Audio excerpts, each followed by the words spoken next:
In the morning when I'm driving, I really come alive when I listen to my Ronnie, I listen to my Ronnie Q. They are rare and they are few who can compare with Ronnie Q. So grab a chair, she's coming through. She's on the air, it's time for Ronnie Q.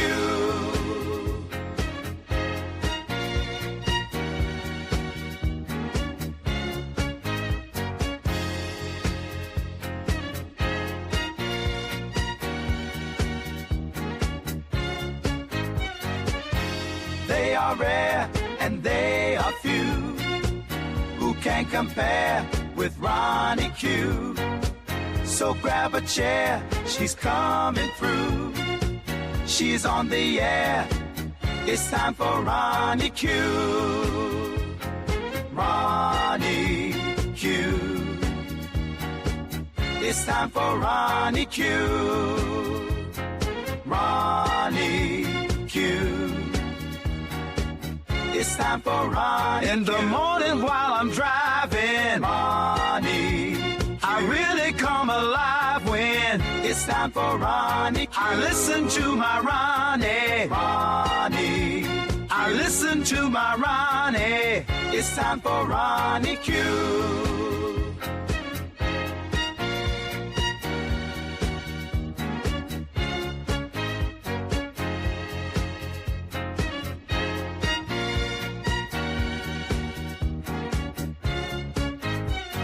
Take a seat and go meet Ronnie. Sweet, sweet, sweet, sweet Ronnie. No day complete without my Ronnie. She can't be beat. Sweet, sweet Ronnie.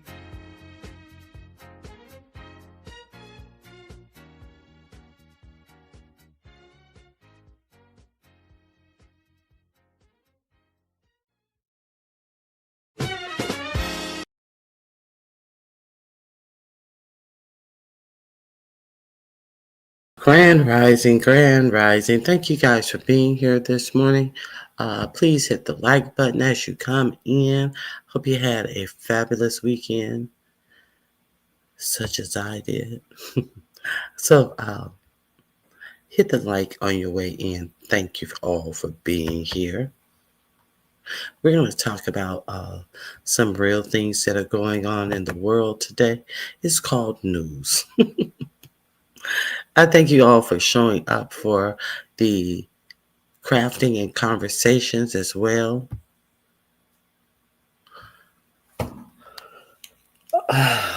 One moment, please. One moment, please. There's something else that I need to add to the conversation. Is it this? No, it's not that. One second.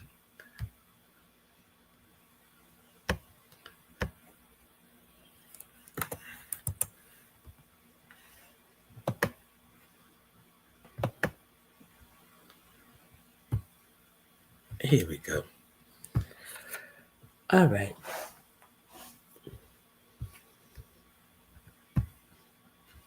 Back to the video.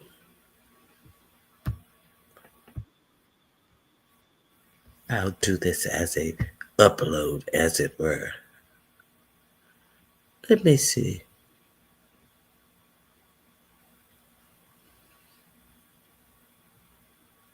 Hold on one second.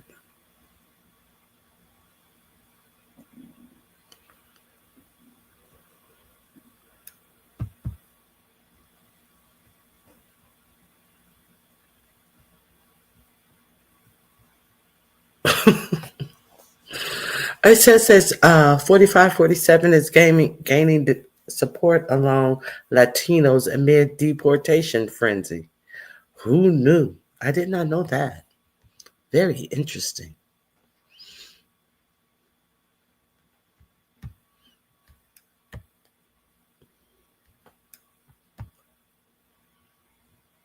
Very, very interesting.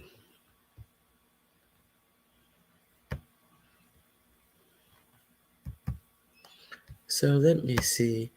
Hey, Bernice, Grand Rising. Grand Rising, Nappy Child. Good to see you as well. Please hit the like button on your way in. Let me remove my cat feature. I hope the other 9 of you who are in the chat, however, not writing in the chat, I hope you guys have hit the like button since you are here. You may as well hit the like button. Hey, Leonard, Grand Rising, it is good to see you.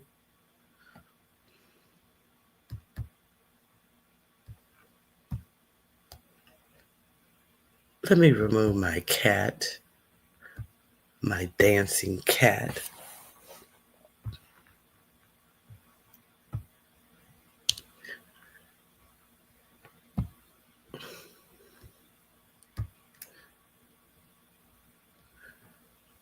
Grand Rising again, Nappy Child. It is good to see you guys this morning.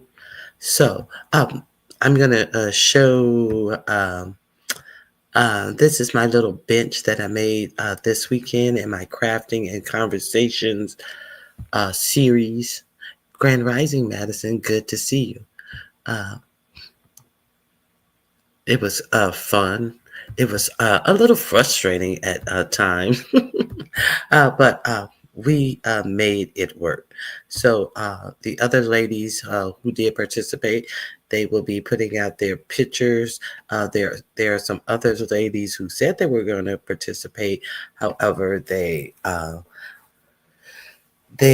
going to put theirs together at another time when they get their pictures. I will share them with you guys as I get them. So this is my it's a like a little flower displayer, a plant bench or something. And since it's summertime, I decided to put it out. Hey, all y'all, stop lying. Grand rising to you. Hey, Ronnie Q, saying hi before they get here. I really support their channel. Who is they? Hey, all y'all, stop lying. I guess you mean your ride to work or something. I really appreciate you supporting my channel.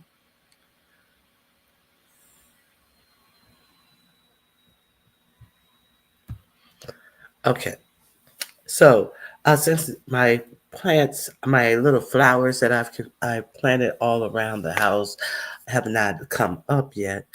Well, they have come up, but they haven't bloomed yet. Once my plant blooms, you will see my flowers bloom. You will see different flowers displayed on my little bench. You do see displayed on my little bench the lantern that I created, not the one on the right, the one on the left, not the gold one, the brown one. It one of our previous craft and conversations. Uh, so it's a little battery powered candle off in that one on the left, and it flickers so nice during the night. So yeah, we have good times over here being creative and doing other things than lying and being a liar, and we do other things. So if you know somebody who would enjoy my content, send them over. Okay, my content has changed. So there's that. Now let's talk about what has changed in my content. Let's talk about the news. Um, Let me adjust this.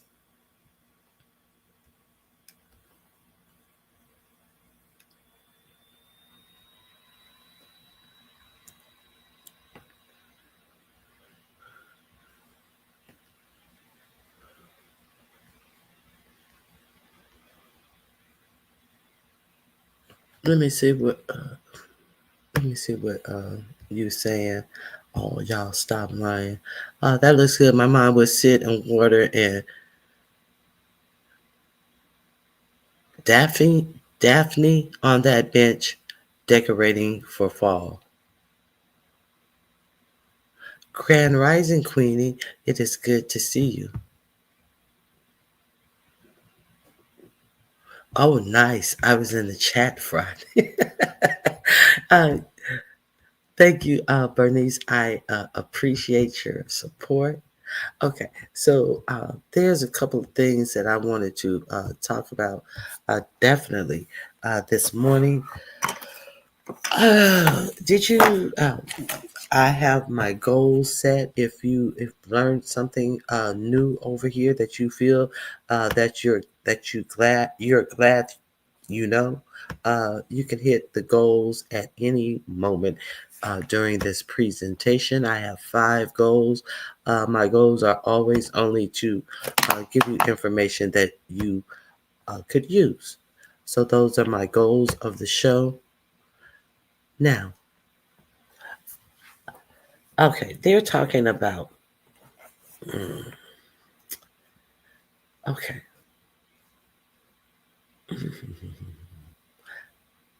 First of all, I have several things I want to talk to you about. We're going to talk about the Shadur Sanders being drafted in the 5th round. Uh, there is the opinion. I'm not a big college sports fan, but I did follow the Deion Sanders going to Jackson State to coach and turning that program around, and then for some reason they thought that he would not be leaving, but of course he was offered more money at Colorado, and then he left and went to Colorado, and it's my understanding that several other players went with him as well. Good morning, Queen Diva. Good to see you. So I want to talk about that.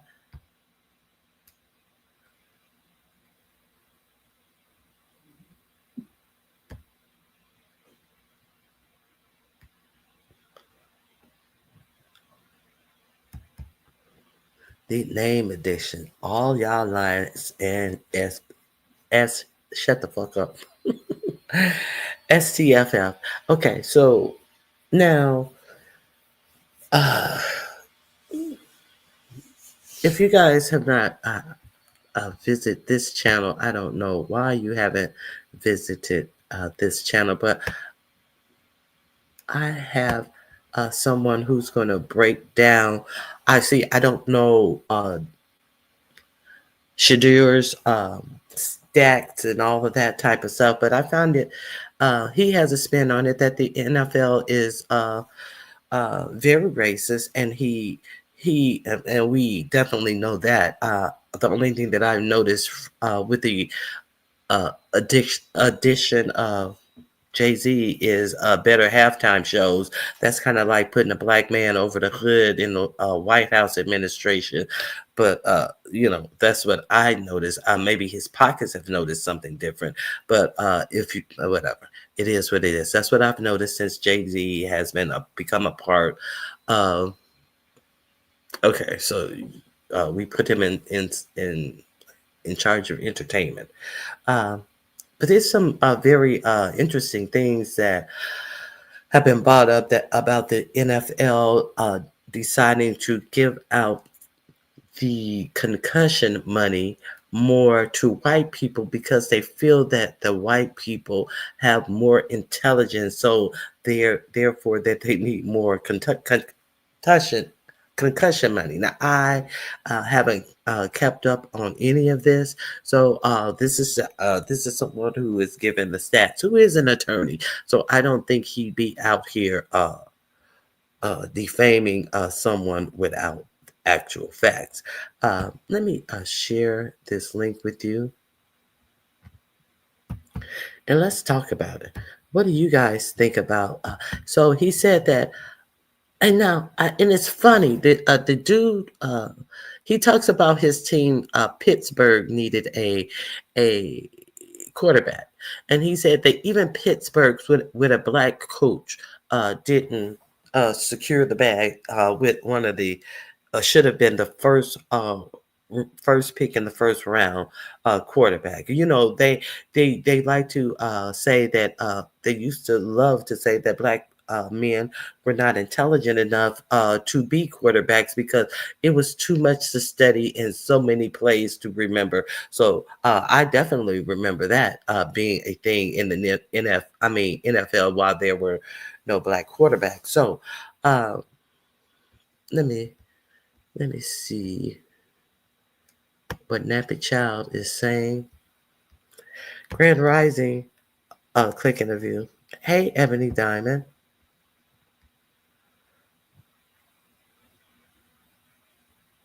Wait a minute. No, Ronnie Q.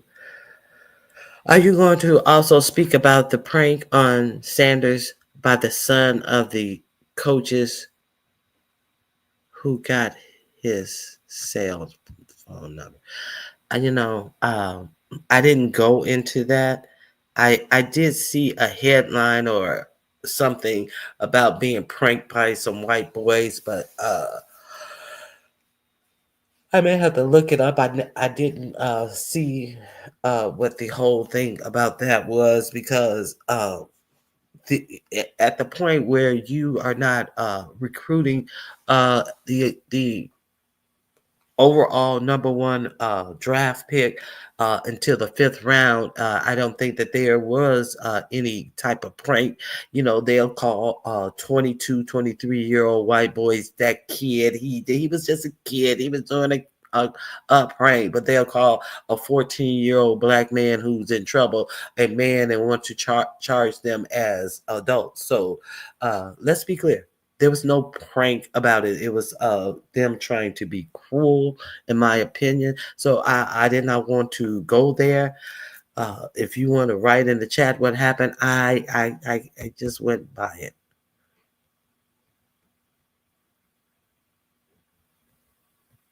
I love that mic thumbnail. Miss that young man. Yeah, because somebody is backpedaling and moonwalking.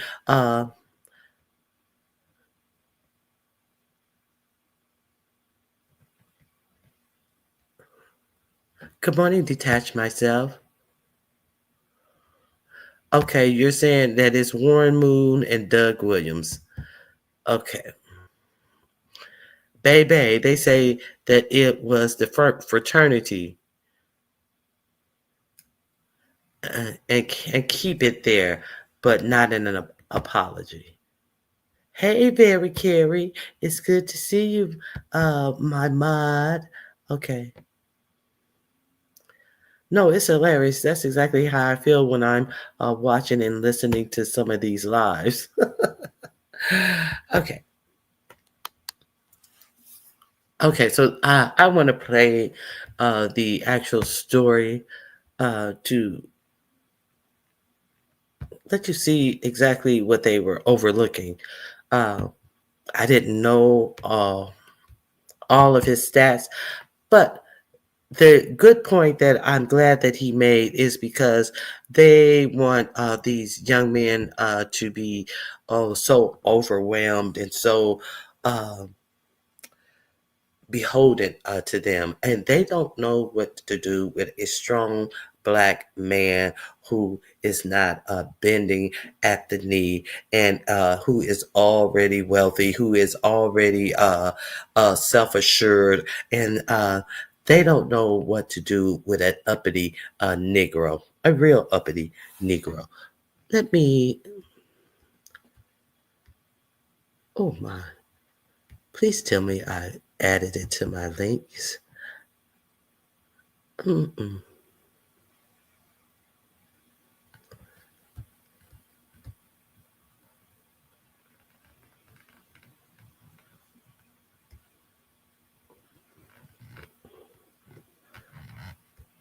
Sure didn't. I sure didn't add it to my link, but I sure know where to find it at. Okay.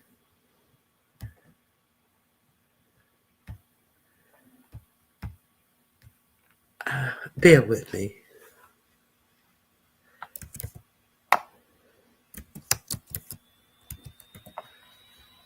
Okay, here we go. We're going to talk about it.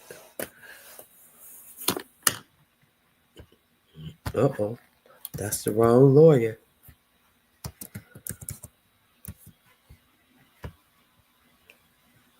Okay, I got to find it. I definitely have to find it. Okay.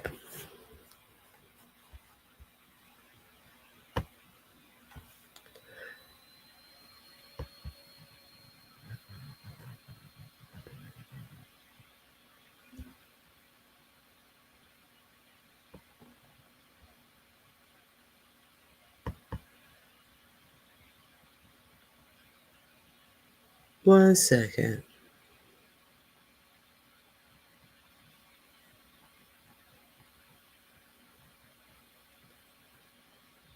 Oh my goodness. I'm going to find it. Maybe I'll find it here. Lord have mercy.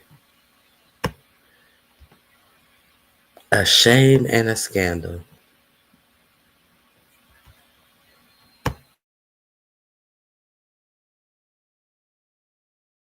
Okay. Um, well, see a father who did it. Um, well, see, and a father that did it all. Man played NFL and MLB at the same time, just all around gifted in real time. In real time, takes note. Protect your children and let them know. Exactly. Uh, it may look good on TikTok, but this is the matter of fact of what it is. Hey, lovely one. I appreciate you becoming a new member.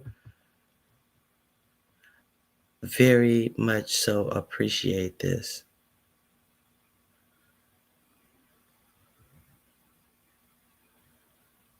Let me see. I'm off to that. I may go along. Where you going along? Yes, I did see Sinners. Yeah, go check it out. I don't know what all of this mythical and symmetry and all. Yeah, it's a movie. It's a good movie, but you know, all of this extra in it. It's a good movie. Yeah, niggas want to be deep on dumb shit, on simple shit. But yeah, it's a good movie. Uh, all of that extra that they putting on the movie. You may find it, or you may just enjoy a good movie.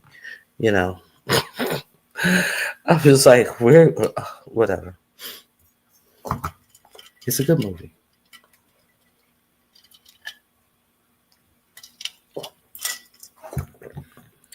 Now, what else do I want to talk about?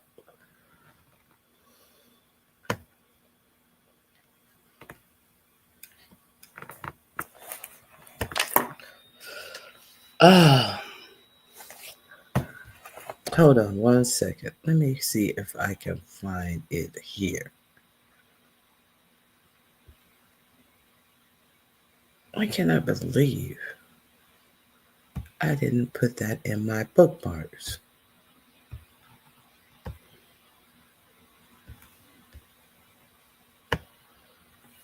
Real quick.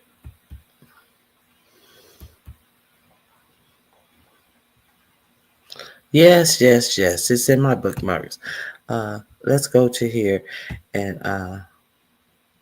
check this out.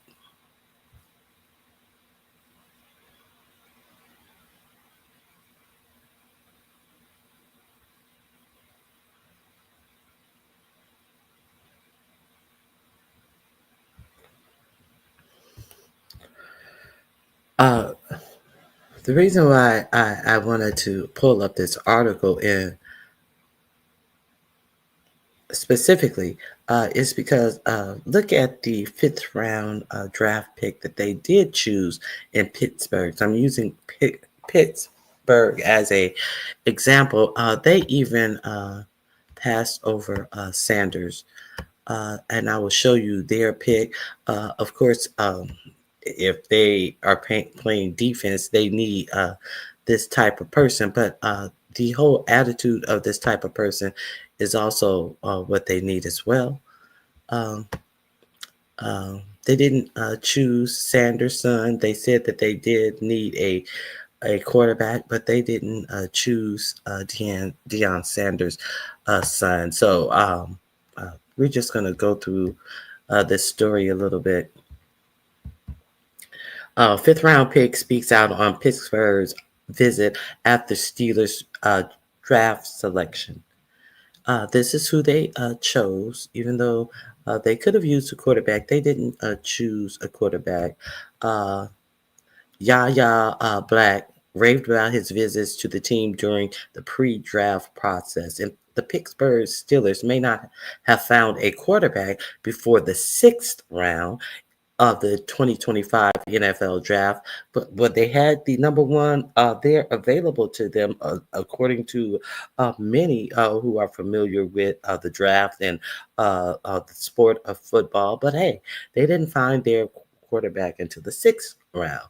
But the team targeted prospects in the draft that will make the team bigger, stronger, and more physical, particularly on defense. So they were practicing on defense. So not scoring points, but not getting points scored on them. Okay, that's how you win.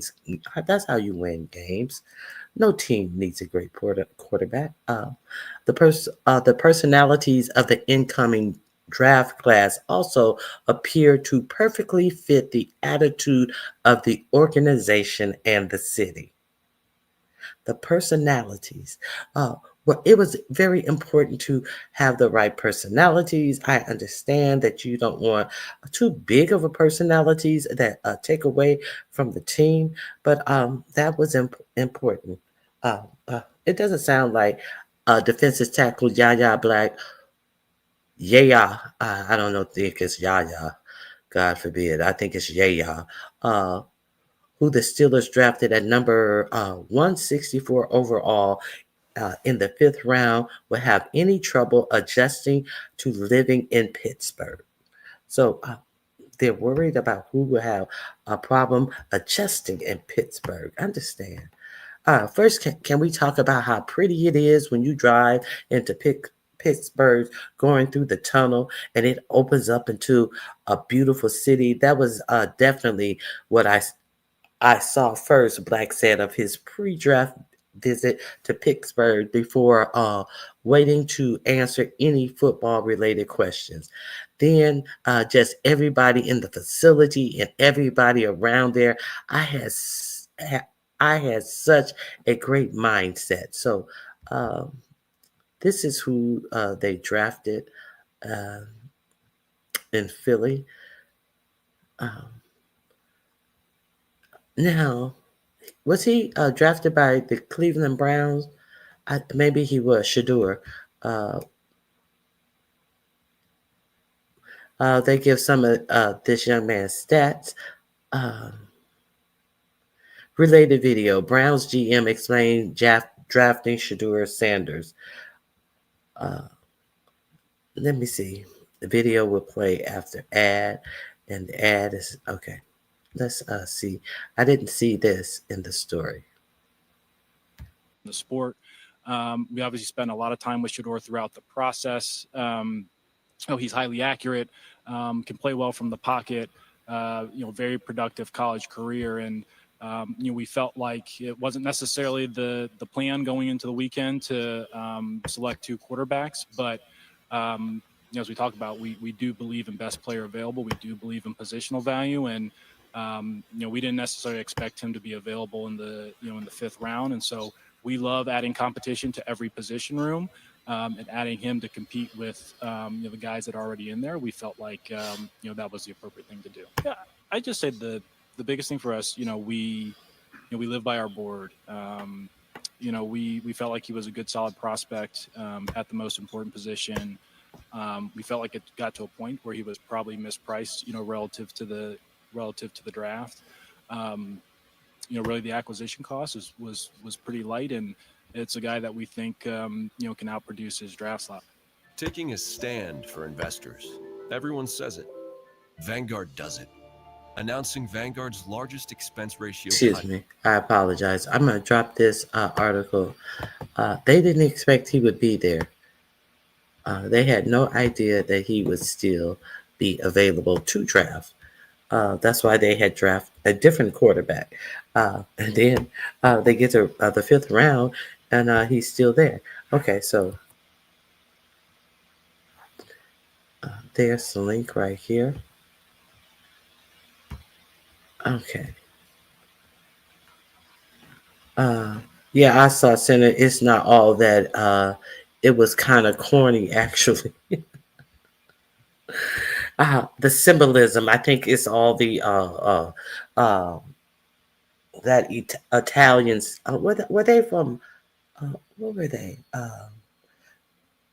That corny singing that the others were doing.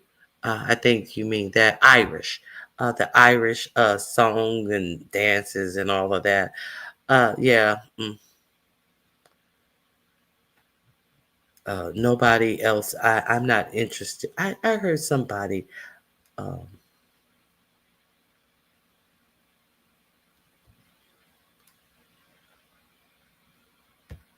hey, K Baron. Good to see. I heard somebody said.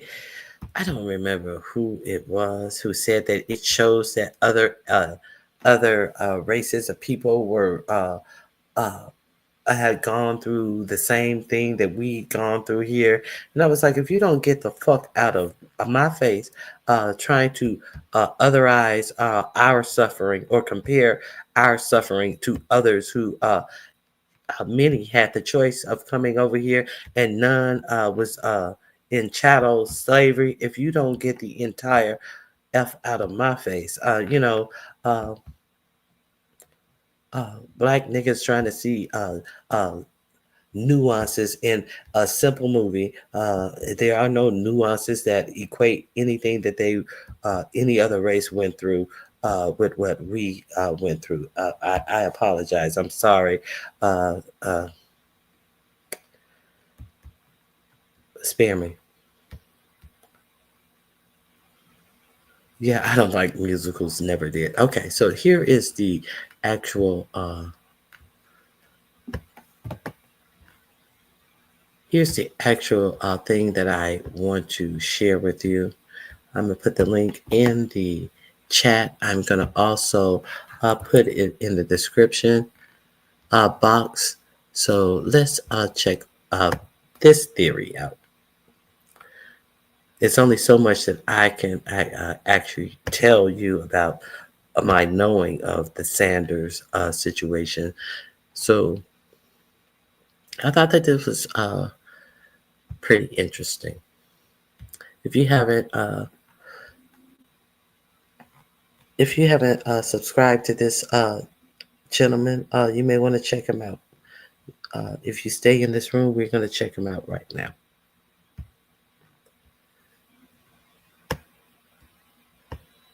Include mine. I want to know. You know what? I already know. And I'm going to tell you why that happened. I'm going to tell you exactly why that happened. All right, so let's talk about it and let's have a frank discussion. Or in this case, a frank monologue. It'll just be me talking. All right. The NFL has a long, ugly history of racial bias, especially when it comes to confident, successful black men who refuse to fit the script. After all, this is the same NFL that spent decades blackballing black quarterbacks, claiming they weren't smart enough to lead. It's the same NFL where few black men are allowed to be head coaches, although 70-something% of the players are black. And it's also where not a single black majority owner exists across the entire NFL league. We're talking about the same NFL that was caught using race norming, an extremely racist practice of automatically assuming black players have lower cognitive ability when deciding who deserved concussion settlement money. White America and the power structure of this country, the power structure behind the NFL, the power structure behind MAGA and so forth, is much more comfortable with thuggish acting black men because why? They fit the narrative. They are much more comfortable with submissive black men. Why? Because they don't challenge the system. Thus, they're no threat to white supremacy. They are much more comfortable with sellouts because those sellouts embrace and support white supremacy, those MAGA men. But there are two types of black men that white America despises and fears. First, of course, they despise black men who fight against white supremacy. Men like MLK, Malcolm, the Black Panthers, and many more. But they also hate, fear, and despise rich, smart, confident, outspoken, unapologetic, bold black men like Dion and Shador, who don't ask for permission to be themselves, to be their authentic black selves. That's a threat to them. They consider that a threat to deal with black men like that. That's why Muhammad Ali made them uncomfortable. That's why Jack Johnson made them uncomfortable. That's why Deion Sanders make them so uncomfortable. And that's why Shador Sanders was pushed down the board all the way to the 5th round. Every NFL team did not select him, even those teams that needed quarterbacks, like my team, the Steelers.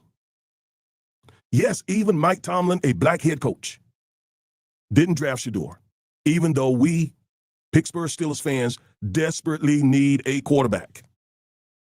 And that ought to tell you everything. His drop in the draft wasn't at all related to coaching decisions, football decisions, not at all. It was personal. The white owners, the white GMs, black GMs who control these franchises, who shape who gets a real shot and who doesn't, it was all about personal dislike of this outspoken, bold African-American man and his father. It was still weird, though, for the Steelers especially, because, again, they not only need a quarterback, but they also developed the Rooney Rule. And yes, Donald Trump chimed in. He praised Shador and his father and questioned why Shador hadn't been drafted. But not because he respects Shador or Dion or black excellence, but because Trump is always trying to deceive black male voters. Always. Pretending he's for black people, for black men. But his policies tell the truth. And his actions have always been a disaster for the black community. After all, Trump is the same man who attacked and called Colin Kaepernick an SOB for peacefully standing up against police brutality. 92% of people who have tingling or numbness in hands or feet are missing the warning signs of decaying nerves. And whose administrations, both the first one and now the second one, have been filled with attacks on civil rights, voting rights, fair housing, economic protections for the black community. Same man. Don't be fooled by this fake praise. Now, let's talk about the father of this whole thing, the father of Shador Sanders, Deion Sanders, better known as Primetime and Coach Prime. I love the dude. Some of the hate that Shador is dealing with was really targeted at his father. Deion is one of the greatest and most electrifying athletes in American sports history. The greatest cornerback to ever suit up. Straight up. He started at Florida State University in football, baseball, track, and basketball. The dude just straight up is a tremendous athlete. And he became a first-round NFL draft pick and a Major League Baseball player, one of the few people to compete at the highest level in two professional sports. Of course, there's also Bo Jackson. Deion is a Hall of Famer, a two-time Super Bowl champion, and the only athlete to play in both a Super Bowl and a World Series. But his greatness really goes well beyond the field. He founded the Prime Prep Academy in South Dallas to give educational and athletic opportunities to underserved youth. And you know they don't like that. You know they don't like that. Do you know they don't like this strong back man instilling strong characters in these at-risk youth? That's why they don't give the at-risk Black youth any other outlet than to be at risk. So God forbid somebody come in and give them some time, some attention, and try to teach them how to properly navigate the world that they are in as strong men. Staying out of trouble, putting their emphasis in other places that is going to get them somewhere in life. No, no, no, no, no, no, no, no, no. How dare him? That says our normal society, in my opinion. But let's continue. Since I live here in the DFW area, I saw up close Deion's love for inner city kids and his love of giving back to the community. I respect and love the dude. Now, today, of course, he leads the University of Colorado football program, and he is inspiring a new generation, both on and off the field, right? And he has turned that program around. And a lot of his players were drafted in this draft. I'm so excited for them. Now, before he got to Colorado, we know that he also turned around the Jackson State football program and HBCU. But his greatest pride and accomplishment really is his family. I believe he has, 5 children, the 2 oldest, and then Shador, Shiloh, and the youngest daughter. And they are all successful. They're disciplined. They're building their own legacies. They've had no serious brushes with the law, right? They're good kids, and that speaks a lot of Deion and, of course, their mothers. Now, to truly appreciate Shador, and I'm not leaving out the rest because they're all accomplished kids. They're all doing well. But since this was about Shador, to really see that this had nothing absolutely to do with football, it was personal. I want to take a look at some of Shador's statistics, and I wrote them down so that I don't get them wrong. Let's start with Jackson State University, the 2021-2022 season. In the 2021 season at Jackson State, he received the Jerry Rice Award. He was awarded the top freshman in all of FCS football, and the source of that is NCAA.com. Now, this is why, this is what I wanted you to really hear about the stats of the whole situation. And the link is in, it is the first link in this channel. If you guys haven't gone over to his Defiant Lawyer Network, I think it's called. I'll be sure of it, but I'm already a subscriber. I get notifications. So let's get to the stats and the facts of what was left on the table. And can you imagine if this, anyway, let's continue. .com. He passed for 3,231 yards, 30 touchdowns, and 8 interceptions. He led Jackson State to an 11-2 record and a SWAC championship. Okay? And keep in mind, Shador was heavily recruited by top universities, including Alabama. His 2022 season, he passed for 3,732 yards, improving on his 2021 season, 40 touchdowns and only 6 interceptions. He won SWAC Offensive Player of the Year. I got that from the undefeated ESPN. He led Jackson State to an undefeated regular season and a second straight SWAC title. This man on the screen, Shador Sanders, what in the world is he doing at the bottom, almost complete bottom of the draft, the 5th round?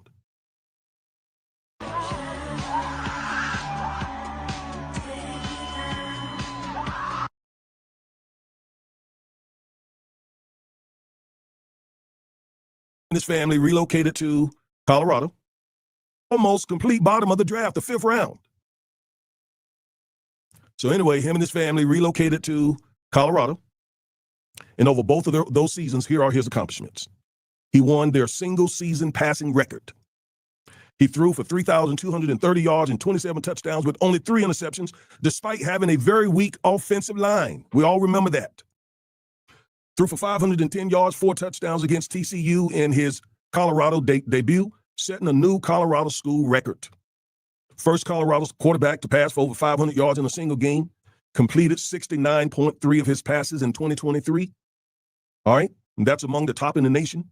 Finished top 10 nationally in passing yards per game during the 2023 season. Finalist for the Manning Award in 2023. Big 12 Offensive Player of the Week in 2023. projected early Heisman. Do you remember he was in the running for the Heisman? During the first half of the 2023, of course, the Heisman went to another Colorado Buff standout, Travis Hunter. All right. Total college career numbers, over 11,000 passing yards, over 100 career passing touchdowns, career completion percentage over 70%, one of the highest career rates among college quarterbacks. I must ask once again, what in the world was this young man doing in the 5th round and the 144th pick? He should have went first. But I told you why. I told you why. They wanted to teach him a lesson, and his father. Why? Because they are black men who are unapologetic, outspoken, bold. You remember how he used to flash his watch? I mean, that's just oftentimes just being black. If you play sports, I played sports all of my life. I played sports until I was in my upper 40s. And if you go on the playground, you know how that is. We talk smack, we talk junk, we're flashy, and so on. That's just too much for a lot of white America. They just don't like it. But whether they like it or not, some of us black brothers, we're not going to change just because they don't like it. Right? So despite Shadour's impressive credentials, he was selected again in the 5th round. I mean, the 5th round. 5th round. Not first, not second. 5th round. I can't believe it except for the fact that I know white America. And I know the NFL. I know it's a racist, white supremacist organization. So he didn't fall in the draft because of a lack of talent and accomplishments. He fell because, again, the league wrongly perceived him as an uppity you-know-what that it could not control. And so they're trying to make him bow. But like his father, Shadour's story is far from over. He's just getting started. He's just beginning. And now he has something to prove. Now he got something to drive him every time he hits the football field or the weight room, whatever he does in his routine, to be the best quarterback ever, perhaps. That's what I'm hoping for. I just love the family. And the NFL will have no choice but to recognize what they tried so hard to ignore and break. Okay, that's what I wanted to share with you guys. I knew that he took several players to Colorado, and then I saw a chart of the people from Colorado who were drafted before his Deion Sanders Shadour was drafted. I did not know about the Heisman Trophy win, but fortunately it went to one of his teammates. So that's all I have to add to the story. I've been hearing it buzzing around. So then this popped up on my stream. Hey, T. Danielle, it's good to see you. This popped up on my screen, so I decided to share this with you. The link is in my description box. So let's talk about Africa. Since we're on this, let's talk about Burkina Faso. You guys know I did a whole little presentation on Burkina Faso a couple of maybe a month or so ago, because I had just found out about this nation. I found out about them when they threw France out of their nation, and they said that France could no longer refine the gold from their region. And now all of the sudden it was who did it? Burkina Faso. I think it was also Chad, and it was another African nation. They threw the French out. They said that the French always wanted to tell them how they could help with their security and all of this, and they said that in the time of strife, when they were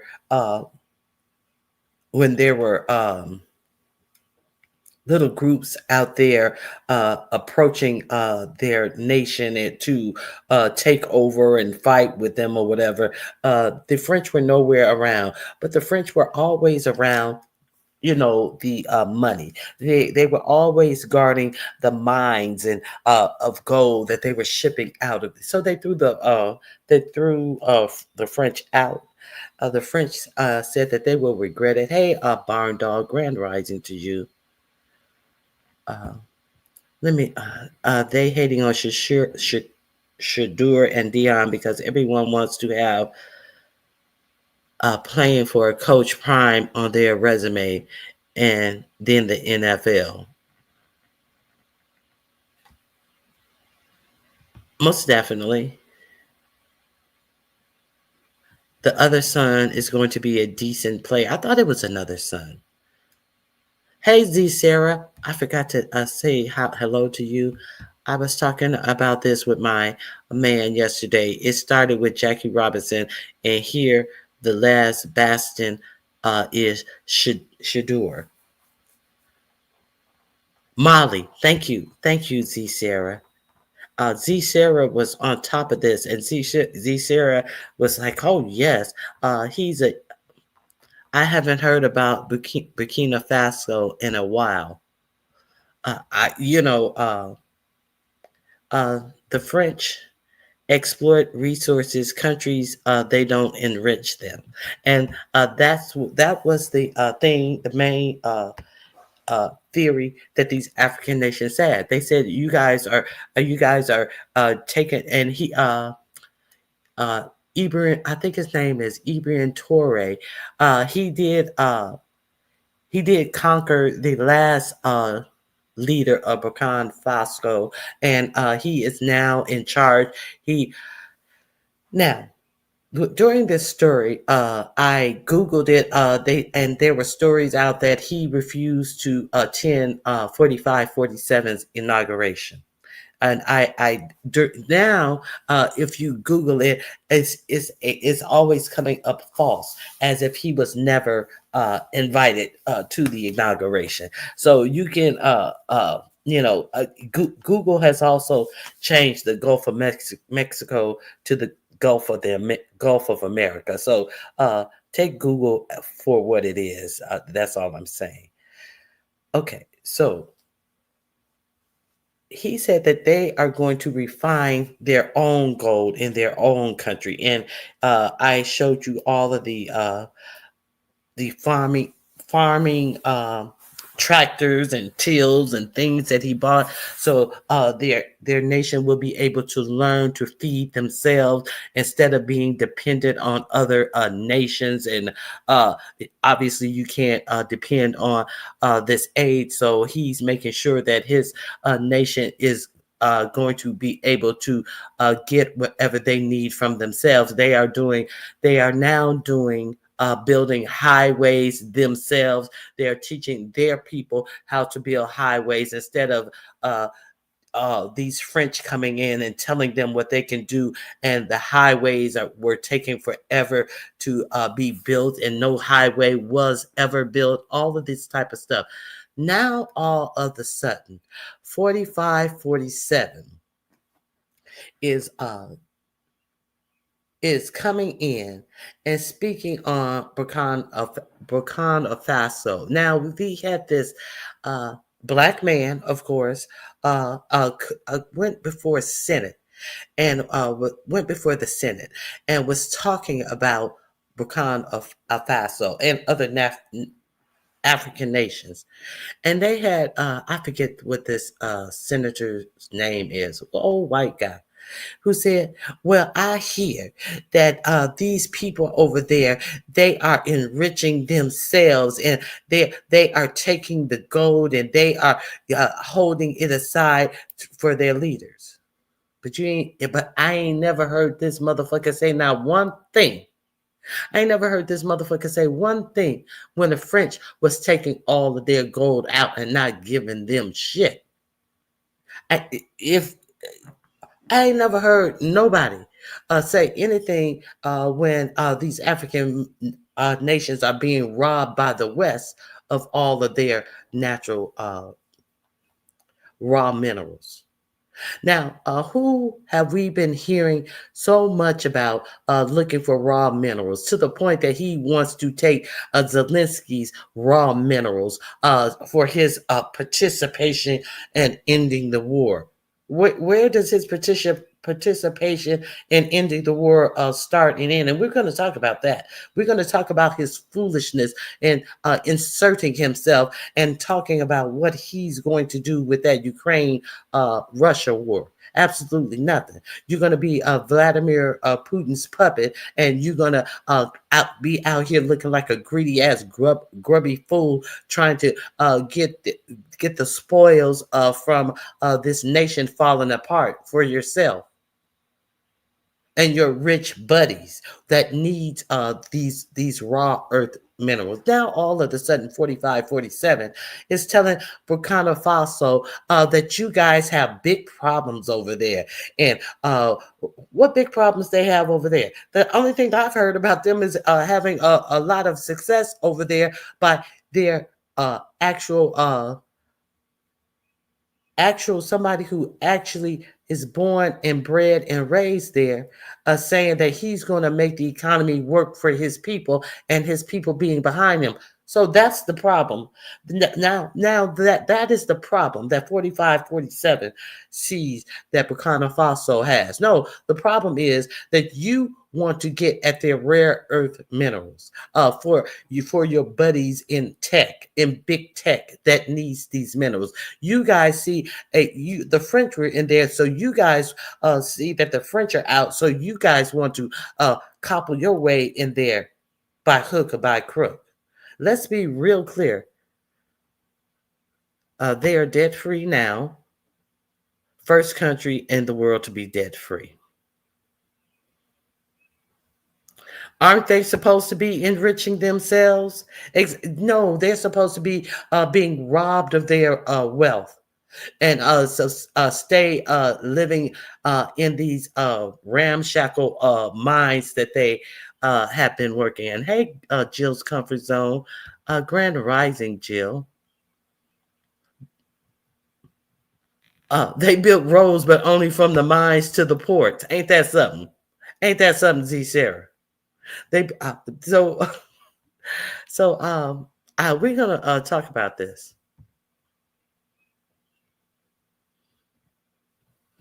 Now he's the modern Thomas Sankara, the chocolate hands of Belgium. Let me see.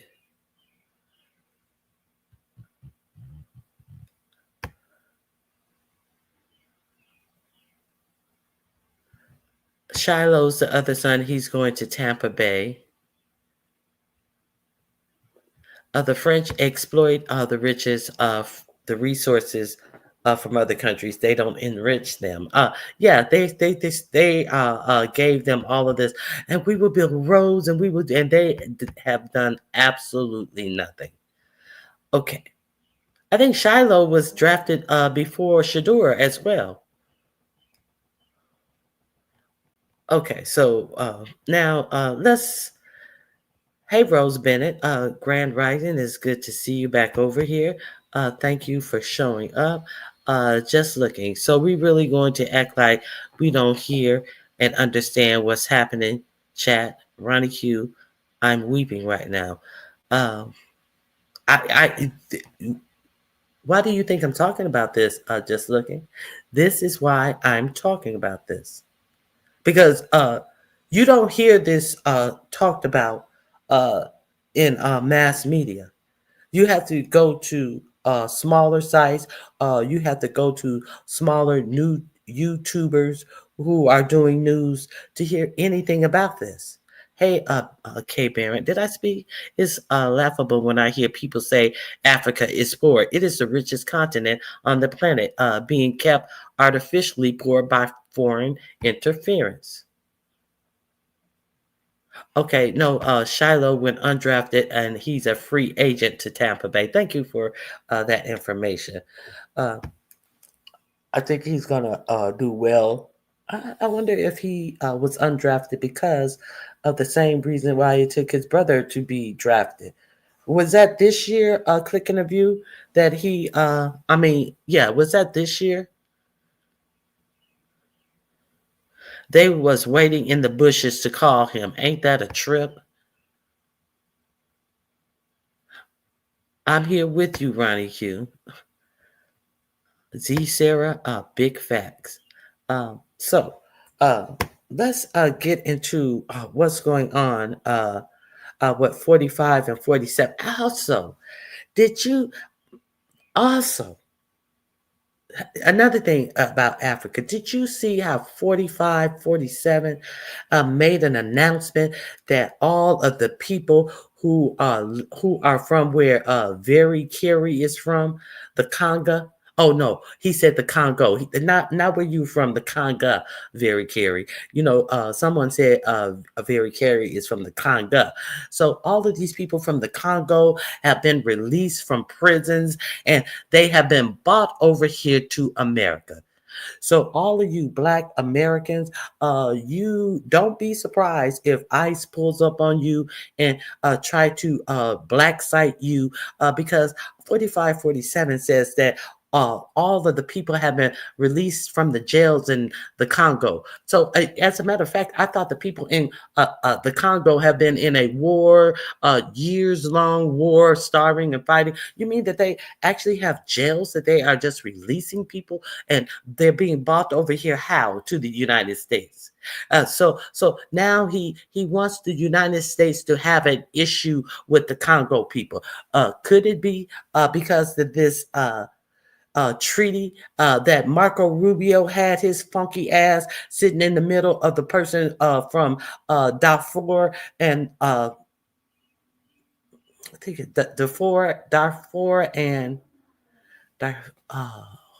what's the lady? The lady was from these two nations signing a treaty, and he's just sitting in the middle because they have rare earth minerals that the United States want to get at. This can be these people ending their years, decades-long war is brokered by none other than Marco Rubio. And we're going to talk about Marco Rubio, who said that it was right and they were within their rights to rescind all of these visas and student visas and everything. Well, if it was so right, why are they backtracking after all of this protest that has come up? And now they are backtracking on all of the visas that they said that they were within their right from taking from all of these students, and now they're backtracking. And Marco Rubio set his stupid ass up there and had a voice for this illegal stuff that they were doing.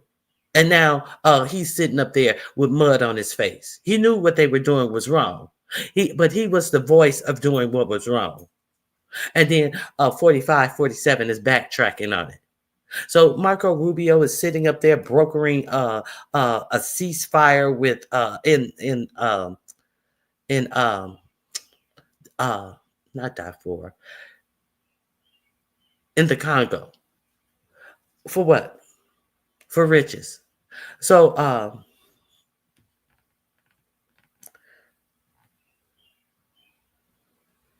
how they getting here? Walking? Exactly. How they getting here? Nambia, female head of the Nambia. Yes, thank you, Baron. Did you see that?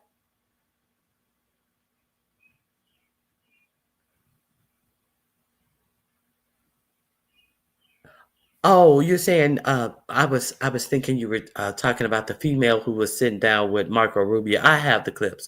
Nambia, the female head of country, kicked them Europeans out too. Good morning, Lashonda Allen.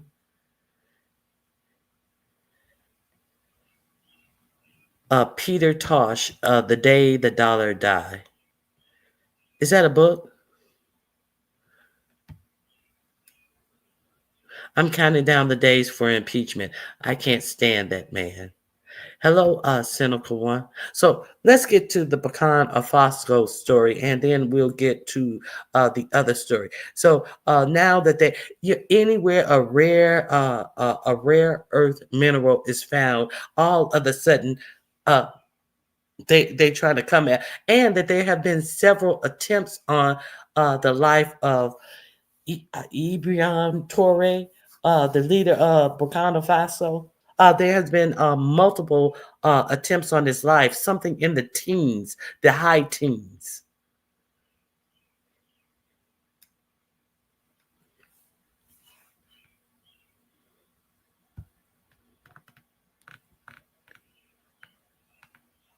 Planting your toes on the motherland. Aziz Sarah, the dirt was beautiful. I never wore shoes at the abode.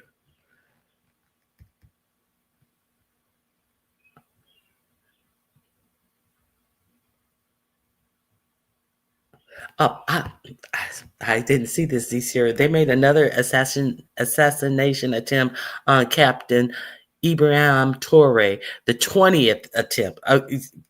Okay, thank you for that.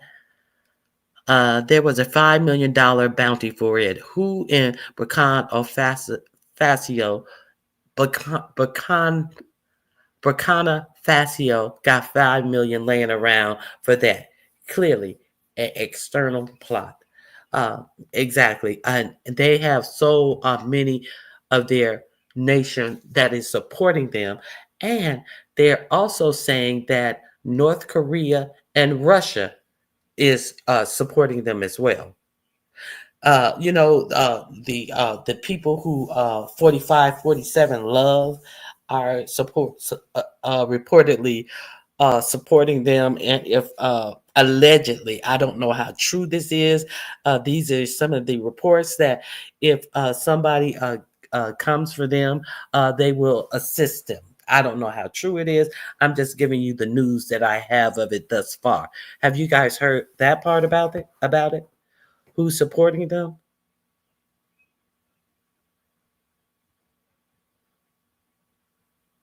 Now I'm hot, pissed early this morning. Can't even cook my eggs. Dang, this junk is a bad movie. Yeah, and now you're hot because you're hearing about it. I was hot when I heard about it too, so I thought that I would. Hey, room shaker. I thought that I would bring this to you guys. Thank you, viewers of you. It's good to see you. The BRICS are supporting Burkina Faso, and they are also in line to join the BRICS. I've already reported on that. Thank you for sharing me out, viewers of you.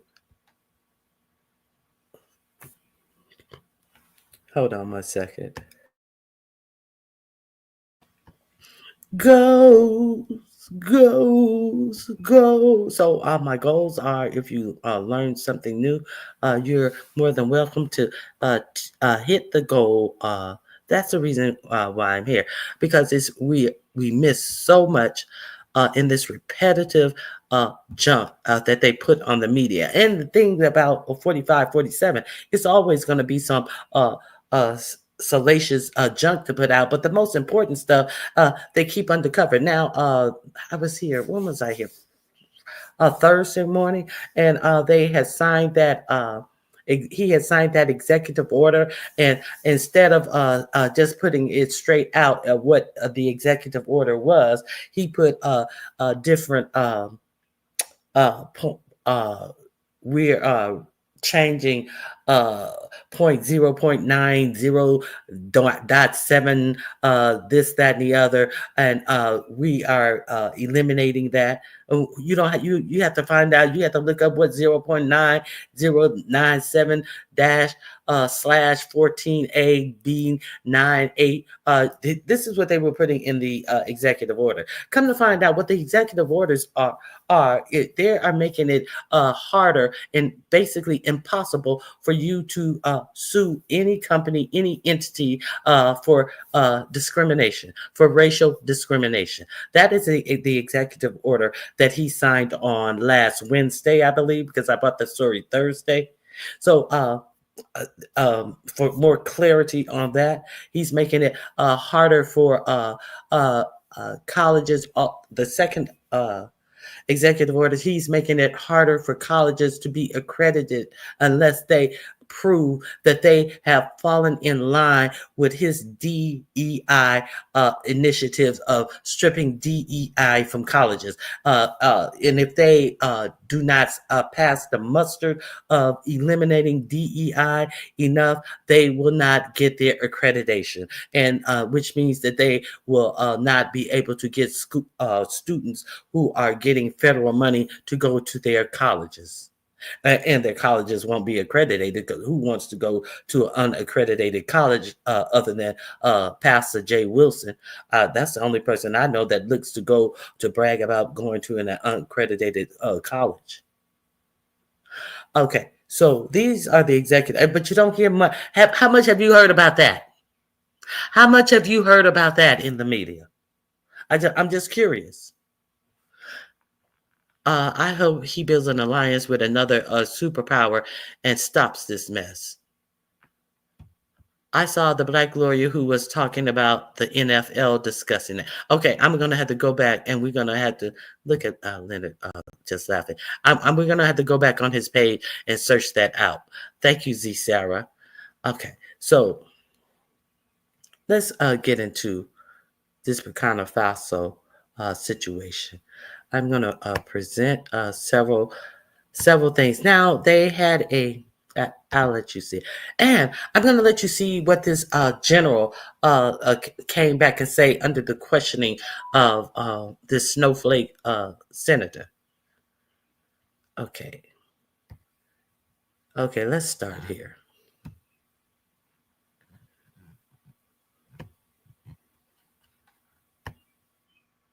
The former president, known for his unorthodox approach to diplomacy, reportedly stated, "President Traoré, it's time to make Burkina Faso great again. We're coming back, bigger and better than ever. You've got problems, we've got solutions. Let's do this." This bold statement has sent shockwaves through diplomatic circles, leaving many to wonder about the implications for U.S.-Burkina Faso relations. Before we continue, just a gentle reminder to like and share our videos. Also, subscribe to the channel to stay informed on the latest African economic, political, and social developments, and explore how global geopolitics impact the continent. Now let's continue. The relationship between Washington and Ouagadougou has been tumultuous in recent months. The United States' decision to step back from its involvement in Burkina Faso earlier this year left many questioning the future of their partnership. However, recent developments suggest a potential shift in this dynamic. On January 14, 2025, a pivotal meeting took place between Burkina Faso's new Prime Minister, Rimtalba Jean Emmanuel Ouedraogo, and U.S. Ambassador Joanne Lockhart in Ouagadougou. This high-level engagement marked a significant step towards rekindling the relationship between the two nations, which had been strained in recent months. Hello, my name is Jess, and I have been using the Omnilux Clear for about 3 months now.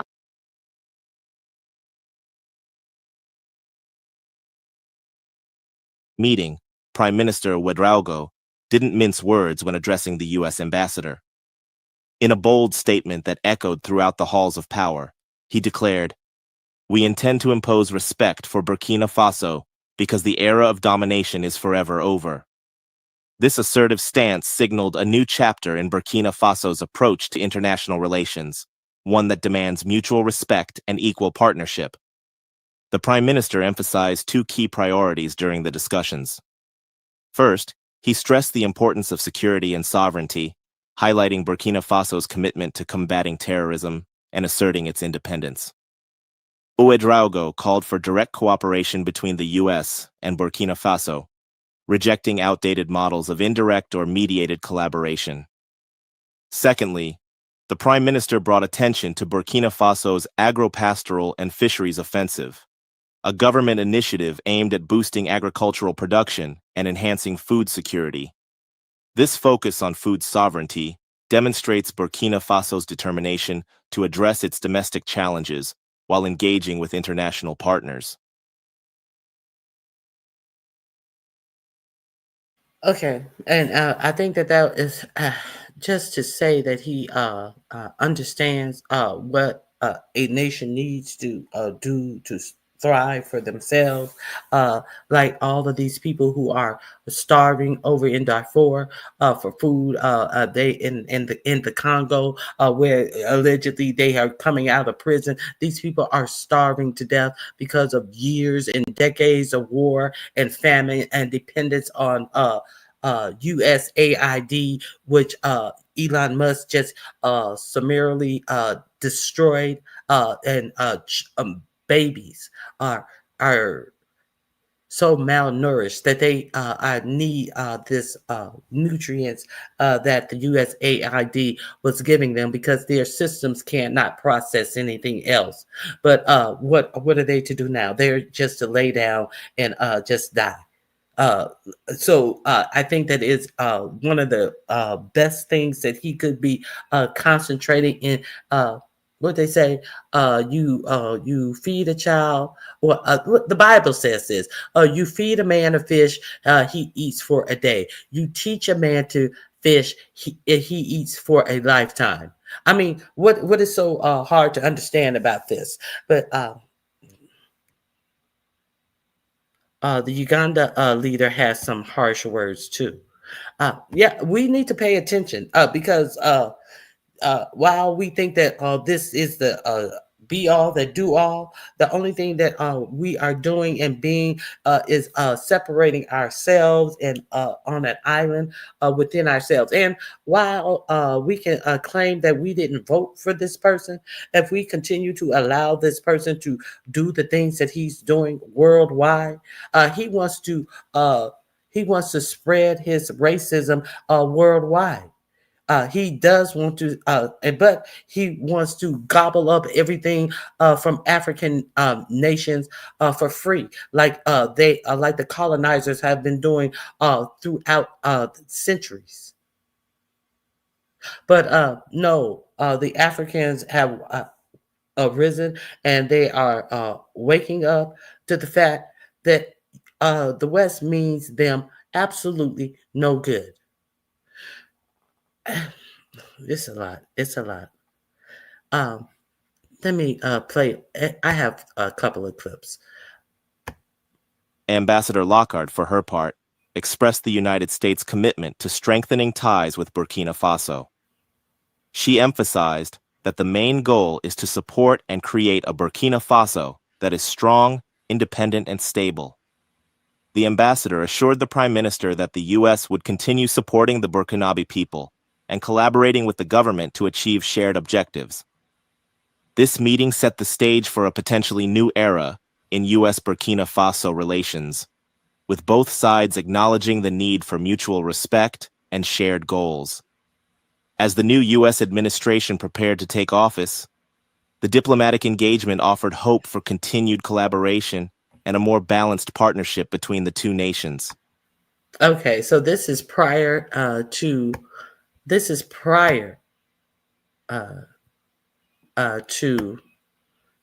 Hazy Sarah. You just gonna drop that in the back for me, Z Sarah? Excuse me.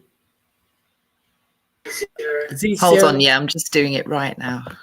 Okay. Excuse me. He doesn't want to copy and paste, but I'll do it. Yeah, I'm just doing it right. Okay.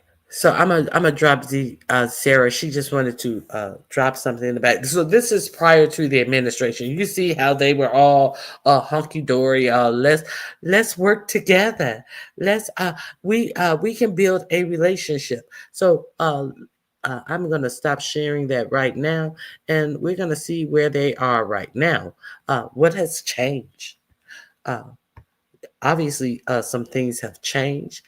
Z Sarah, let me know if you want to stay up, and I'll put you back up on screen. So let's see where they are right now in this whole situation.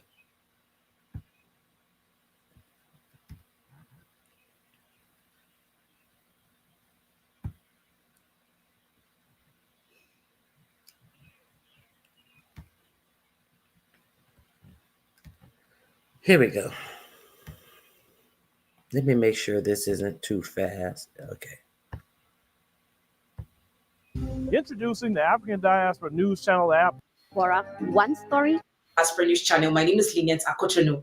On April 3rd, 2025, during a meeting of the U.S. Senate Armed Services Committee in Washington, D.C., General Michael Langley, the commander of U.S. Africa Command, responded to Senator Roger Wicker, stating that the Burkinabe government is only interested in exploiting the gold and natural resources in Burkina Faso for its own gain, rather than improving the lives of the people in Burkina Faso. Let's watch the video. In a situation, though, in which the ruling elite of a country is receiving gratuities on the side that inure to the benefit of the strongman leader and not to the populace of the country. Does that sort of corruption and bribery go on with regard to the Belt and Road? Absolutely, Chairman. I see this, and I don't mind calling them out, but Capitoli and Burkina Faso, as they know that both, whether it's their gold reserves, that is all those proceeds are just in exchange to protect the junta regime. In return, Burkina Faso released a press statement to these allegations, I must say. Let's read it.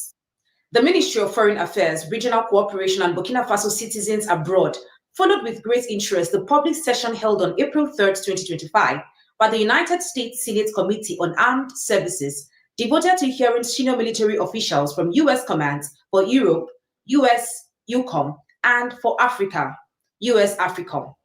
At this session, answering a question not directly related to Burkina Faso, General Michael Langley, commander of U.S. AFRICOM, made some regrettable comments, to say the least, with serious inaccuracies about Burkina Faso and its government, without supporting his statement with the slightest evidence.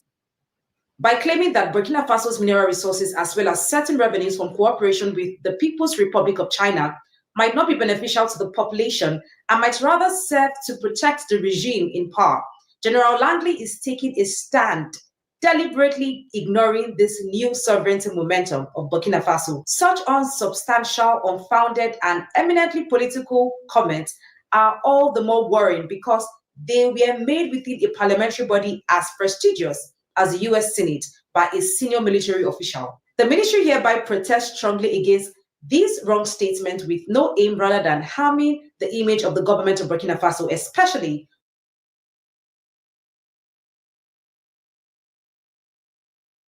Now we saw how that went down. Now this man, this Langley is supposed to be over the African division of, I think he's in the army. He's supposed to be over the African division. So how is it? How is it that this senator is able to bring up this point to him and talking about strongman leaders? What is a strongman leader? What exactly is a strongman leader? He brought up the question: could it be that they're keeping the gold and the wealth for themselves? It is theirs. It is their nation's. If 45, 47, but you ain't got nothing to say about 45, 47 putting these motherfucking chips up for sale yesterday. What do you got to say about that? That ain't even for the nation. That's for his personal wealth. And you cannot understand, control, or see who is actually putting this money up for this Bitcoin shit that he's selling. But y'all ain't got shit to say about that. And make no mistake, this is not for the wealth of the nation. This is for the wealth of the individual. Z Sarah?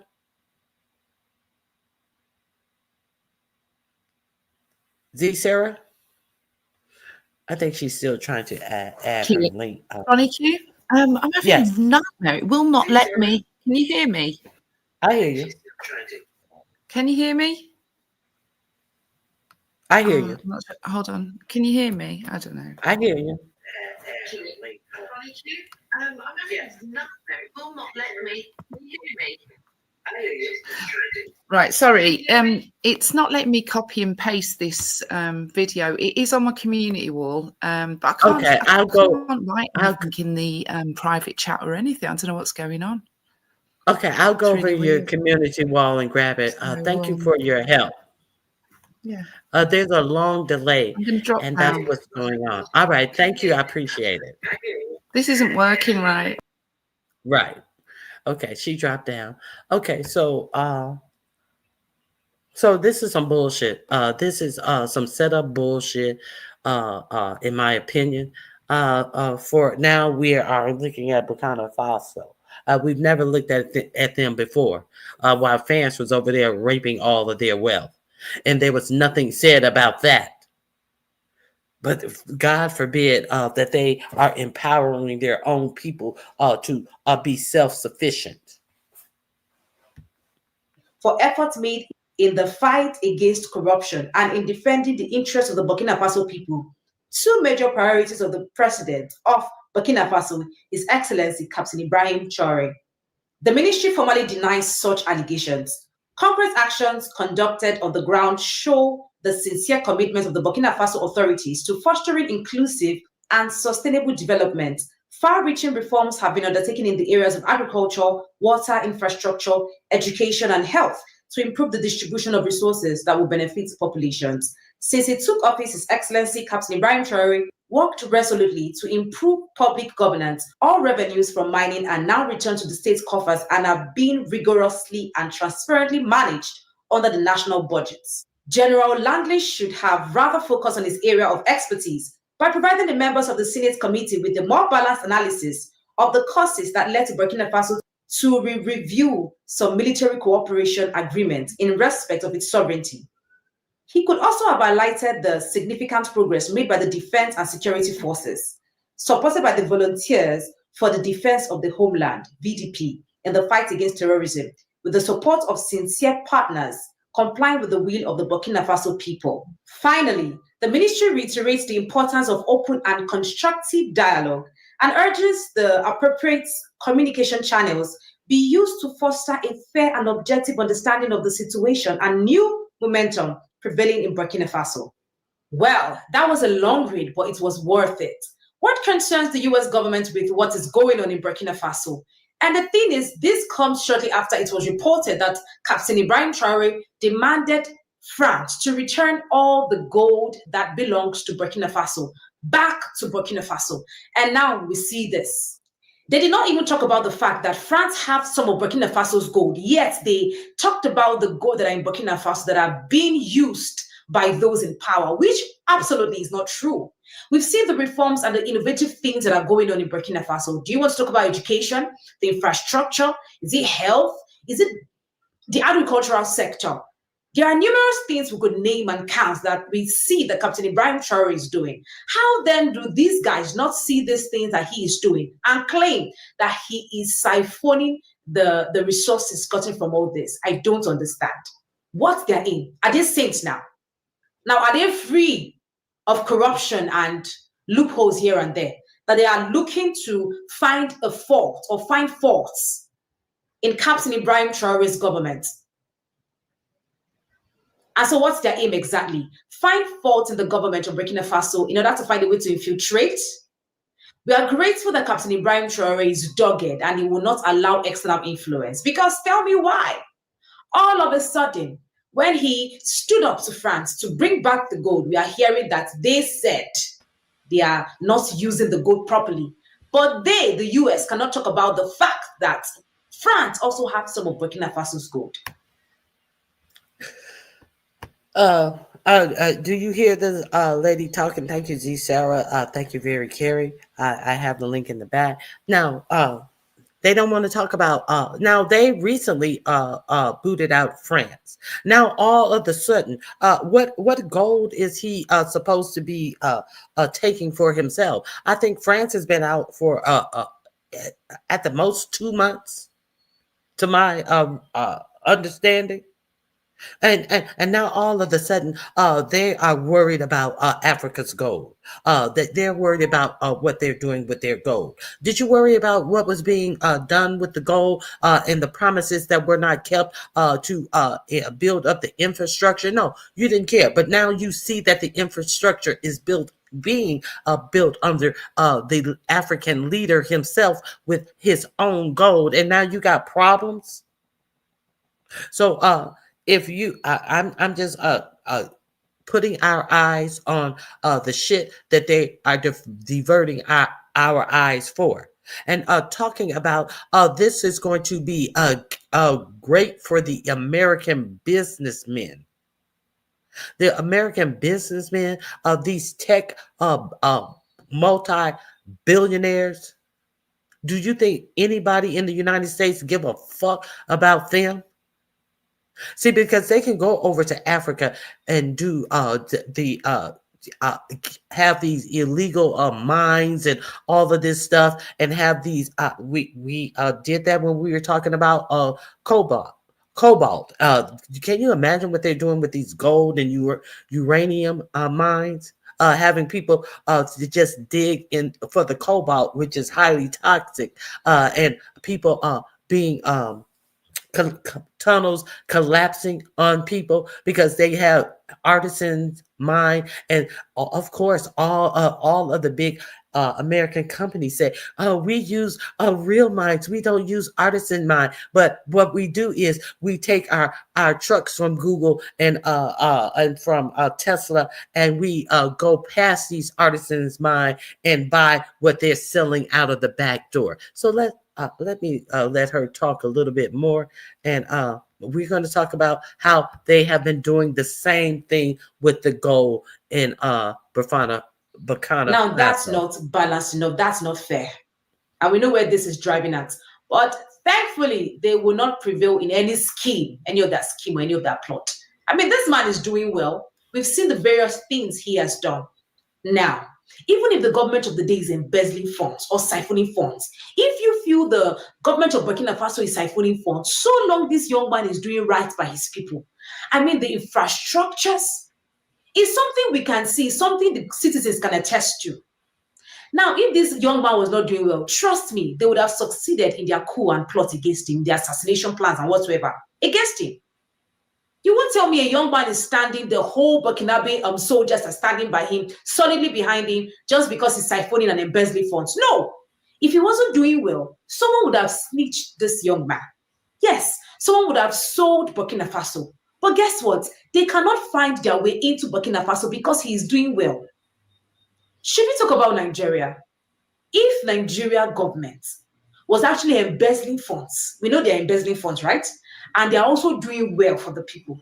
I'm telling you, Nigerians wouldn't complain. If life was easy for the people and the government of the day is still embezzling funds, the people wouldn't complain. But here you are embezzling funds, and you're not even making life easy for the people, and you want us to back you up as Nigerian government. No, but this young man is doing well. So how dare the US make such allegations? Well, what do you think about this story? Comments below, and do not forget to share, like, subscribe. Okay, so there she is very forceful, and I don't blame her.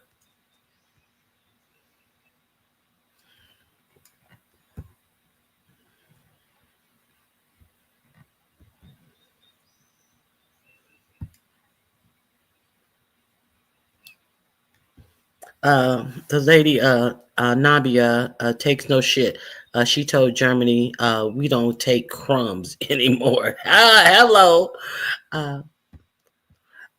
The key thing is turning a primary resource into a product so that they can make real money, not the table scraps they usually get. That's why they said that they will be refining their own gold. They don't need to take it to France to be refined. Yes.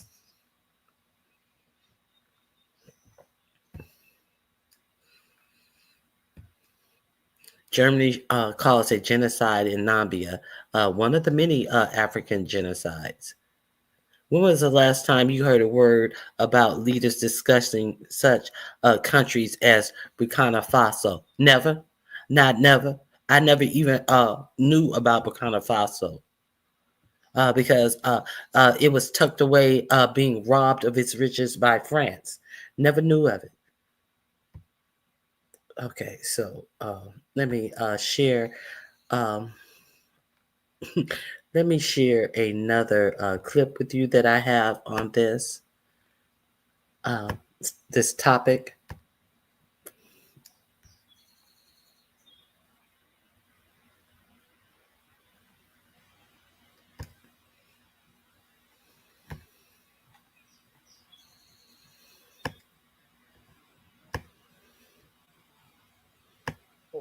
They would kill all Africans.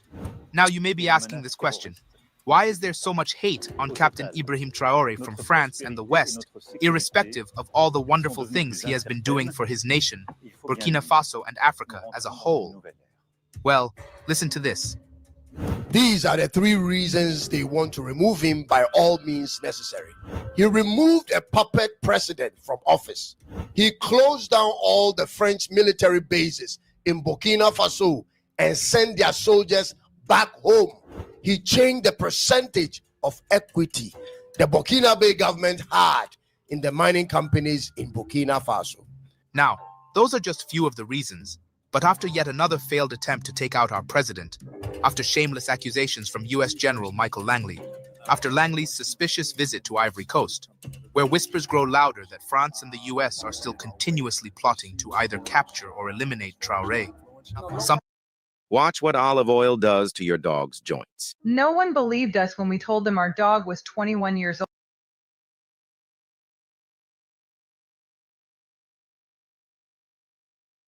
Is happening. The youths of Africa are not sitting quietly anymore. They see through the lies.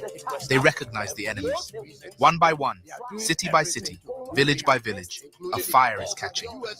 No amount of propaganda or intimidation can stop it. The West can scheme. The collaborators can conspire. But they will not break the spirit of a continent that has decided to fight. From Ouagadougou to Bamako, from Niamey to every corner of Africa, the message is clear. This is our land. These are our leaders. This is our future. And we are ready to defend it at any cost. Now, before we get to listen to these fierce words from Dennis Wanjala, an African activist from Kenya, I would like to inspire you first with what Wode Maya, one of Africa's most influential YouTubers, actually witnessed and shared in Burkina Faso while there. What is really happening in Burkina Faso is a revolution that I believe that the entire continent of Africa can emulate. I mean, when you have a leader that really cares about his people, he makes sure that he delivers. Guess what? Will you believe if I tell you that the entire country of Burkina Faso could only boast of 3,000 kilometers paved road from independence till now? Will you believe me? Will you believe me? I mean, a country called Botswana could boast of 3,000 kilometers when the British left them. But the French left, a government came to power. See, that's a construction going on. A government came to power for over 27 years. How old is this country? The country, the independence since 1960.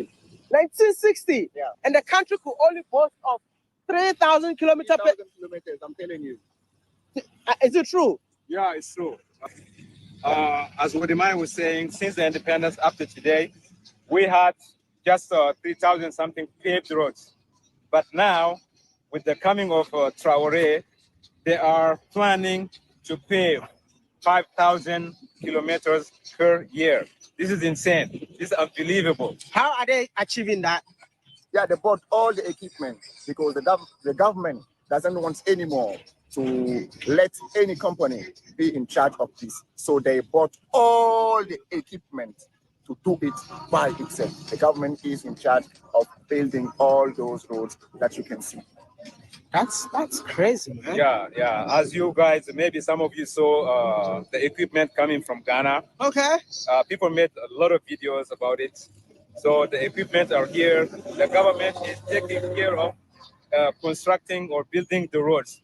because sometimes they give it to private companies and they take forever to finish some roads. So the government is now taking care of building the roads with their own equipment and everything. So that's what's happening. And one of the most exciting. So the government is not coming in like these other foreign nations and saying that they are going to build you roads and only build the road to the gold mine and to the ports to get the gold off of your out of your continent. Let's be real clear. They bought all their equipment.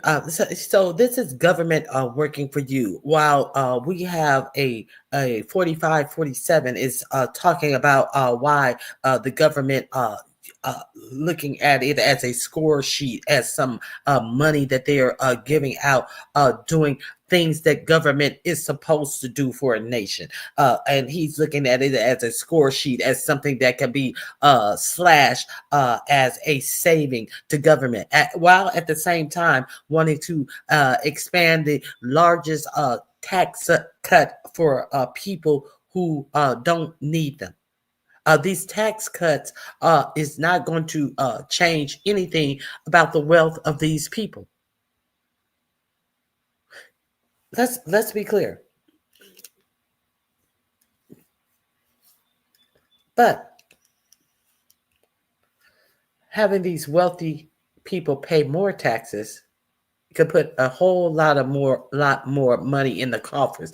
So at a time that you're acting like you need to scrounge up every penny, like they looking for a change in the seat cushion couch of America, and trying to take money from all type of scientific research, all type of food programs. We're going to talk about all the programs. They cut Meals on Wheels, for God's sakes. Meals on Wheels. But they haven't. If you're looking for money that badly, you ain't looking at the motherfucker with the big fat checkbook sitting wide open. So if you're a thief, and you see a house that is easy to get into, it's wide open, it got dollar bills for curtains, because the rich love to flaunt their wealth and access to power. So you're gonna rob them, or you're gonna rob somebody who's living in the hood. Who you gonna rob? Is it even robbery to make the rich pay their fair share? You would think it's robbery. No, it's making them pay their fair share, but you're looking for money. But see, this is what is being done in Burkina Faso. Excuse me. I hope my mic has been on this whole time. Yep, it's been on. I hope my mic has been on this whole time. Okay. Yep, it's been on. I hope my mic has been on this whole time. Okay. Yep, it's been on. I hope my mic has been on this whole time. Okay. Yep, it's been on. I hope my mic has been on this whole time. Okay. Yep, it's been on. I hope my mic has been on this whole time. Okay. Yep, it's been on. I hope my mic has been on this whole time. Okay. Yep, it's been on. I hope my mic is.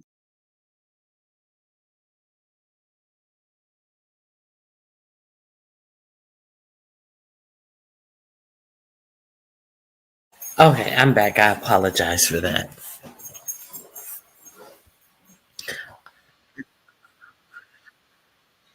I hear an echo. Hold on, let me work this out.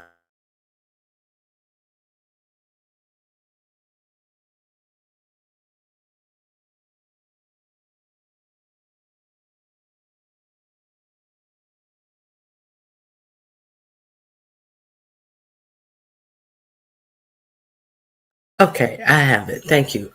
Now, D. Sarah, I always, this, you always say that the diaspora must unite too. Oh my God! Hold on.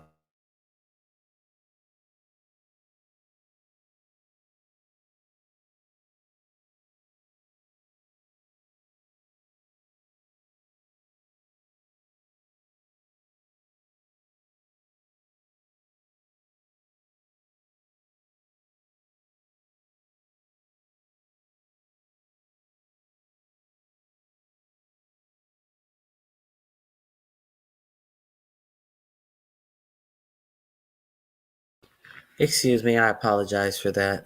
Okay, I'm back.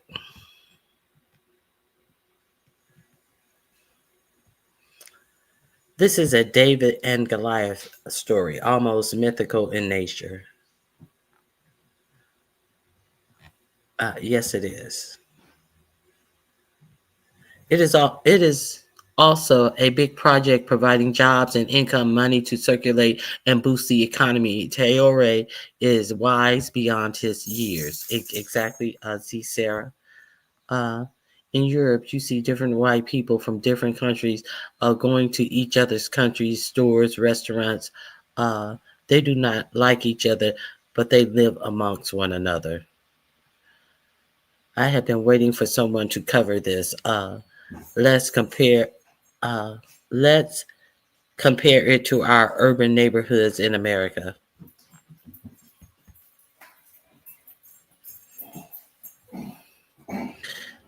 It's like a continent of villages. They all have different languages, cultures, etc., but still trying to work with each other. Uh, Now, see, all of y'all, stop lying. See, that's the problem with Black Americans, because they, on the grand scale of things, they all try to pull each other down. Look at the beef sector in its entirety. They all are behind the scenes, trying to ruin people's channels and all of this shit. None of them like to see other people get ahead. You know, please. Uh, uh, you know, there is nothing redeemable in many cases about the mindset of Black Americans, in my opinion. Look at European Union, the BRICS. It's definitely possible to collaborate for mutual benefit despite surface differences. Everyone wants the same thing. Exactly. And you didn't, and that's another thing that you don't hear about in the American news, anything about the BRICS. The BRICS was new to me. When I started talking about it, that's when I learned about it. And because I did not learn about it on our news, and not at all. The African Union of Nations is doing great work too. This man is a great man doing great things. He really is. I was like, okay, I'm awake. Yeah, you don't hear about any of this. They don't want you to hear about Africans or Black people working together because they find so much benefit having the coons out here doing what the coons have been doing, ripping apart each other instead of standing up for each other. No one wants to see you have a grain of rice more than them, or they're trying to tear you down. Uh, you know. Let me go on. Let me move on. Let me move on. Lie in your face. So many people just sit up and lie in your face and act as if you've done something to them. When you decide that no, I'm not the one. You don't play in my face. Okay, so let's continue. War on health. Let's talk about this war on health. We talked about the milk last week.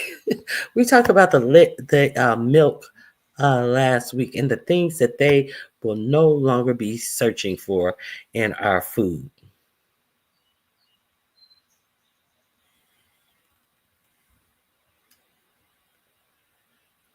Okay. Let me get all of my media up here. Hold on one second. We're going to talk about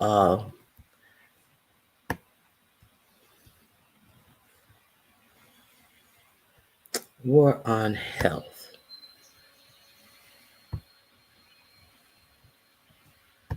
One more.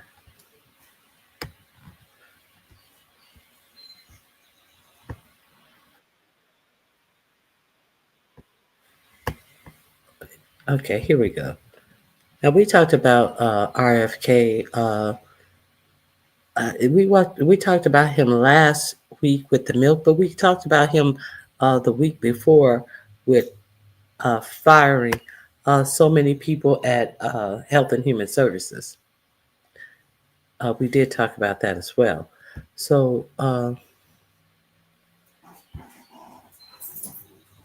let me share this with you, the latest on RFK. Um, with so many people who say that they have autistic children, I wonder if they even know that RFK was trying to get a a a register of all autistic people.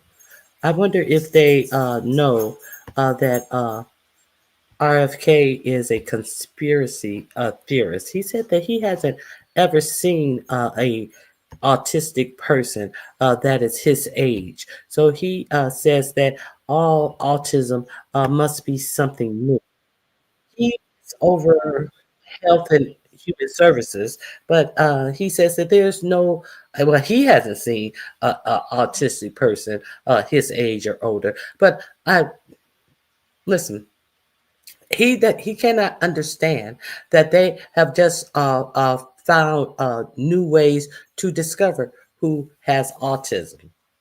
He just doesn't understand that autism is harder to detect in girls than it is in boys. So because they have found new ways to detect autism, he wants to be the authority on autism. That autism has is something brand new. It didn't exist in the past. Now, I beg to differ because now knowing what autism is. Uh, I can identify uh, people in my childhood who were older people, who were adults, who, in my opinion, had autism. Because if you had somebody in, I remember we used to go back south and for the summer, and there would be the men they would be well taken care of. They would be mannerly, but they live with their mother, and you could kind of tell, like their mother, had to guide them, but they weren't mentally deficient. I'll put it that way. They weren't mentally deficient, but they they weren't childlike. They were adult-like, but you knew that you just couldn't put your finger on it, because if they had Down syndromes or something, you could put your finger on it.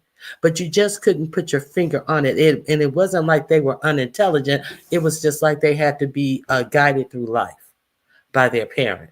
And as you grew up, that you knew that once they start getting old, and their mothers start getting old, you would be like, what's going to happen to him? Well, you understood that they were not going to be able to live independently. But it was not like they were bums on the streets or anything. I think that in my experience of people and being around people, I think those were traits of autism. That's just my opinion. Have you guys experienced anything like that in your youth, where you can go back and say, hey,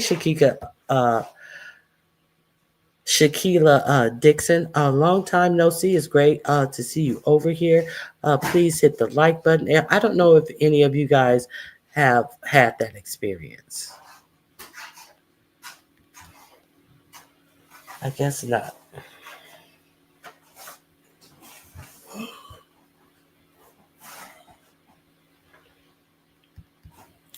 So let's get on what RFK Jr. It has been trying to implement in the United States. Now he kind of reminds me of who's that Goebbels in the Nazi camps, who experimented on people. He seems like that type of person. Let's not forget R.F. Kennedy Jr. Had been a measles MMR. It was a MMR1, the measles vaccination. He did not want to endorse it. He endorsed vitamin A and all of this type of stuff until he finally had to admit when he was going to a funeral of someone who died from the measles outbreak. And then while there, he touted two doctors' names. One of them was an anti-vaxxer, and one of them said that the vaccine didn't work because he had several doses. And this doctor who RFK Jr. Noted, who was a great doctor in the measles category, was treating patients while he had a actual case of the measles himself. And we would be remiss.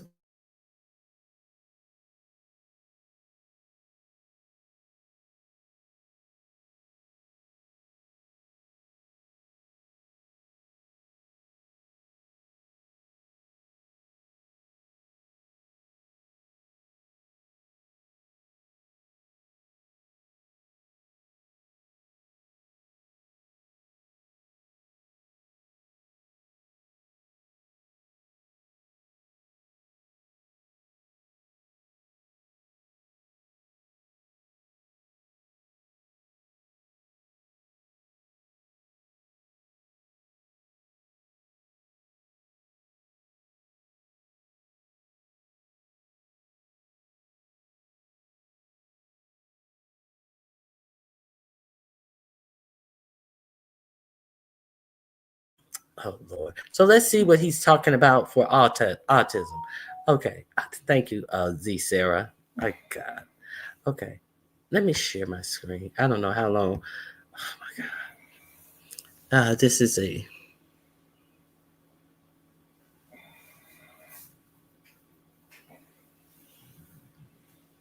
Here we go. This is his first press conference as HHS chair, and this is what he's talking about: autism. Let's go. We've gone from 1 in 10,000 now to 1 in 31, 1 in every 20 boys. This is 1,000 times more impactful to our country from an economic point of view, from a moral point of view. Autism alone, just one of these chronic diseases, will cost our country a Okay, so what is what I know very Gary girl. What is economic what does the economic view have to do with autism? Well, he's talking about the economic view. Let's continue and we'll figure out what he's talking about in the economic view. $1 trillion a year. We have to end that. We don't wait 2 years to react to $1 trillion a year. We have a country from an economic point of view, from a moral point of view. Autism alone, just one of these chronic diseases, will cost our country $1 trillion a year. We have. Okay, from an economic view and a emotional view or something he said, it would cost us $1 trillion, and we can't have that. So if we can't have that based upon an economic view, do you trust this person creating a registry of people with autism? If he says financially, we can't have that.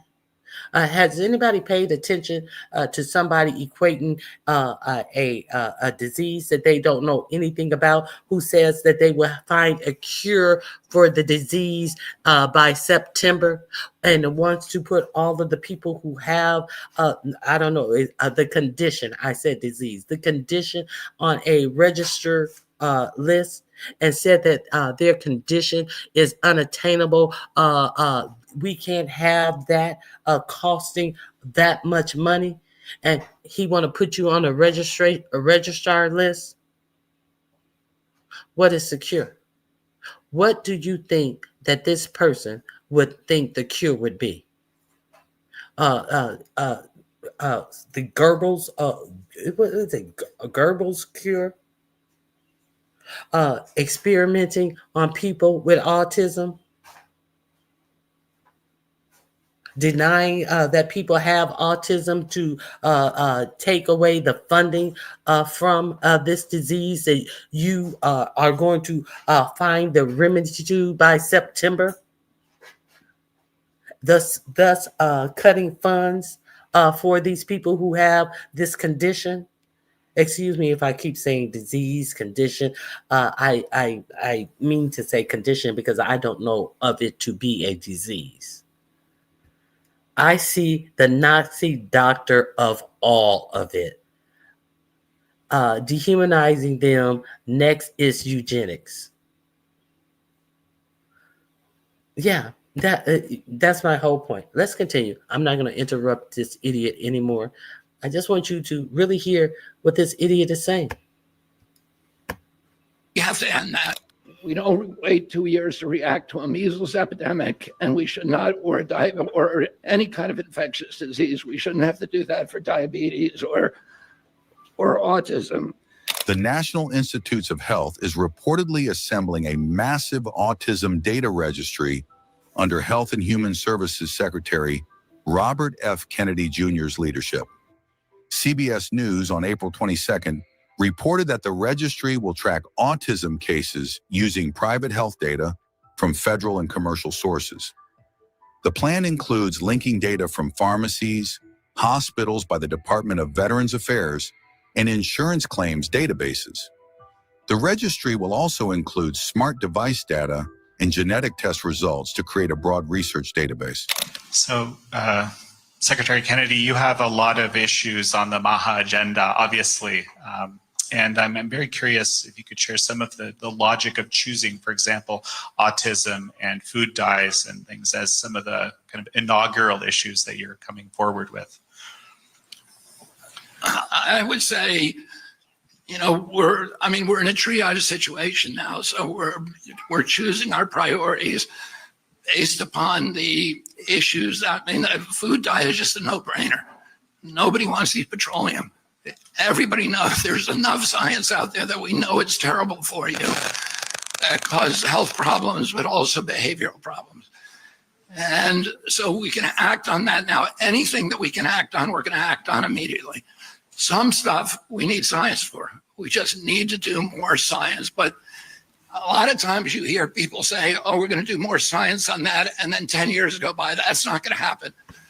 Okay, and you're one of the people who talking about you need science on that, but you unilaterally fired all of the scientists that are working in these areas. You're one of the people, and let's not forget the video that I showed where the guy asked him about I forget what particular thing that he fired the scientists for. And he said, and he also admitted that he didn't understand that the people for treating childhood diabetes were fired. Now he's sitting up here talking about we can't wait 2 years to get on top of childhood diabetes. Yeah, well, you can wait as long as it takes for you to get the people who were working on childhood diabetes back into Health and Human Services. A whole fucking idiot is running Health and Human Services, and don't take any of this shit that he's saying to heart. Now, I wanted you to know why I brought up this registry that you probably ain't even heard of this registry. The only reason I heard about the autism registry is because they have backtracked on creating it. I didn't know they even were creating it. Did any of you guys knew or know that they were creating an autism registry via going through? How come it's not voluntary? You hear that they were going to go through your medical records, your insurance payout, your insurance record, your pharmacy records. It sounds like the reason why Elon Musk has control of all of your records is because you don't have you won't have a voice in government putting you on certain type of registries based upon the data that they illegally let Elon Musk and his muskrats go and collect on you. They don't need your permission. They have all the information that they need at their fingertips to put you on registries that you didn't even know about. Are we clear? Let me see what you guys are saying.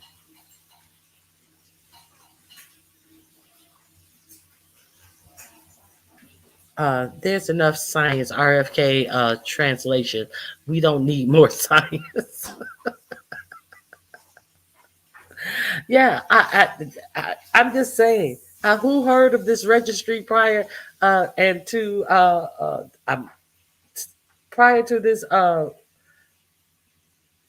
I don't know. Let me see when this post came out. Let me see when this was posted. This is on the economic page 4 days ago. So 4 days ago, this came out about. President Trump wants dramatic change. 4 days ago, this came out about there being a registry. Now, President 4547 wants a dramatic change, and we get applauses. And we're talking about connecting medical conditions with how much it costs the government. And we get applauses. Let's continue. President Trump wants dramatic change in the next 2 years, and we're going to deliver that for him. In terms of autism is a priority. We've gone from 1 in 10,000 now to 1 in 31, 1 in every 20 boys. This is 1,000 times more impactful to our country from an economic point of view, from a moral point of view, from just from the perspective of just our national well-being. What is an economic view and a moral point of view?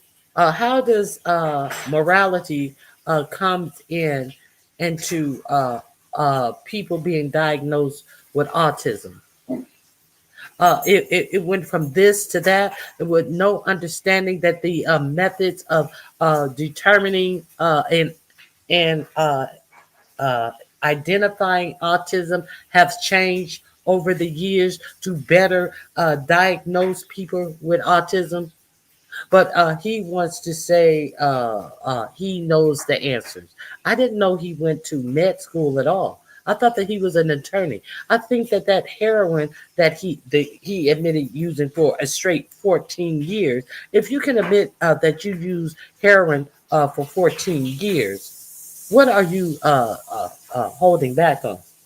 But all of a sudden, you know the causes of autism. A whole quack. Let's continue. Well-being, that it has to be, it's caused by 2035. It's going to cost us, autism alone, just one of these chronic diseases will cost our country $1 trillion a year. Okay, so autism is going to cost this country $1 trillion a year. So we have to get rid of autism by hook or by crook. Let's get everybody registered on an autism list. Why are we doing that?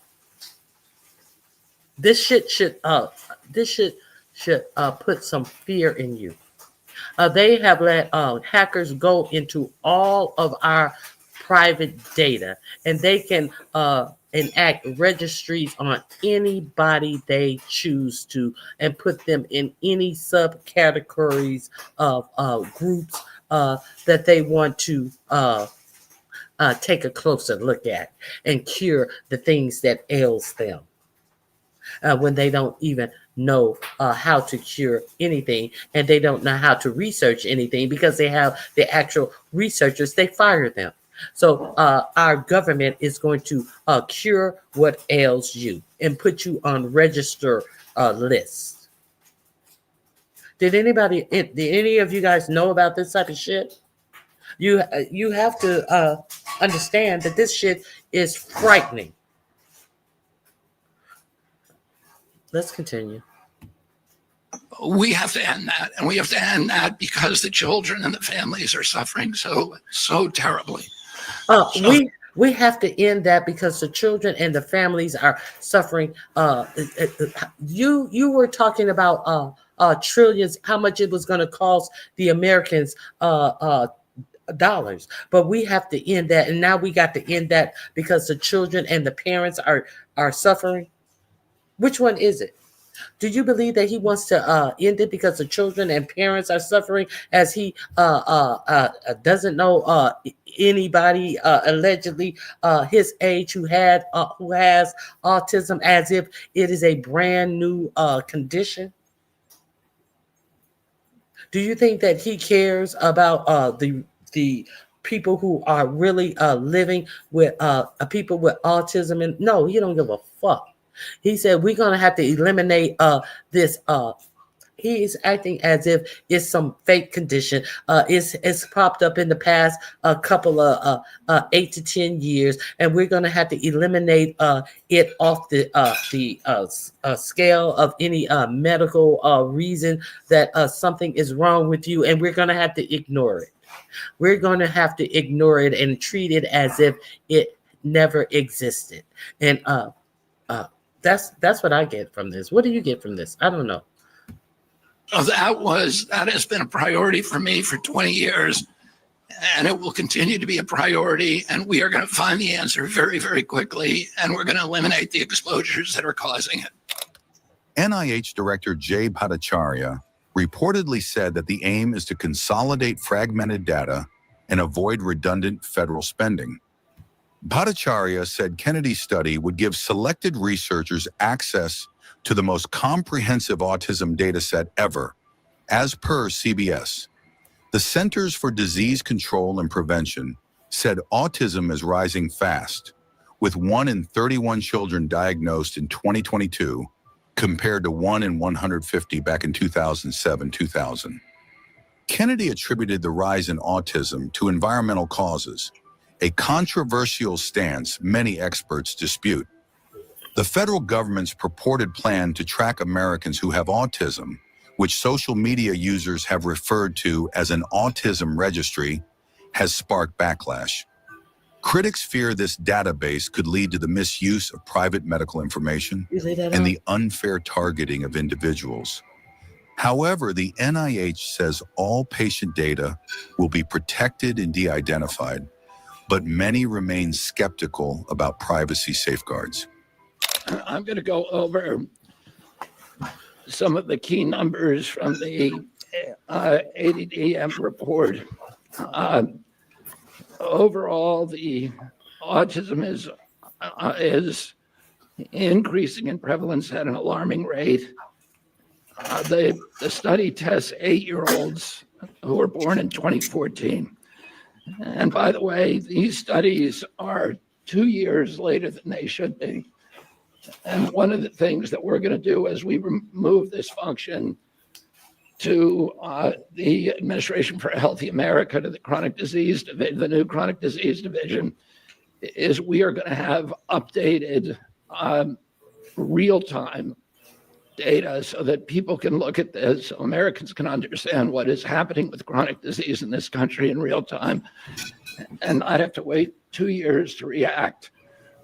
We don't wait 2 years to react to a measles epidemic, and we should not, or any kind of infectious disease. We shouldn't have to do that for diabetes or autism. The ASD prevalence rate in 8-year-olds is now 1 in 31. Shocking. There's an extreme risk for boys. Overall, the risk for boys of getting an autism diagnosis in this country is now 1 in 20. And as high in California, which has the best data collection. So it probably also reflects the national trend, 1 in 12.5 boys. One of the things that I think that we need to move away from today is this ideology that the autism diagnosis, that the autism prevalence increases, the relentless increases, are simply artifacts of better diagnoses, better recognition, or changing diagnostic criteria. So he's saying that you can't understand that there's more people being diagnosed because of better scientific research into them and able to identify autism and different ranges of autism, because we know that autism have a wide range of things. Now let's not forget that RFK Jr. said that people with autism would never pay taxes. They would never be able to go to the bathroom by themselves. So he was only recognizing 1 degree of autism, and he basically said that these people will be unproductive in life. This is who's telling you that you cannot say that autism is being recognized because of the new data that they have and the new procedures that they have to identify autism. A man who said that people who were autistic would add nothing to life, will never pay taxes, will never know how to go to the bathroom unassisted. Okay, so the rest of this is on my community wall. I just wanted to talk about this because it needs to be talked about. These are the people who we have over our health. Now, let me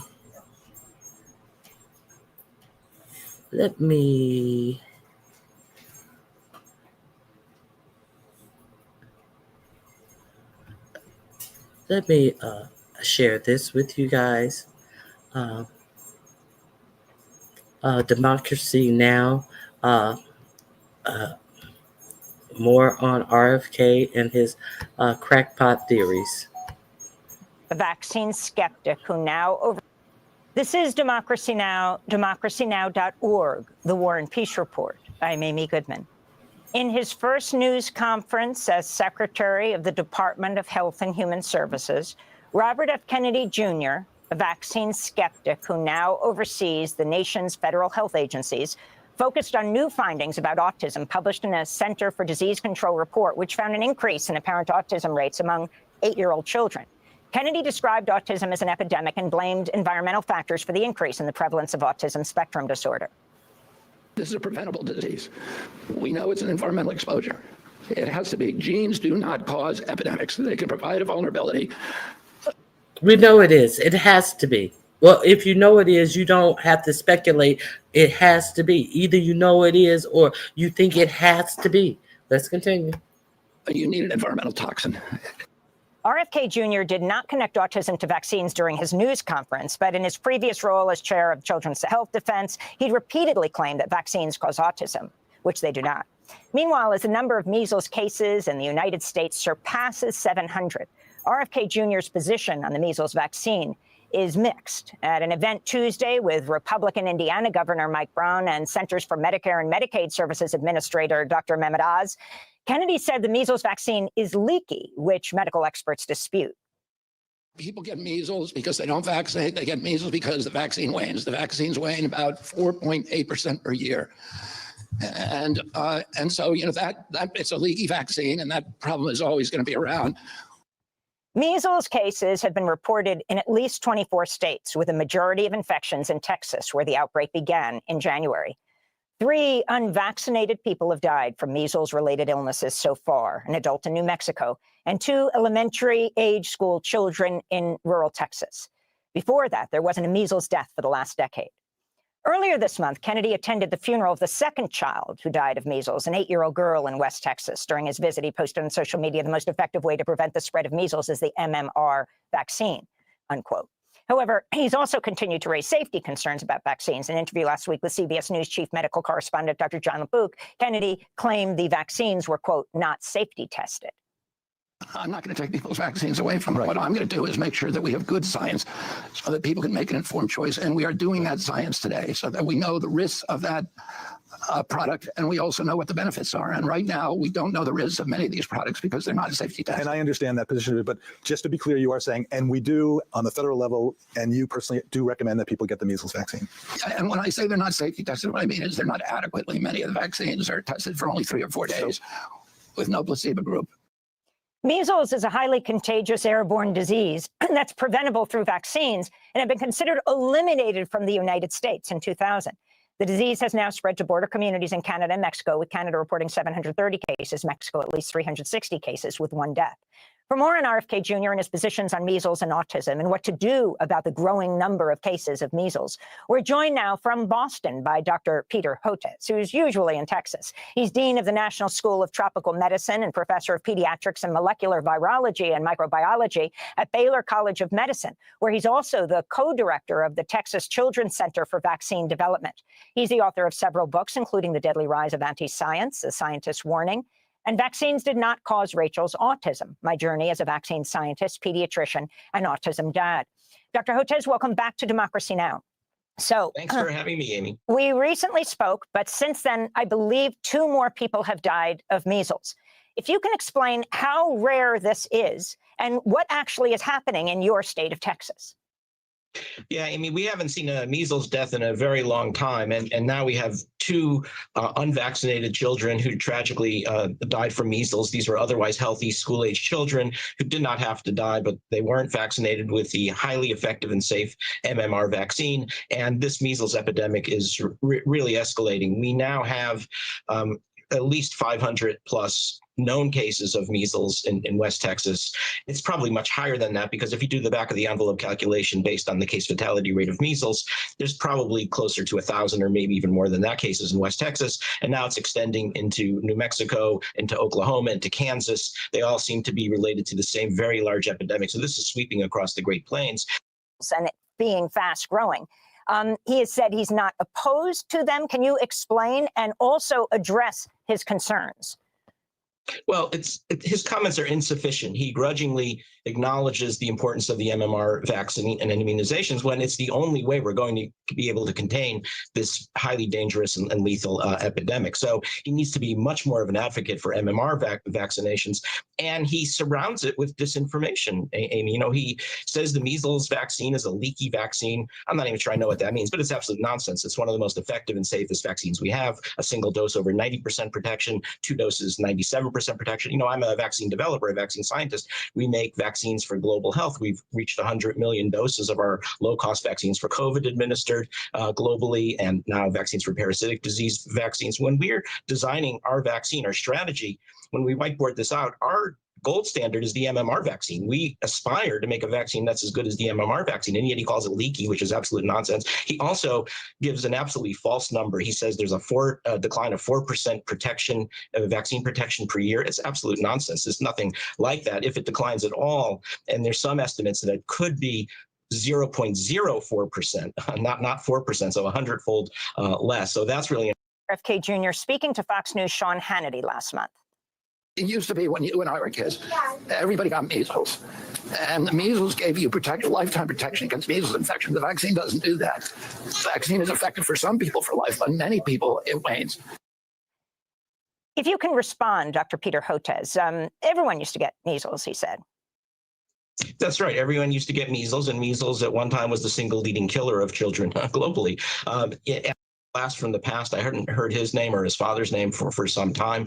But the point is, you know, what's his rationale for doing this? There we have, as I've outlined in the book about my daughter, we have detailed evidence showing there's no vaccine and autism link. And one of the things the anti-vaccine lobby does is they always move the goalposts. As soon as the scientific community debunks one of their assertions, beginning with the MMR vaccine, then they come up with something else. So it was in the late 1990s, there was a false assertion and a fraudulent paper written claiming that the MMR vaccine causes autism. That was shown to be, that paper was retracted, and the scientific community followed with large cohort studies of hundreds or even thousands of kids, showing that kids who get the MMR vaccine are no more likely to get autism than kids who don't. Of Bobby Kennedy saying that he will discover the cause of autism by September. Yeah, that one's a head scratcher because, first of all, there's at least 100 autism genes. There are many different forms of autism, and it's not a simple cause, right? It's clearly the genetic component is huge. There could be some environmental exposures early on in pregnancy. That would all be very reasonable for him to look at. But the way he frames it is almost childlike. It's very simplistic, saying he's going to find the cause. Well, there's not a cause. It is a complex set of interactions between genes and the environment, very much like cancer. It's almost like saying that he's going to find the cause of cancer by September. It makes no sense on scientific grounds, and that's been explained to him in detail. Let me go to the Health and Human Services Secretary, Bobby Kennedy, speaking at a news conference Wednesday morning. Autism destroys families. More importantly, it destroys our greatest resource, which are our children. These are children who should not be suffering like this. These are kids who, many of them were fully functional and regressed because of some environmental exposure into autism when they're 2 years old. And these are kids who will never pay taxes. They'll never hold a job. They'll never play baseball. They'll never write a poem. They'll never go out on a date. Many of them will never use a toilet unassisted. And we have to recognize we are doing this to our children. So that is Bobby Kennedy. Your response, Dr. Hotez, as an autism dad yourself as well. Yeah, well, it's misguided on multiple levels. So let's unpack it a bit. For the first point, well, the second point, where he talks about autism and not paying taxes, never working. Look, my daughter Rachel, she's a young adult. She's in her early 30s. She can't live by herself. She lives with us. And has been living with us, but she works every day at Goodwill. She pays taxes. She earns money. She loves going to work. She walks to work. She has friends at work. She goes to the movies. And the way he portrays autism in these very dark terms simply doesn't reflect the vast majority of people who live on the autism spectrum. So I found that deeply offensive, and it has this kind of creepy tone to it as well, which we can go into. I just wanted you to hear the two sides of this. This is the last thing I wanted to share on this autism thing that I have been looking into since I've heard about this registry. Let me share this with you guys. This is a story that came out of Rolling Stone. What is the title? RFK wants an autism registry. People are pissed. To assist him in his quest to determine the cause or causes of autism by September, Health and Human Services Secretary R.F. Kennedy Jr. and his hand-picked researchers will have access to a so-called disease registry of people living with autism. He's not requesting it from you. He just gonna go through your motherfucking all of your medical history to put you on it himself. Okay, with his hand-picked researchers. National Institutes of Health, the NIH Director Jay Baccaria announced on Monday. Speaking at a meeting of NIH advisors, Baccaria also laid out plans for a soon-to-be-launched real-world data platform, which will collect and compile private medical records from several federal and commercial databases to support Kennedy's autism research program, CBS News first report. All of this comes during Autism Acceptance Month. Maybe not so. And less than a week after Kennedy's inflammatory remarks at a press conference where he said that autism destroys families and that people with autism will never pay taxes, hold a job, write a poem, or go out on a date. Later, a spokesperson for the Department of Health and Human Services clarified that Kennedy was referring to those that are severely affected by this chronic condition. He is an attorney. He has been in public life his entire life, so he couldn't clearly state what he was talking about. I think he said what he said, period. And now they're backtracking. Okay. And that he was in no way, and that, wait a minute, and that this was in no way a general characterization, but it still didn't sit well with members of the autism community, like parents, researchers, and the advocacy organization. Harmful rhetoric has real world consequences, said Christopher Banks, president and CEO of the Autism Society of America. Autistic individuals and their families are left feeling dehumanized, devalued, and blamed. Okay, there's a related video, what you need to know about the National Autism Registry. I didn't see this. Let me. Says Robert F. Kennedy. These are children who should not be suffering like this. Turning to creating a national registry of people who are on the spectrum. Where does this go? To search for the cause. We will have some of the answers by September. It's a neurological disorder where an estimated 1 in 31 children are on the spectrum. The parents that I speak to, they are on board with autism research. For Megan Lyde. But they wanted to be done in the right way. She's with the Palm Beach Autism Club that works with adults on the spectrum. Their medical records deserve privacy like anybody else when you go to the doctor. The database will pull medical records from a number of federal and commercial databases to help widen the sample size of the research. What are your thoughts on the database? I think Americans are naturally suspicious of sharing too much information. Jack Scott. There are many unanswered questions. Is the executive director of Florida Atlantic University's Center for Autism. We would need to see a very careful, comprehensive plan. He'd like to see what security is in place to... Nothing slows down Sophia Wilson, because with Xfinity Internet and Xfinity Mobile, protect personal information. It could potentially be used to stigmatize people, and that would be a problem. And if people on the spectrum will be able to opt out of being on the registry. Most parents reporting in Palm Beach County. They'd probably rather see more genuine support. Joel Lopez. And appropriate services. WPTV News. But these are appropriate services is the reason why.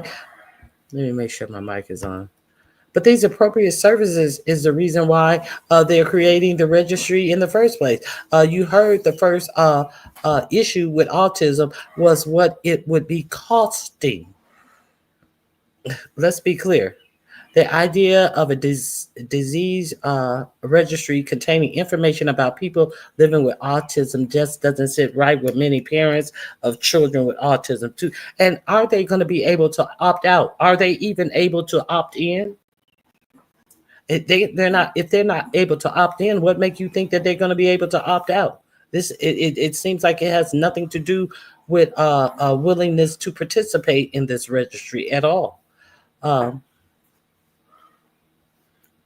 Tuesday, we had parents call our centers in a panic asking if they could get their children's medical records erased, said an autism researcher who asked Rolling Stones for anonymity because in its current climate, it is unclear what the impact could be of speaking out. Yeah. Are they going to do you like they did that Wisconsin judge and have the FBI come and arrest you, and then that idiot Kash Patel, the FBI chair, tweeted out enjoy like they did something grand, and then erase the tweet as if nothing happened? A bunch of numbskulls working at the highest level of government. So they should be, and to the point where people are afraid to say anything about being leery of databases for patients with autism. Okay.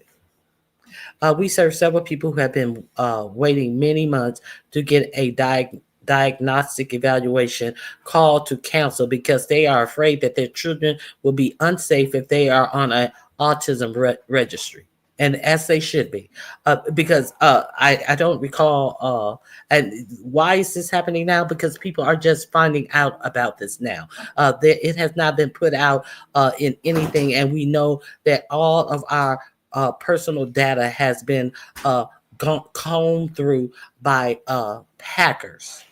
And we know that we do know that RFK didn't even know who was fired in his agency when they fired 10,000 people researching some of everything. And I'm going to go through the moonwalking back of these firings that have happened. That's why this video is has Michael Jackson moonwalking, because of all 10,000 people. They asked him why did he hire this person, that person. I didn't know anything about that. That was mostly DEI firings, and that's what the president wanted. Well, if these were, and I'm going to have to look into it, and I'm going to have to do this. If you're going to have to look into it, and they were firings that the president wanted, and you fired them just because the DEI recommendation of the president, and you're going to have to look into it. It sounds like you fired people that were important in health and human services. Why are you looking into somebody you've already fired? Because the president wanted it done. Well, if the president wanted everybody in DEI fired, then you stand behind the following that stupid DEI mandate and fire people, and do without what research and what work they were working on. Because if you just fired them solely behind DEI and they were doing important work to you, how important was the work to you that you didn't stand up and say, no, we need this person. Fuck what you say about DEI. This person is working on X, Y, and Z, and we need this person in our agency, and I'm not firing them. But no, I didn't know they were fired, and I'm going to have to look into that. I didn't. So who's firing these people that he don't know that are being fired? The muskrats. That's who fired 10,000 people in his department. He has nothing to do, don't know, nothing to know about it, nothing to do about it. So are we to be afraid that children are going to be put on the registers? You goddamn right. You should be afraid. You should be very afraid. Okay. Meanwhile, Muskrat's supposed to be on the autistic scale. He don't need anything from the government. He's the richest man in the world. But your child may need something. There could be some programs that your children could benefit from. Okay, so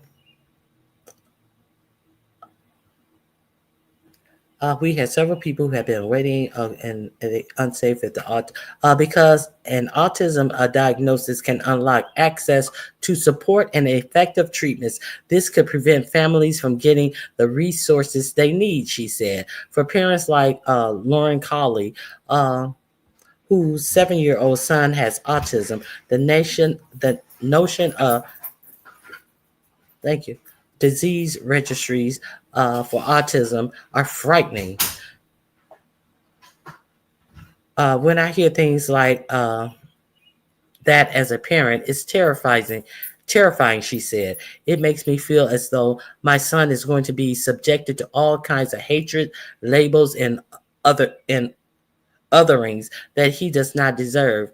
It very much feel as though my son is in danger, that he's being almost hunted down in order to be somehow taken away or fixed or any other number of horrible things.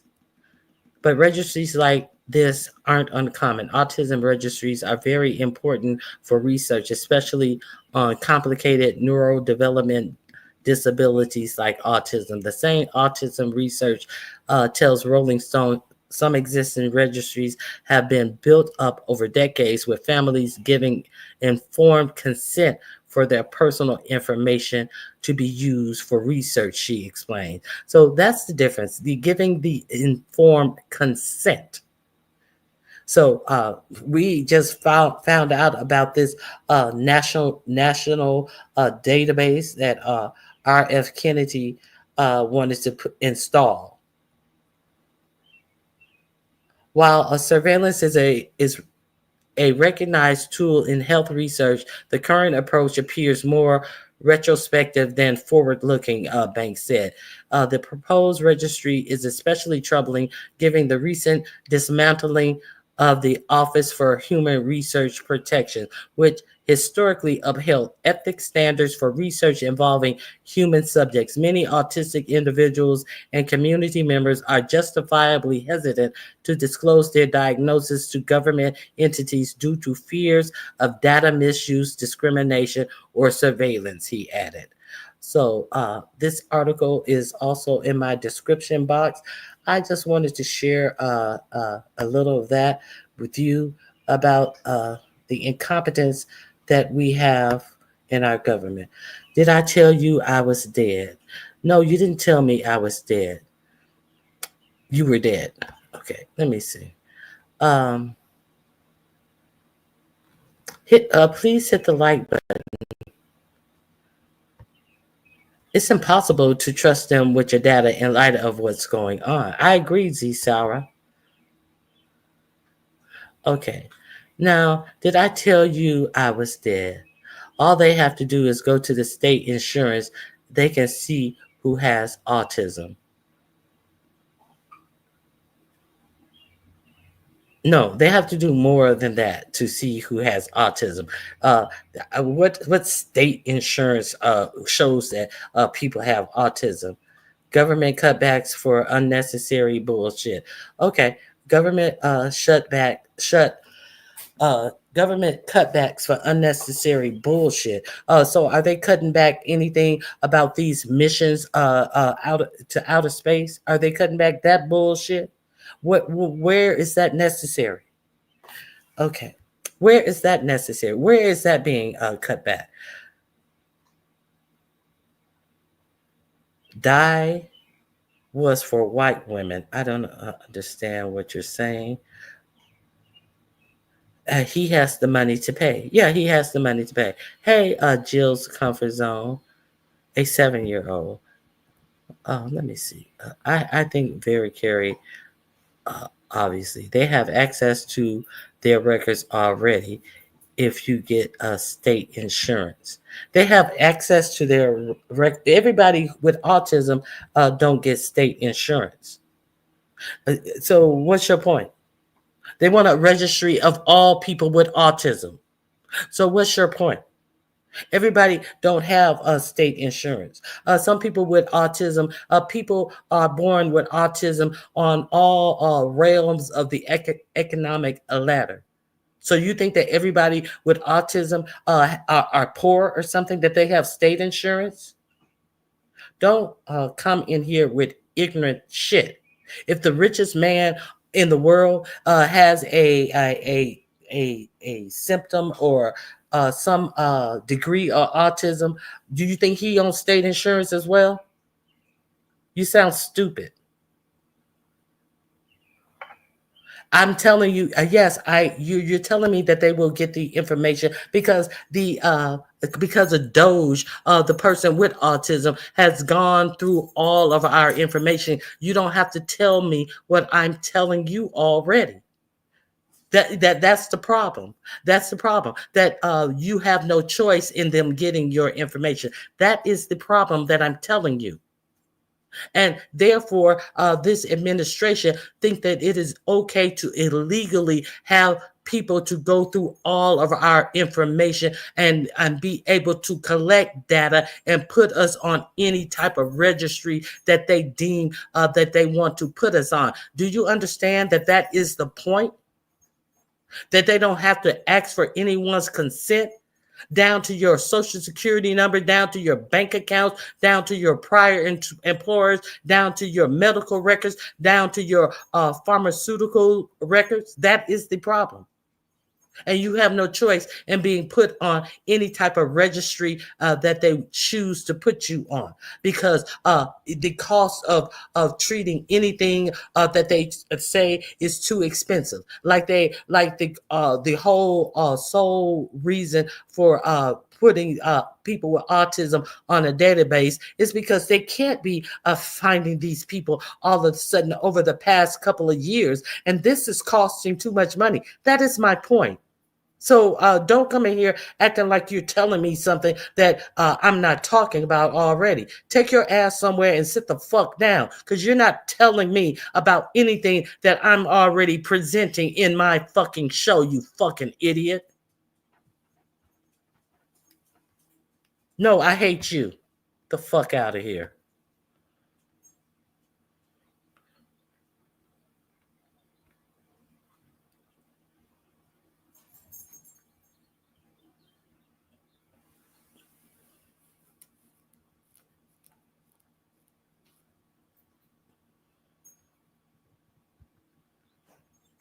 Oh, motherfuckers coming in here trying to be smart and just showing what a fucking ignorant ass that they really are. Okay, let's continue. Everybody want to be smart, but everybody got something to say. But ain't nobody said a motherfucking thing about none of this shit. Now everybody got something to say. But I see that dumb asshole didn't say anything about the fact that he thought that they can get your information from the state, like everybody with autism is on some Medicaid.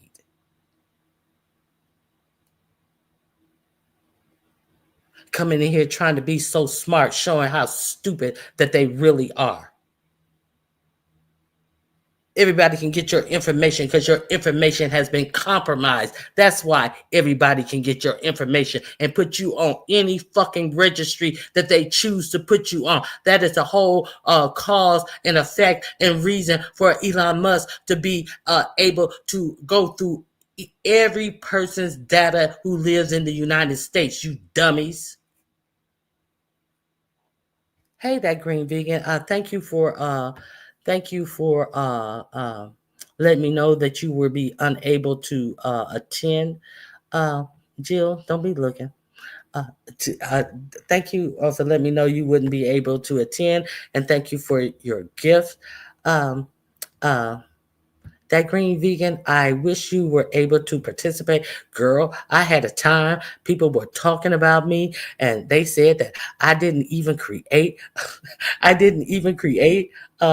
this thing one time. I created it 3 times. They were like, Mr. Ronnie Q was the one who were putting together those benches. Let me I meant to tag you. That is my bench. That's how it turned out.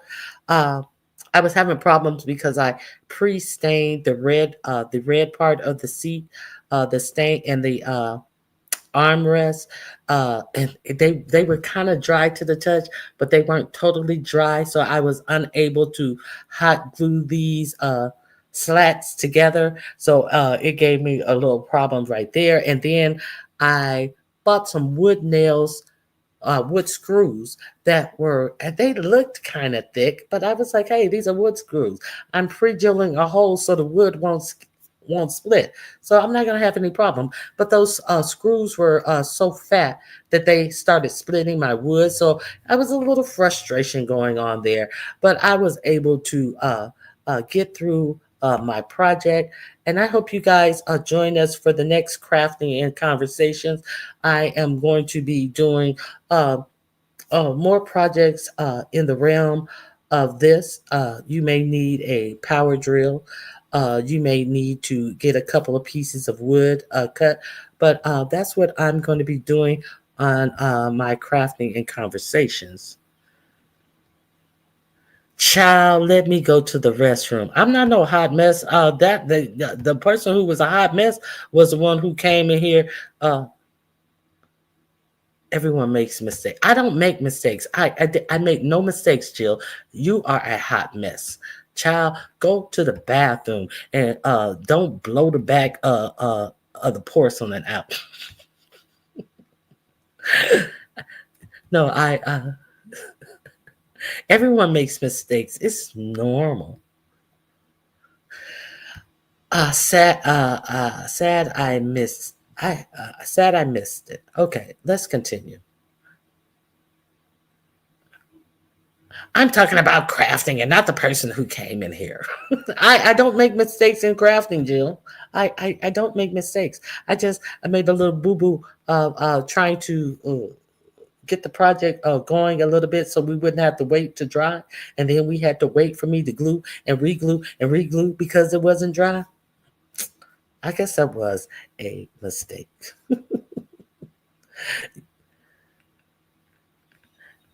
You plucked up and that's it.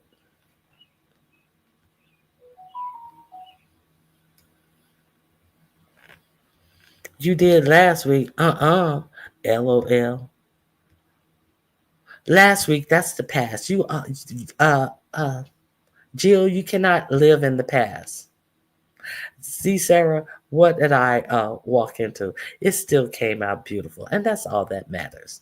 And if anyone would like to purchase one from me, I will not be constructing it in the way I will be constructing it the easy way that I'm used to, having time to dry my stained pieces. If anyone would like to purchase one of my benches for your garden area, for your patio area, for anywhere in your house, let me know. I can do them any color. They do not have to be white. They can be any color you want to. It does not have to be stained in redwood. It can with red stain. It can be stained with ebony color stain, with pecan colored stain, any stain you would like. I just decided to try redwood because I had usually done a ebony colored stain. So hey, if you would like to purchase one for your garden or your home, get with me. Let me know you'd like to purchase one. They will be for sale.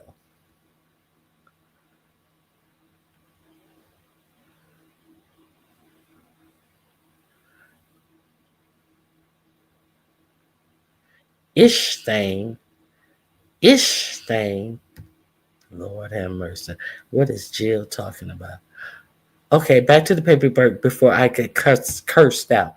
You're not gonna get cursed out, Jill. Jill, I depend on you to be shady. So let's get let's show the civil rights attorney talking about these executive orders that were signed last week that will. I think this is it. Let me see. Yes, this is the one. Talking about the executive orders that will ensure that people will not be able to sue because they have been discriminated against. So I want to present this to you guys. I thank Z Sarah for calling my attention to it. So let's check this out. If you have not subscribed to this channel, you may want to go over there. I'm going to drop the link in the chat. I will add it to my description box later. So let's get into it. Like they did DE, intentional discrimination. All right, let me explain what I'm saying. So disparate impact. Disparate impact is probably a word you've never heard in your life, or a term. Yeah, that was a term that I had never heard of in my life. I'm like, what is disparate impact? When I was reading the executive order, so I should have watched him and he would have explained it to me first, because I didn't understand exactly what they were talking about. They were talking about it in disparate impact. So let's find out what this executive order really meant. That you've never heard in your life. In that manual that I just told you about, let me quote these words. Courts have ruled that even without evidence of overt intentional discrimination, such results might suggest discrimination. This doctrine of disparate impact could be ended legislatively or at least narrowed through the regulatory process by a future administration. So, Dr. Roberts. So he does not want, even if you have been discriminated against, he has developed a way that the administration can prevent you from suing for the discrimination that you have experienced. Not that he's saying that these discriminations don't exist and people are taking cases to court where there is no discrimination. No, he said what he said. Here is saying that they want to see the disparate impact doctrine done away with, like they did DEI, like they did affirmative action. Because disparate impact, we litigators, practitioners, civil rights litigators, we use disparate impact to prove our civil rights cases all the time. Because quite often when we bring these lawsuits, these civil rights lawsuits, we don't have intentional discrimination or overt discrimination. We as Black Americans know we don't have to be called the N-word to be discriminated against. We know that, having been the victims of discrimination all our lives. We know that racists nowadays are much more smarter and wiser than to use a racial slur. Nonetheless. Now, prior to this administration getting into office, when they were even prior to the vote, he had already discussed this. I already played a video of him saying that, they will be, he was warning that how our civil rights would be in jeopardy under this Project 2025. And that is one of the main things that he had already concentrated on. This attorney, he had already concentrated on that they will make it impossible for you to file a case, because if the case wasn't an overt racism, that it would not be acknowledged as racism, as if someone called you the N-word, or and it would be very hard for you to sue different companies for not for not hiring Black people, discriminating against hiring practices and all of this stuff. He had already went in depth with this, and now here it is coming to fruition, the exact things that he spoke about. So I'm going to let him continue. Less they discriminate against African Americans all the time. And you see, what the law requires is that you show that the discrimination was intentional. And again, short of somebody calling you the N-word, it is very, very difficult to prove that the discrimination was, in fact, intentional. So the law allows us to show disparate impact. Disparate impact means that we can show that Blacks disproportionately have been affected by this type of discrimination. And that then shows the intent of the discrimination. So it's a way to sort of get around the fact that intentional discrimination is very, very hard to prove. If we can show that enough Blacks have suffered some injury or some damages because of a particular type of discrimination, then that meets the disparate impact doctrine. Well, they want to get rid of that so that a civil rights lawsuit will be dismissed by a judge unless you're able to show just some overt, intentional racism. And again, that's hard to do nowadays. So there it is. You heard it again. That was July 2nd, 2024. I warn you, my people whom I love with my heart, not to vote for Trump, because he was going to go after the civil rights movement, the Civil Rights Act, civil rights laws, disparate impact, and any other law or legislation or policy that helps African American people. I warn you. And I'll be honest with you, I am frustrated. I'm angry, to be honest with you, because I spent months warning Black people not to fall for MAGA's lies. Oh, that was the video from months ago. I saw that video from months ago. I thought he was just reaffirming this. And I understand your point, brother. I understand your point. All of these people, all of these Negroes who wanted to be these unicorn Negroes who talking about they were going to vote for 45 47 because of his policies and because people want this and people want that, trying to be some unique black people. I warned them as well. I understand your plight. All of these people, I'm just here for entertainment. I'm just here for these fake storylines. I'll be back tomorrow. I'll be over there tomorrow. Don't promise me you're gonna be nowhere because my show gonna go on with or without you.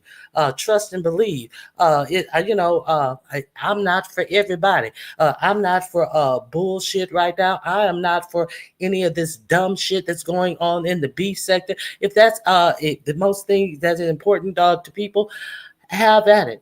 You are not my audience. I am not looking for no like minds in the beef sector whatsoever. If you like my content, you'll be here. If you don't, you won't be here. Okay, I don't care. There's a whole audience of people who wants to have information that affects them and how they live their lives. It's other people who want to some escapism from their real lives. I understand that. It's not for me. I don't need to escape my real life. But hey, if that's what you need to do to get through your life, have at it. But let's continue. I knew Trump was coming for civil rights. I knew it. How did I know it?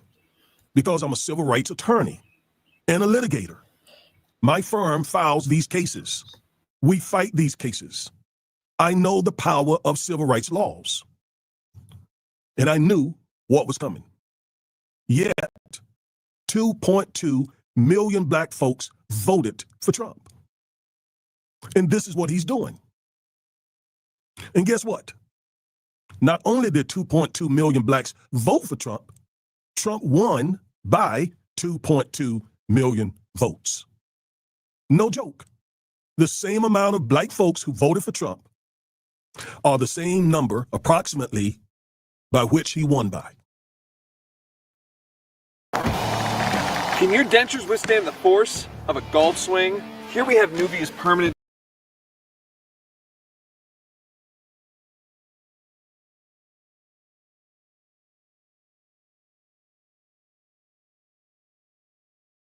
Okay, so go check him out. I put the link in the chat. I will add it to the description box. Thank you, Z Sarah. So let's talk about the 60 Minutes producer who is quitting. 60 Minutes has only had 3 producers and in its long life of programming. So, CBS produces 60 Minutes. CBS also interviewed Kamala Harris, and it infuriated 45-47 because he didn't have the chutzpah to sit down and do the interview. I'm thinking with 60 Minutes himself. So, because they scheduled the interview with both of them at the same time, but he refused to show up. So she showed up and did the interview alone. And he wanted to contend that they had edited her answer, but they did not edit the answer. They edited the space or something within the answer due to the time constraints of which a 30-minute show has actually 22 minutes of broadcasting that they could do outside of the commercial that fills the 30 minutes of a show. Technically, so they trimmed out the fat in some of her answers, and he has sued CBS for $50 billion with a B because of that, because he was too afraid to show up as an individual by himself the same way she did and do an interview. So he is suing CBS for $50 billion, and you must understand that the head of CBS is trying to merge with I forget who CBS is trying to merge with. She's trying to merge with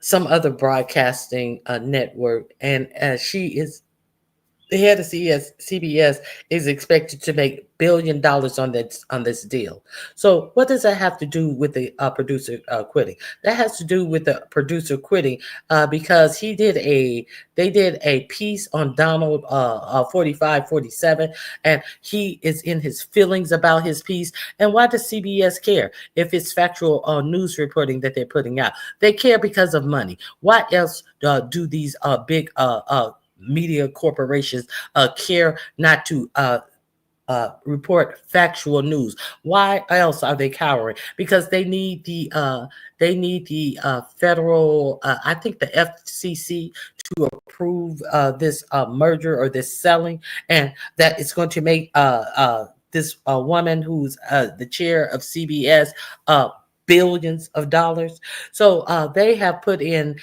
somebody to regulate the direction of 60 Minutes. And the director said, the producer of 60 Minutes said that he feels that he cannot do his job as a media freely, and he is quitting 60 Minutes. So it's not about giving the public information. No, these for-profit media, their only thing is to make profit, is to make personal wealth for themselves. It's not about giving the American people any media that they can use. And it just really cracks me up. Somebody came in and told me that they watch the news. That's why they don't come to my channel, as if they are informed by watching this for-profit news. I just laugh. You don't have to tell me anything about why you don't have to tell me why you don't come to my channel. I don't bother to tell you why I don't come to yours. We're different. We're different. I'm on a different vibe right now. Don't tell me why you don't come to my channel. Just don't come. Just don't show up. I see it for what it's worth. Everything is not for everybody. And if you don't support me, I don't support you. It's very simple. Okay, so let me share. Where else did I want to go? Let me share the 60-minute piece for you guys. If you guys haven't heard about it, I thought that it was kind of interesting. I did the war on health. Oh. Let me see. Where is it? Where is it? Here it is, right here. Let me get through the commercial, and I will share this with you.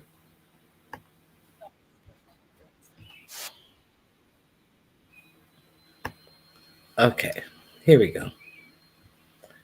Secular Talk. If you are not subscribed to Secular Talk, you may want to check them out. He does great content. I just want to share a little bit about this 60 Minutes with you. 60-minute producer resigns over pressure to be pro-Trump. The Kyle Kulinski Show. Okay, Kulinski Show. Secular Talk is the name of the channel. Story that came out a few days ago, and there are really serious implications to this. Bill Owens is the executive producer of the show 60 Minutes. Now, I mean, before I even continue, let me just point out, they've been doing really, really good work in the Trump era. They are the reason why we know a lot of the things we know about their horrific actions, right? I think they were the first ones. I think they were to find out that 75%, this was their number, 75% of the people sent to El Salvador, to the Gulag, illegally with no due process, have no criminal record. I think that was them. Then there was another one that came out, another report. I thought it was either Bloomberg or Reuters that said it's actually 90% of the people have no criminal record. But they're the ones doing the digging, finding out who these people are. They've been doing genuinely good journalism, like they've been doing their job. And so it would stand to make sense that they want to inhibit 60 Minutes from coming out here telling that truth that they have reported, that 75% of the people who they sent to that gulag and their big propaganda footage that they took of it, 75% of them had not committed a crime. Now, why do we care if they're deporting people? Well, why, if you are just simply deporting people, you're sending them to prison camps? You may want to answer that. But instead of answering that, you just lie and say that they are criminals. So you are doing this mass deportation, and you're paying to keep them in prisons for what? For no crimes. So they have to answer for that.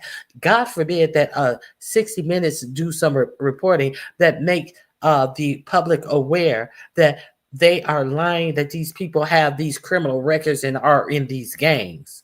So let's keep it a buck. You can vote for whoever you want to vote to based upon immigration. But why are they hiding that these people that they are immigrating, they are throwing out of this country, are criminals?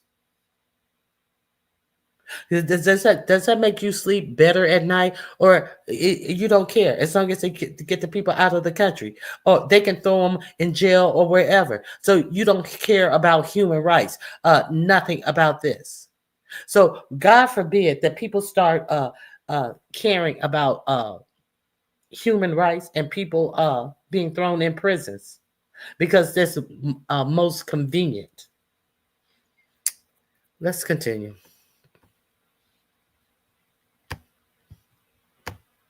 Job. Okay. Well, this guy's the executive producer. He just resigned because he says that 60 Minutes is taking away his journalistic independence, the higher-ups. 60 Minutes has been attacked repeatedly by President Trump as recently as last week. Paramount, that's the parent company, Paramount's top shareholder, Shari Redstone, a longtime friend of President Trump, is eager to get the Trump administration's approval for the sale of the company. So do you understand what's happening here? The government would need to approve the sale of this company. The owner of this company wants that to happen and is friends with Trump. They applied pressure to him to lay off of Trump. They applied pressure to him. Hey, maybe you cover some good things about them. And he goes, I got to step down because I can't do this job the way I should be doing this job and have to do this job where I maintain my integrity, I maintain my honor, and I tell the truth. So he goes, I'm stepping down because I know the direction you want to take this, and that is not journalism.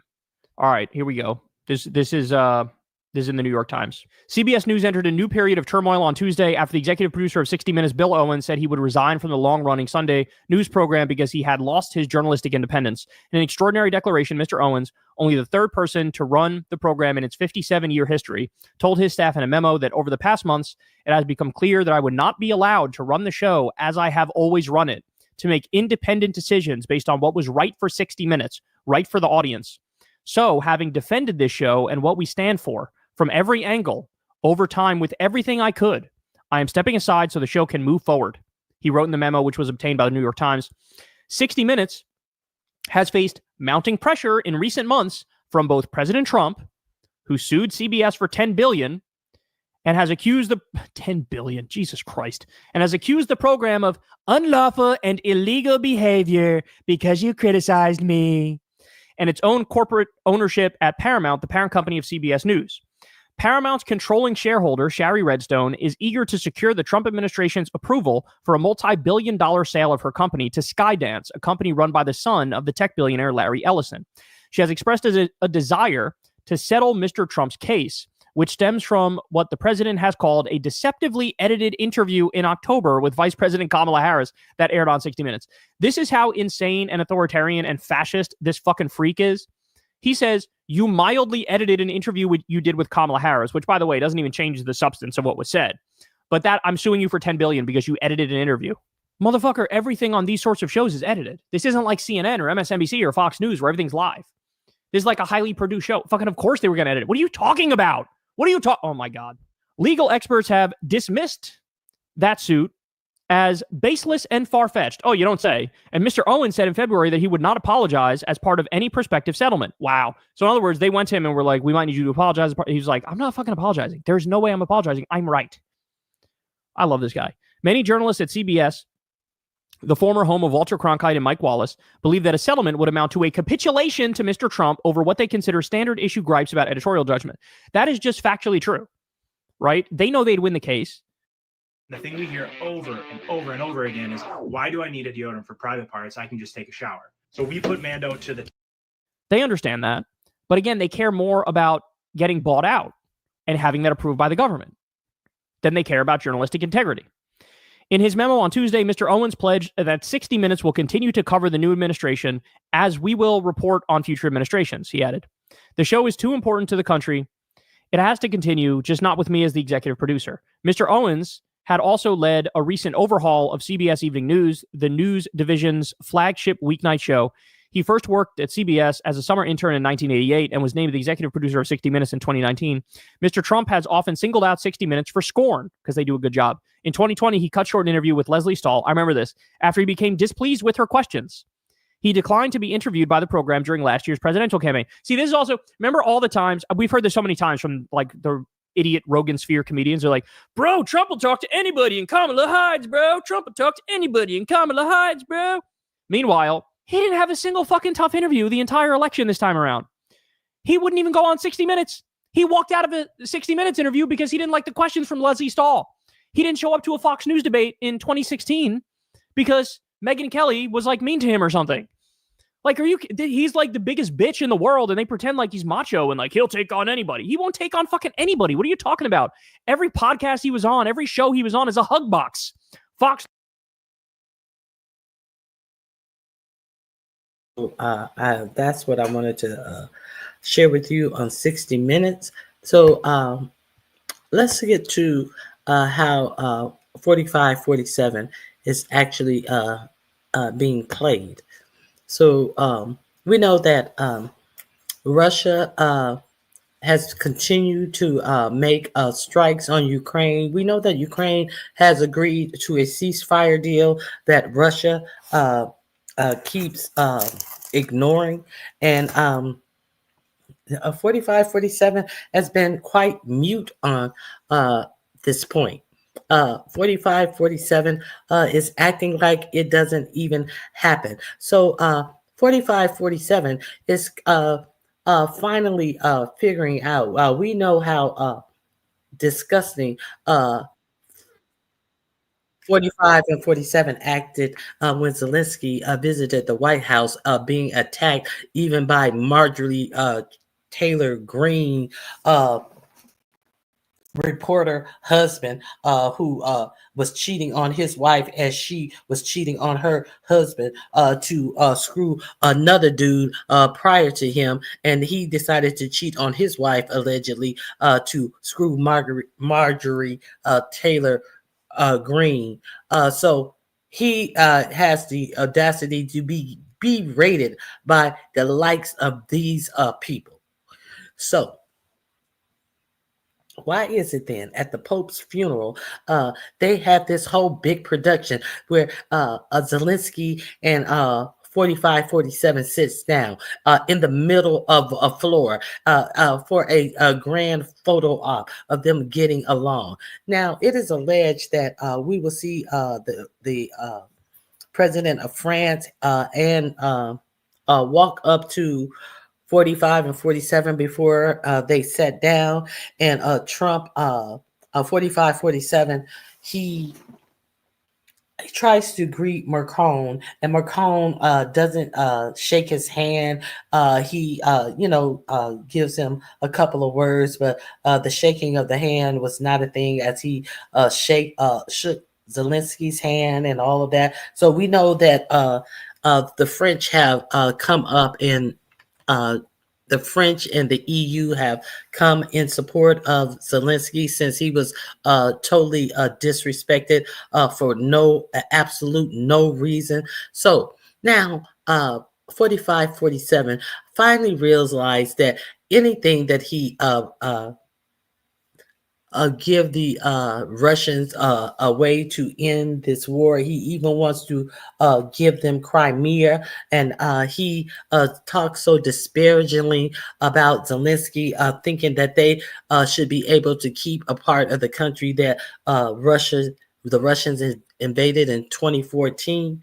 Of course, belongs to Russia. He wants to give everything that Russia wants, and tells Zelensky, you better take it or you're a fool, and I want your minerals. Now he's realizing who's doing something bad. He woke up the other morning and said, if they don't come to the table soon, that the U.S. is going to wash their hands of it. But if you wash your hands of it, you are the one who's losing, because you're trying to get the Ukraine's natural raw earth minerals. So let's be clear. We know you ain't washing your hands of a goddamn thing, because you in there like a motherfucking rat picking over the bodies, trying to get their natural earth minerals for your rich tech buddies. It's not going to do the United States anything. What are you getting out from Israel? All of this support that you've given Israel, all of the money and support that you've given Israel, and you haven't asked a thing from Israel in recoupment. You're sitting up here acting like you're a landlord of the people that the United States help, and they have to pay you back in something. Where's your landlord prowess with Israel? Nowhere. So he wakes up one morning and says, "Vladimir, stop!" Vladimir has been bombing no strike zones in Ukrainian and in the Ukraine, and killing many people in some no strike zone. And the best that he has for Vladimir is a tweet. Vladimir, stop. Where will you do that at? Where you do that at? And when the person who was invaded, y'all fucking took over the racks in the White House on camera. And then the most you have to tweet to Putin, Vladimir, stop, like a little bitch. Now you realizing you are Vladimir's bitch. So let me share this with you, if you guys are not aware of this. And dummies pledging allegiance to Vladimir's bitch. Okay, let's go.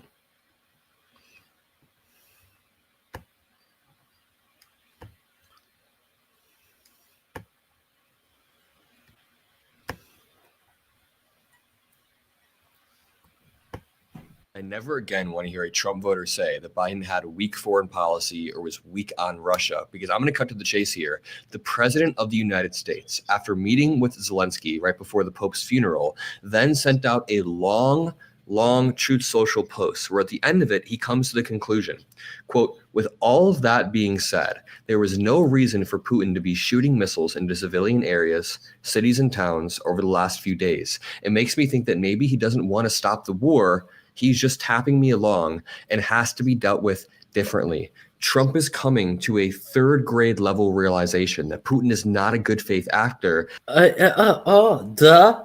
You think so? Let's continue. And he doesn't want to stop the war. Dude, what are you talking about here? He says, it makes me think that maybe he doesn't want to stop the war.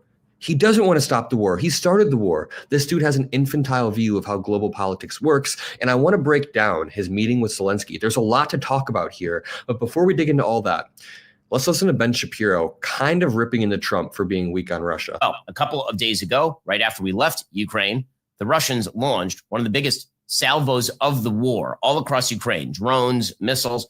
One of those missiles struck an apartment complex in Kiev. It killed at least 12 people. This prompted President Trump to take to Truth Social and issue a statement, quote, not necessary and very bad timing. Vladimir, stop. 5,000 soldiers a week are dying. Let's get the peace deal done. Weakest president we've ever had, by the way. I'm not happy with the Russian strikes on Kyiv. Okay, well, that is not going to get it done. I'm sorry, but yelling at Vladimir Putin over Truth Social is not the thing that is going to get it done. President Trump has been very successful at successfully pressuring the Ukrainians to come to the table. No, okay, yeah, he has with the Ukrainians, okay. He's gotten Vladimir Zelensky to agree to a 30-day ceasefire.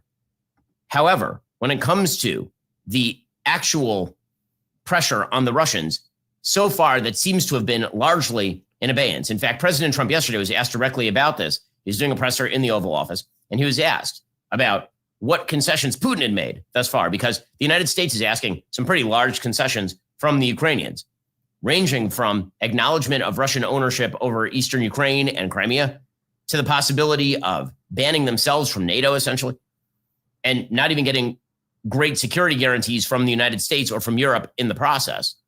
That is the proposal that was put on the table by supposed master negotiator Steve Witkoff, who has yet to actually negotiate a successful deal. By the way, this is Ben Shapiro ripping into the Trump administration. This is his version of it, at least. Any real sense. Well, President Trump was asked about what exactly is Vladimir Putin putting on the table. Here's President Trump's response. What concessions has Russia offered up thus far to get to the point where you're closer to peace? Stopping the war, stopping taking the whole country. Pretty big concession. That is the dumbest thing I've ever heard anybody ever say. President Trump then went on to suggest that the big concession from Moscow is that they're not trying to conquer the rest of Ukraine, which is currently untrue. They are trying to conquer the rest of Ukraine. Also, that's not a concession. That's because the Ukrainians are fighting them. That's because over 50,000 Ukrainians have died fighting against the Russians. It is not that Vladimir Putin decided to be a nice guy and not try to take Kyiv or Lviv. It is that Vladimir Putin has been stopped in his tracks by the Ukrainian military, yes, with American financial support, material aid from Europe, as well as the United States. A lot of people think that Trump is an actual Russian agent being paid or a Russian asset being paid. I haven't seen any actual evidence of that, but what I have seen evidence of is Trump ending of this war as some of my... Okay, I'm going to move on after you hear the entirety of this tweet that he put out when he realized, hey, I asked nothing of Vladimir and he still won't stop the war. Let's continue. I can't wait until all of this conspiracy with Putin and 45-47 is laid bare on the table.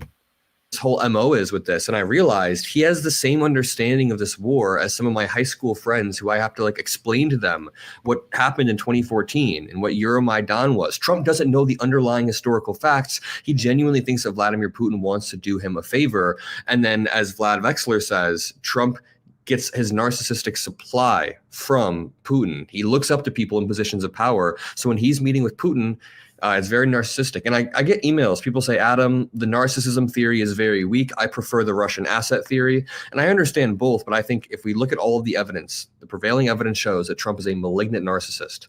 I haven't seen any evidence that he's being paid off. But right here, it says, what we learned from remarkable photos of Trump-Zelensky meeting. I hate the framing that the mainstream media has been taking with these Trump-Zelensky photos. So they met before the Pope's funeral. The U.S. president has presented Ukraine and Russia with a proposal and ultimatum so one-sided, it could have been written in the Kremlin. Very, very true.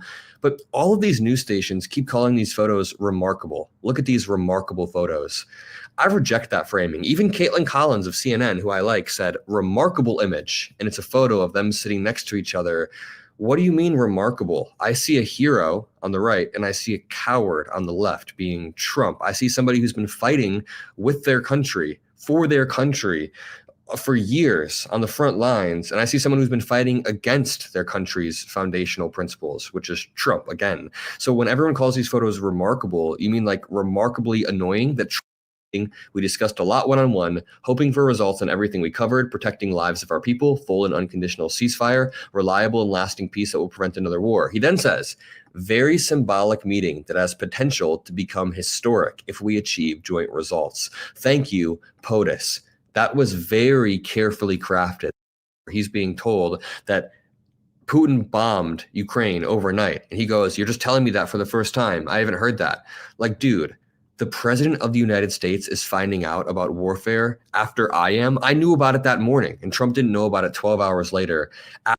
He tweeted out after his meeting this morning with Zelensky, Macron, and a bunch of other leaders. I mean, look at this. It says Macron shook one hand. And if you watch the video, you see that it's not Trump's.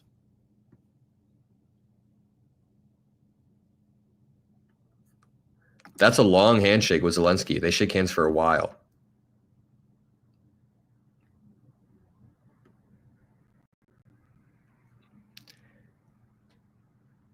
They literally didn't even shake hands. God, this old motherfucker. Okay, sorry. Going back to his post, he said, no matter what deal I make with respect to Russia and Ukraine, no matter how good it is, even if it is the greatest deal ever made, the failing New York Times will speak badly of it. Dude, it's not the best deal ever made. I mean, you have no plan. There's no deal. The deal is to give Russia what they want, ease sanctions while Putin rearms. He says, little Peter Baker, the very biased and untalented writer for the Times, followed his editor's demands and wrote that Ukraine should get back territory, including, I suppose, Crimea, and that other ridiculous requests in order to stop the killing that is worse than anything since World War II, bro, because of Putin.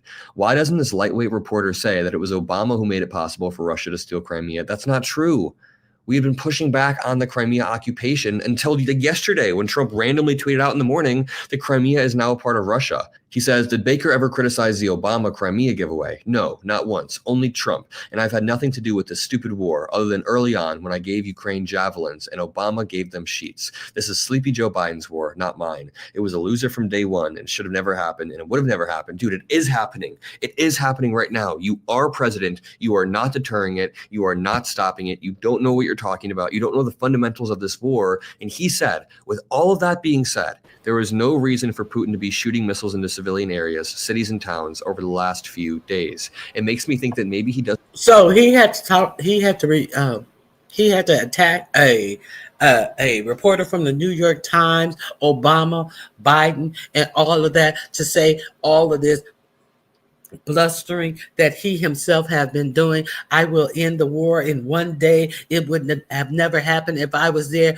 Only to admit that Putin has played him for a fool, and Putin is doing whatever the fuck he wants to do, regardless of what grand deal that the New York Times is not reporting on, and then to go on to say that the grand deal is not Putin is not responding to this grand deal. He doesn't want to stop the war. Maybe he's just tapping me along and has to be dealt with differently through banking or secondary sanctions or security guarantees for Ukraine. Give Ukraine more weaponry. It's not, everybody wants peace. Everybody, including Zelensky, wants peace, but giving Vladimir Putin what he wants is not peace.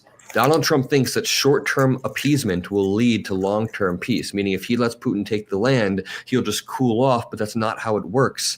Zelensky is asking for long-term security guarantees because Putin has shown time and time again that he will reinvade, as he's doing right now. Trump just seems to understand that now. Okay, the power in my hotel went out, so I'm going to leave it at that. Drop a like, subscribe if you appreciate these hotel videos on the road. I'm grinding for you guys, reporting.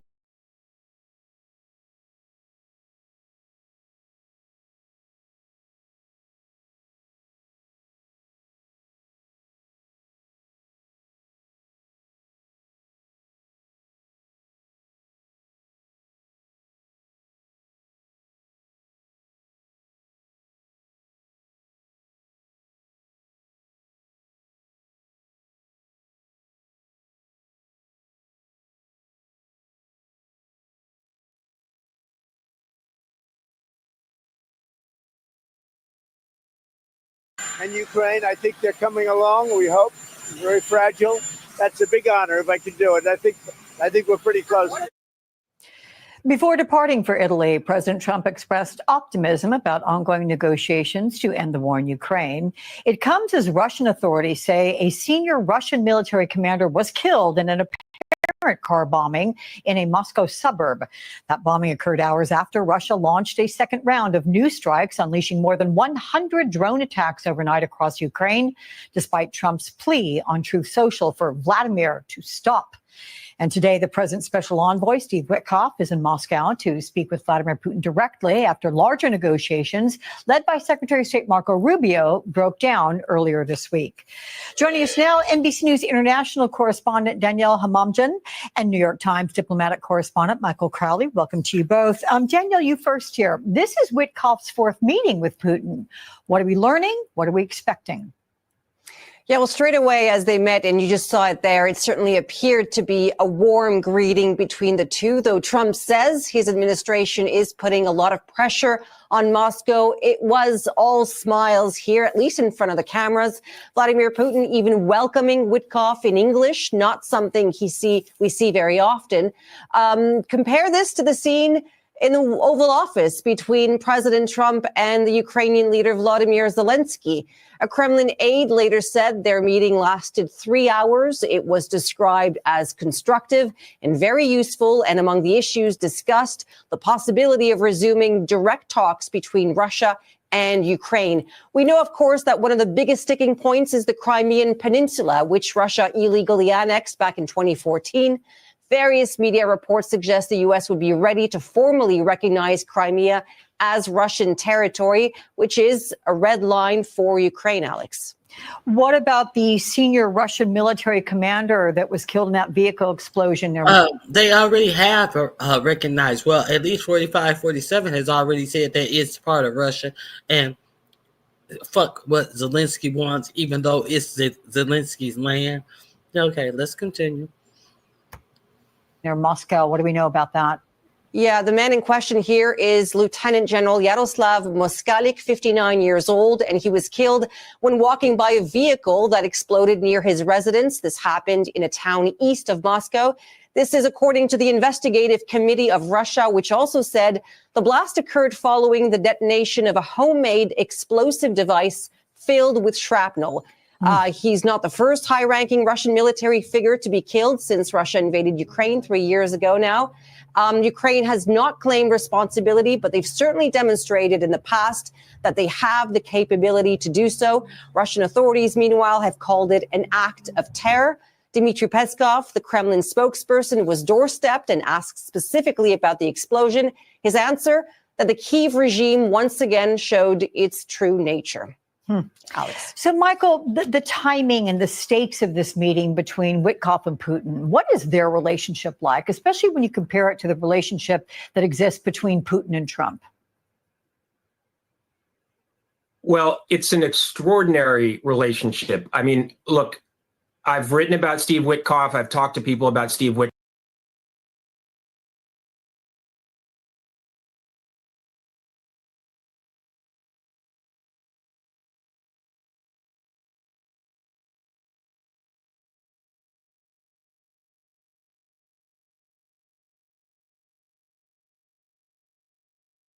Relationship, as far as I'm concerned, is about them having the United States out here looking like some big dummies because 45-47 is such a fan of dictators. And let me see. There's one more clip. Now, if you get what is his name? I don't know. His name is John Kennedy or Senator Kennedy. If you get Senator Kennedy, what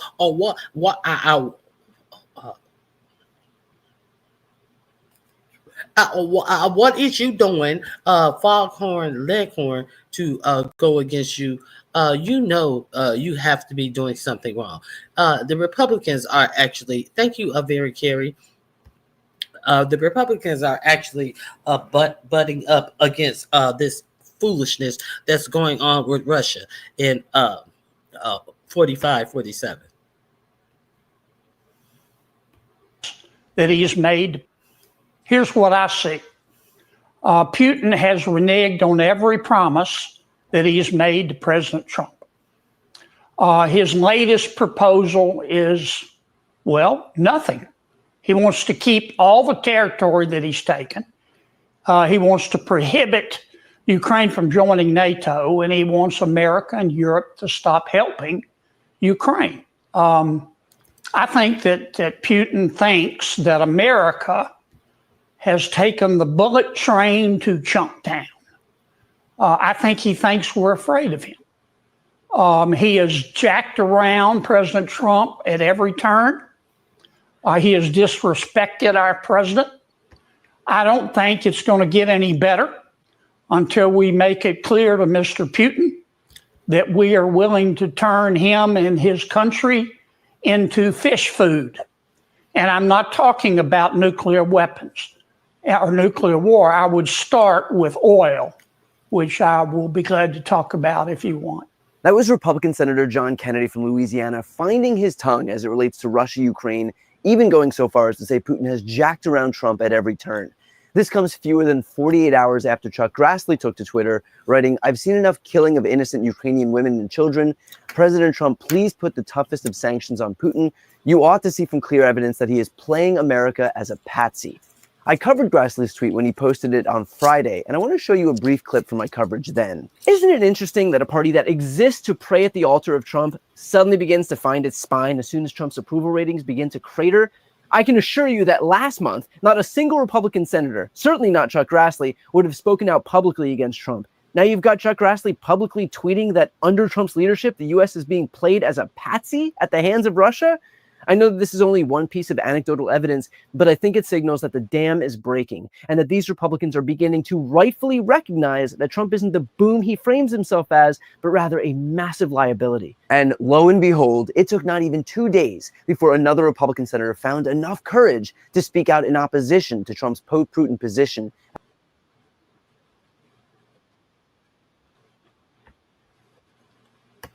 Okay, so I guess they thought that this was going to go on forever, and they can just sit back and not oppose a fool in office, and not opposing him has done absolutely nothing for them or their bids to be reelected. Now they want to come out and dip their toes in the water when they think it's all clear.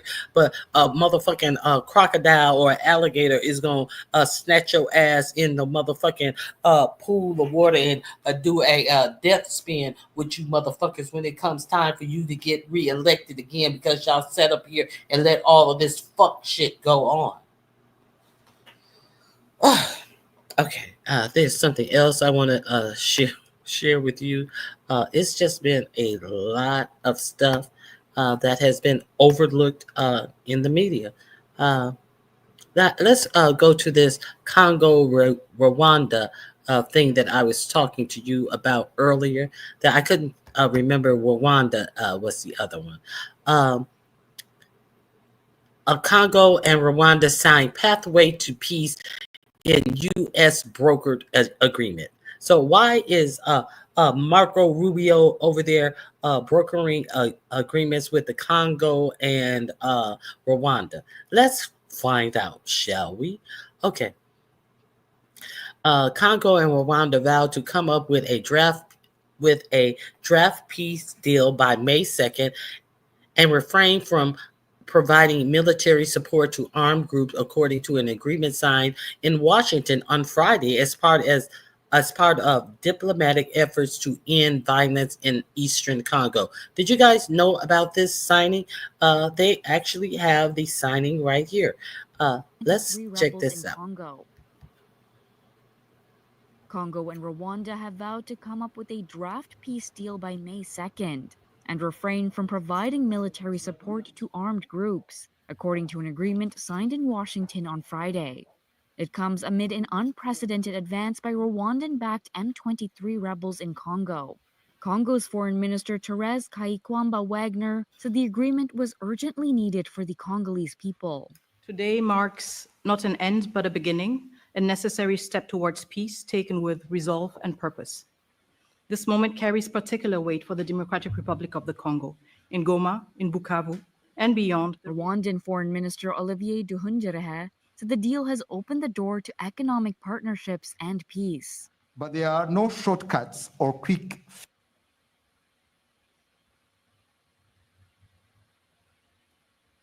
Let's get past the ad. Fixes. and we have to do the hard work to get it done right once and for all. Rwanda is committed, and we are ready to continue working together with all the partners involved to ensure the success of this initiative. The agreement is expected to bring significant U.S. public and private investment to the region. Washington. Public and private investment to the region. What is in the region? Rare earth minerals. That is what is in the region that has the United States. So it's not we have to stop the death and destruction. No. It's about rare earth minerals for the United States. Let's be clear. Washington is in talks to invest billions of dollars in minerals in Congo, which has vast deposits such as tantalum, gold, and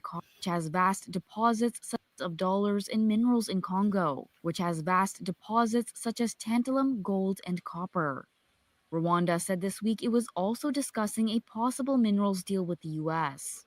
The agreement brings hope that the latest cycle of violence in a decades-long conflict rooted in the Rwandan genocide might ease.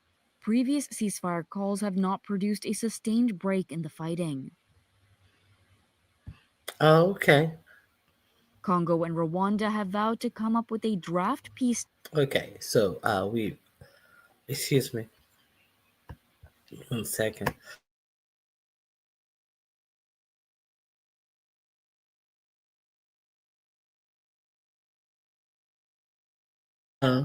That was paid by foreigners, so it makes sense. Of course. Okay, so let me make sure there's nothing else that I wanted to read in this article.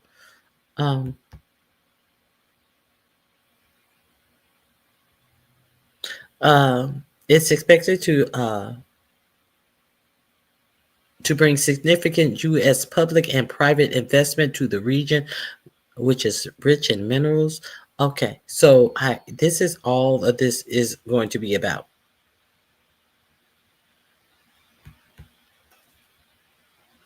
Let me.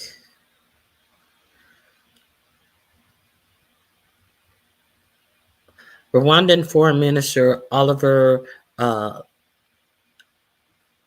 don't know his last name, said it opened the door to a definitive peace agreement. We are discussing how to build new regional economic value chains that link our countries, including with American private sector investment, not America's investment. So the American public can't expect to get nothing if this advances of the American interest.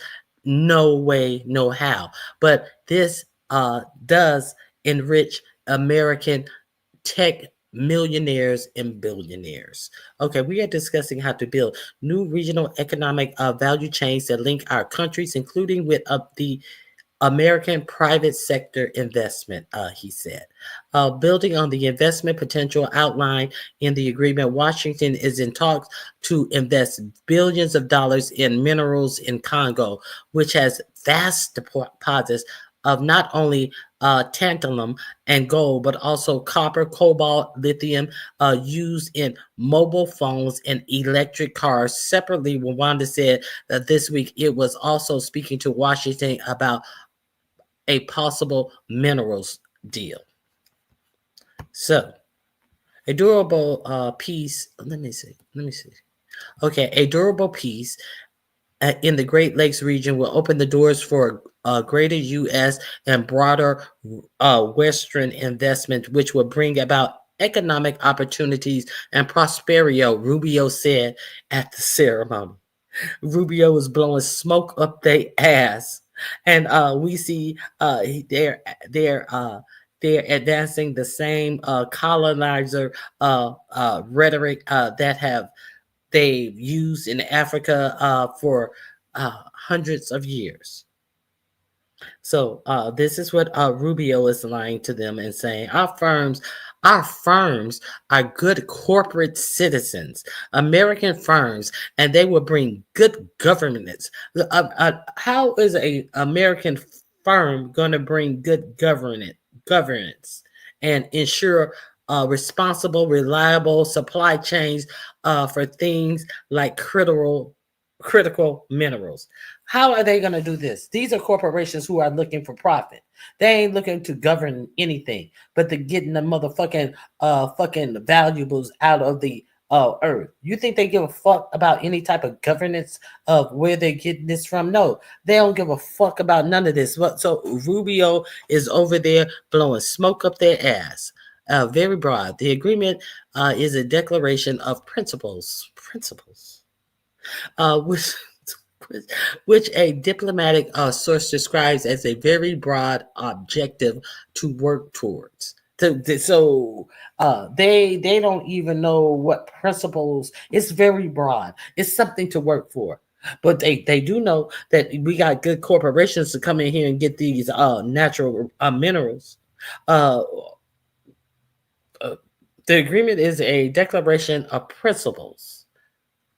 Okay, that's okay. Both sides will finalize the specifics in a few months and then sign the agreement, the source says. Congo has seen a surge in violence after the M32 launched a major offense in January that led to the capture of the two largest cities in the east. The United Nations and Western government says Rwanda has provided arms to the troops of M23. Rwanda denies backing M23 and says its military has acted in self-defense against Congo's army and militia formed by perpetrators of the 1994 genocide.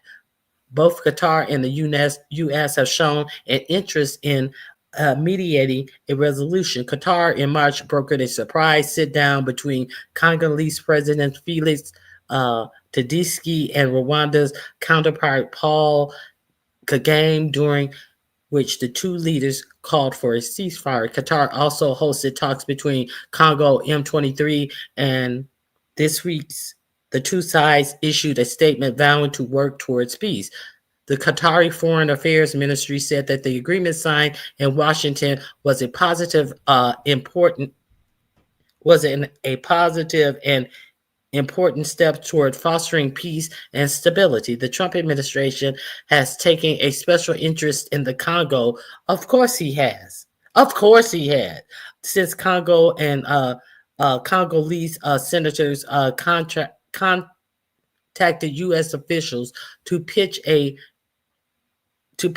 minerals for security deal this year. Well, of course, they see that he is greedy for minerals, and they're willing to sell out their nation. They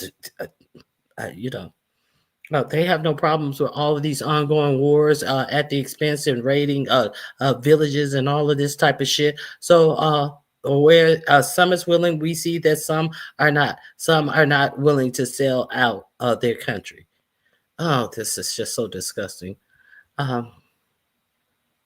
Washington wants greater access to minerals that are currently exploited predominantly by China and its mining companies. So you want to exploit them more by the U.S. and your mining companies, and your not mining companies. Your they will turn into. I'm pretty sure that they have mining expertise, because these same rich billionaires that are financing a whole lot of digging and mining in China is going to unite U.S. companies as well.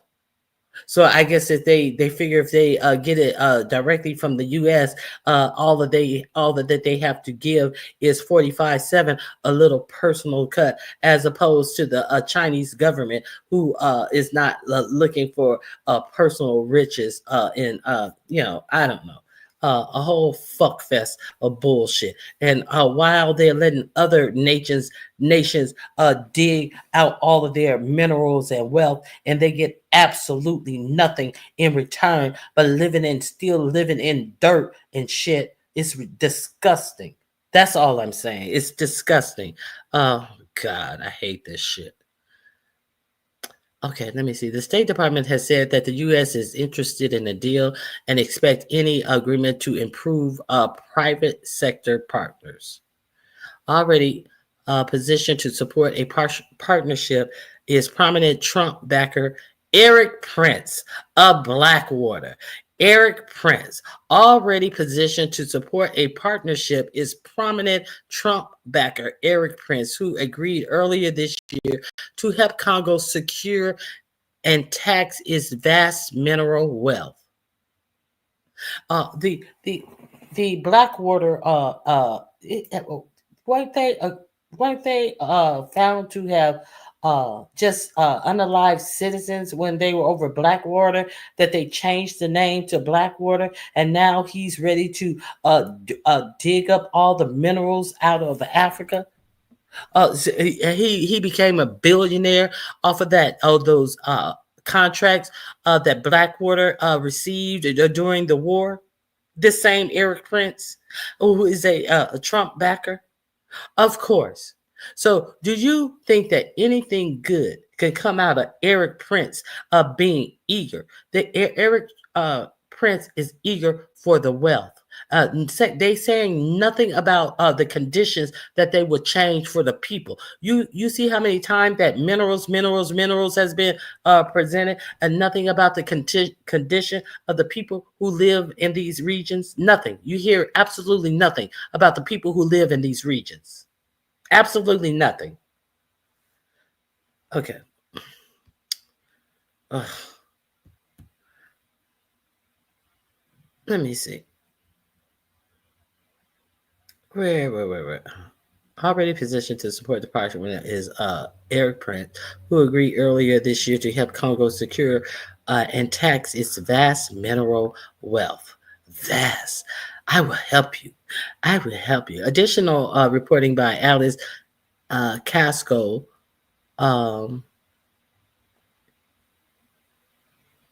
Written by, that's who. That is who wrote the stories, all of these names. So what do you guys think about that? What do you guys think about that? I think it's disgusting. I think it's horrible. Actually, I really think it's horrible.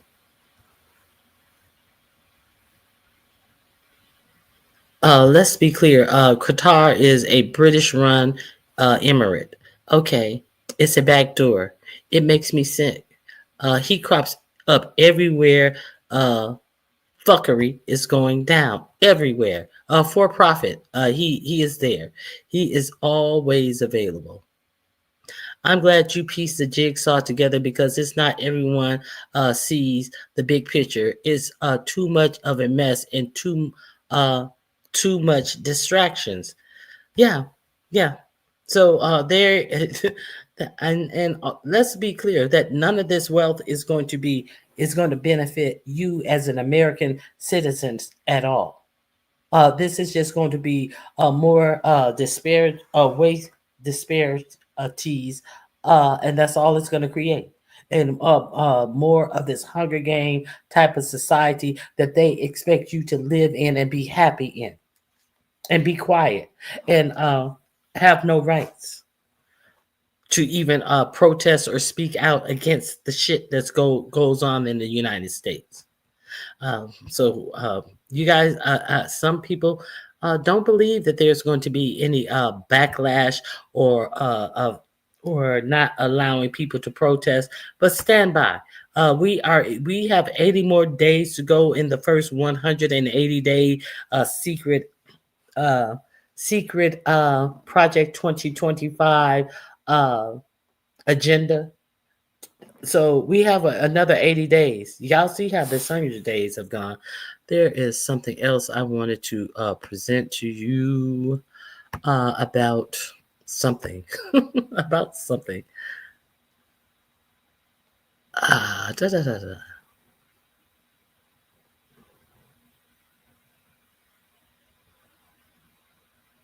Is this? No, it's not that. Okay. Is it this? No, it's not this. Okay. Let me find what. Let me find Ghana. Let's talk about Ghana. Ghana has also thrown out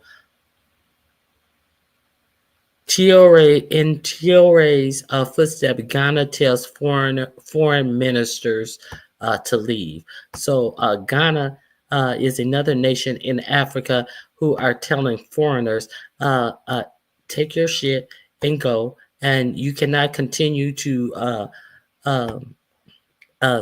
use us for our gold mines. So let's take a look at this. I want to share this with you. Things that are going on in the world where some people are, understanding who they are as a people, and hopefully they will get some support because these people are just, I wonder how these countries will protect themselves. Now, we know that Burkina Faso, what is it? What is it? What is the name of this?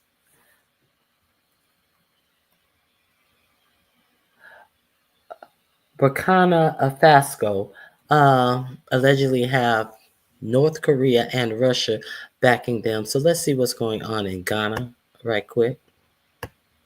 A significant policy shift concerning its gold sector. Ghana has given all foreign companies until the 30th of April to exit its small-scale gold market. Ghana just did the unthinkable. It gave every foreign gold trader a deadline to leave or be forced out. No deals, no warnings, just a hard stop. April 30th, 2025. But why would a peaceful West African nation suddenly risk billions in foreign investment? What treasure has Ghana found that it won't let foreign gold traders lay their hands on? Let's find out.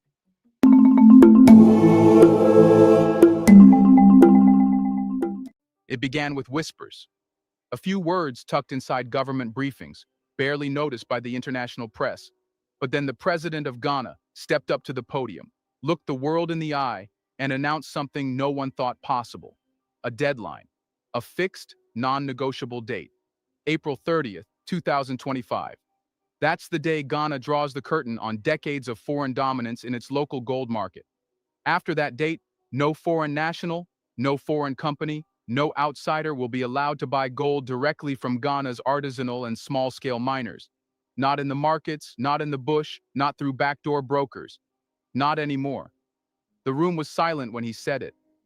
But behind that silence, across trading rooms in London and Shanghai, in diplomatic halls from Brussels to Beijing, a quiet shock rippled. Because this wasn't just a regulation. This was resistance.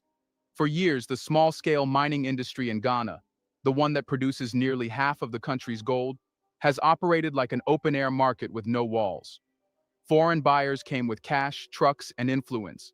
They made themselves indispensable to miners who barely earned enough to survive. And without asking for permission, they built an empire in the shadows, an empire held together not by law but by loopholes. But now, the door is being slammed shut. The deadline came without the usual pageantry. No white papers, no multi-year phase-outs, just a line drawn in gold dust. Foreign traders can apply to buy gold from Ghana, yes, but only through a newly established state institution called Gold Bod. No more side deals, no more unregistered purchases. If you want Ghana's gold, you'll get it on Ghana's terms. It was a shock to many, but for those paying attention, the signs had been there for years. Rural mining towns had become mini foreign colonies, complete with foreign bosses, foreign machines, and sometimes even foreign security guards. Miners were working Ghanaian soil but answering to instructions in Mandarin or Arabic. And while gold flowed out by the ton, taxes barely trickled in. For a country sitting on one of Africa's richest mineral deposits, that was more than embarrassing. It was infuriating. And for President Mahama, it was personal. Sources close to the administration say the tipping point. Have you seen this? It's absolutely insane. Look at the presentation on what's inside this can.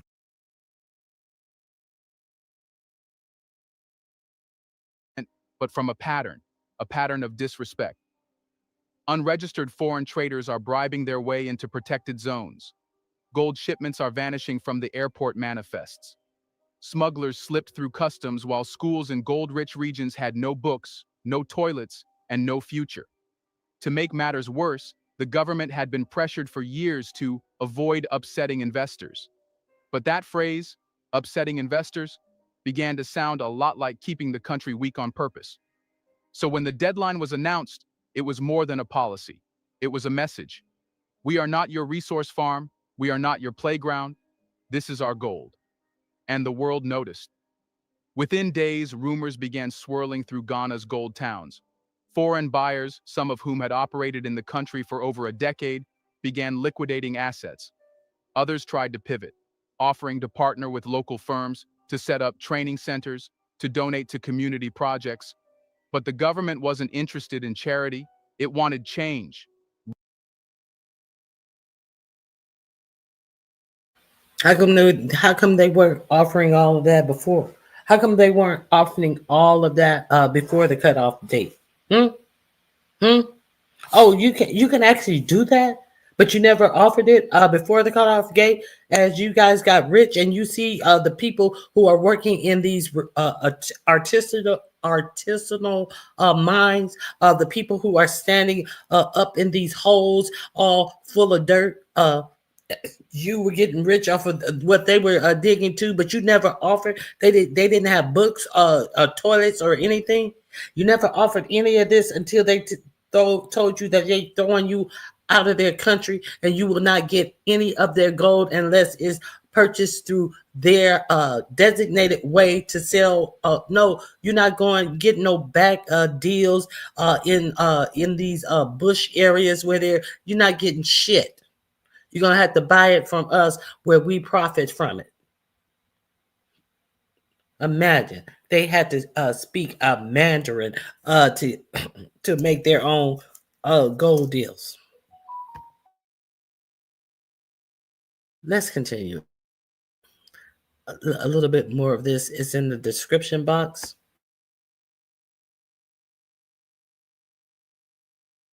Real, enforceable, structural change. The deadline didn't just aim to clean up the system, it aimed to end a dependency that had made Ghana's gold market vulnerable to manipulation. Too long had foreign traders dictated prices, bypassed export declarations, and funneled profits offshore. Too long had Ghana played host while others hosted the profits. But here's what made it bold. Ghana didn't cancel trade. It rewired it. The foreign traders aren't being banned from gold entirely. They're being redirected through GoldBot, a centralized regulator designed to serve as both gatekeeper and protector. Any gold purchased from small-scale miners must now be declared, priced, and taxed with full transparency and traceability. To many outsiders, it looks like Ghana is tightening the screws. But to Ghanaians, especially the small-scale miners who have been exploited for generations, it feels like something rare is happening. A government choosing its people over its profits. Of course, the deadline carries risks. International backlash is already brewing. Some embassies have reportedly requested clarity. Others are drafting quiet warnings about investor confidence. But Ghana isn't flinching. Because this isn't about optics anymore. It's about rewriting a system that was never built for the country's benefit in the first place. But here is a thing to notice. You can't set a deadline like April 30th unless something is deeply broken. And in Ghana's gold industry, it wasn't just broken, it was bleeding. Every year without fail, billions of dollars worth of gold vanished into thin air. Not a clerical error, not a market dip, just gone off the books out of the country and into private hands. The official figure? $2.3 billion in losses annually. Quiet losses, illegal losses. Untraceable, but not invisible. Because the signs were everywhere, if you knew where to look. Unusually large shipments departing from obscure... Ain't that something? Ain't that something? We can no longer just steal. Airports. Miners are complaining about being paid far below market value. Export records that didn't match what local dealers were collecting. And most damning of all, a national treasury that remained starved of gold revenue, even as Ghana's mines were producing at near record levels. To understand how that kind of money slips away, you have to understand how the shadow economy of gold works. Here's a reminder to please like and share the video and subscribe to our channel to watch more videos on Black culture, history, civil... Just wanted to share a little bit of that. Go and watch the rest. It is in my description box. Okay, so now let's see. Let's see if the great 4547 will be around. Let me see. I think this, no, is that, no. let me see. I don't think this is the one I want. I'm not going to play this one. Let's see if the great 4547 is going to be around. Let's see if he's backpedaled on any of his agenda that he's had. Let me see.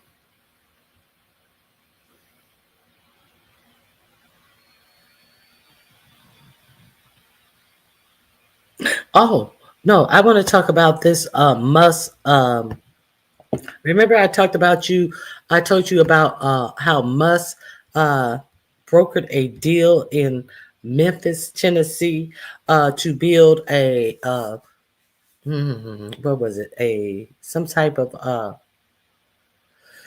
for his AI, I think it's called Grok or something to that effect, and that he got the land. The city council didn't even know about this deal that was brokered in Memphis. So it was signed with, I believe, just the mayor of Memphis, and there's an NDA attached to it, so nobody even knows the intricate details about all of this land. And I have also shared where Mark Zuckerberg has purchased some land out in Texas, and how badly it has impacted the neighbors around it, people in houses around it, and these projects that get bigger and bigger and bigger. The one in Texas with Zuckerberg, it has ruined the water for several people because they are on well water, and the environmental impact of these people's properties and their livelihood. I showed you the one with Musk in Texas about all the debris that is falling out of SpaceX and how it impacts their environment. Now, Musk is doing the same thing in Memphis.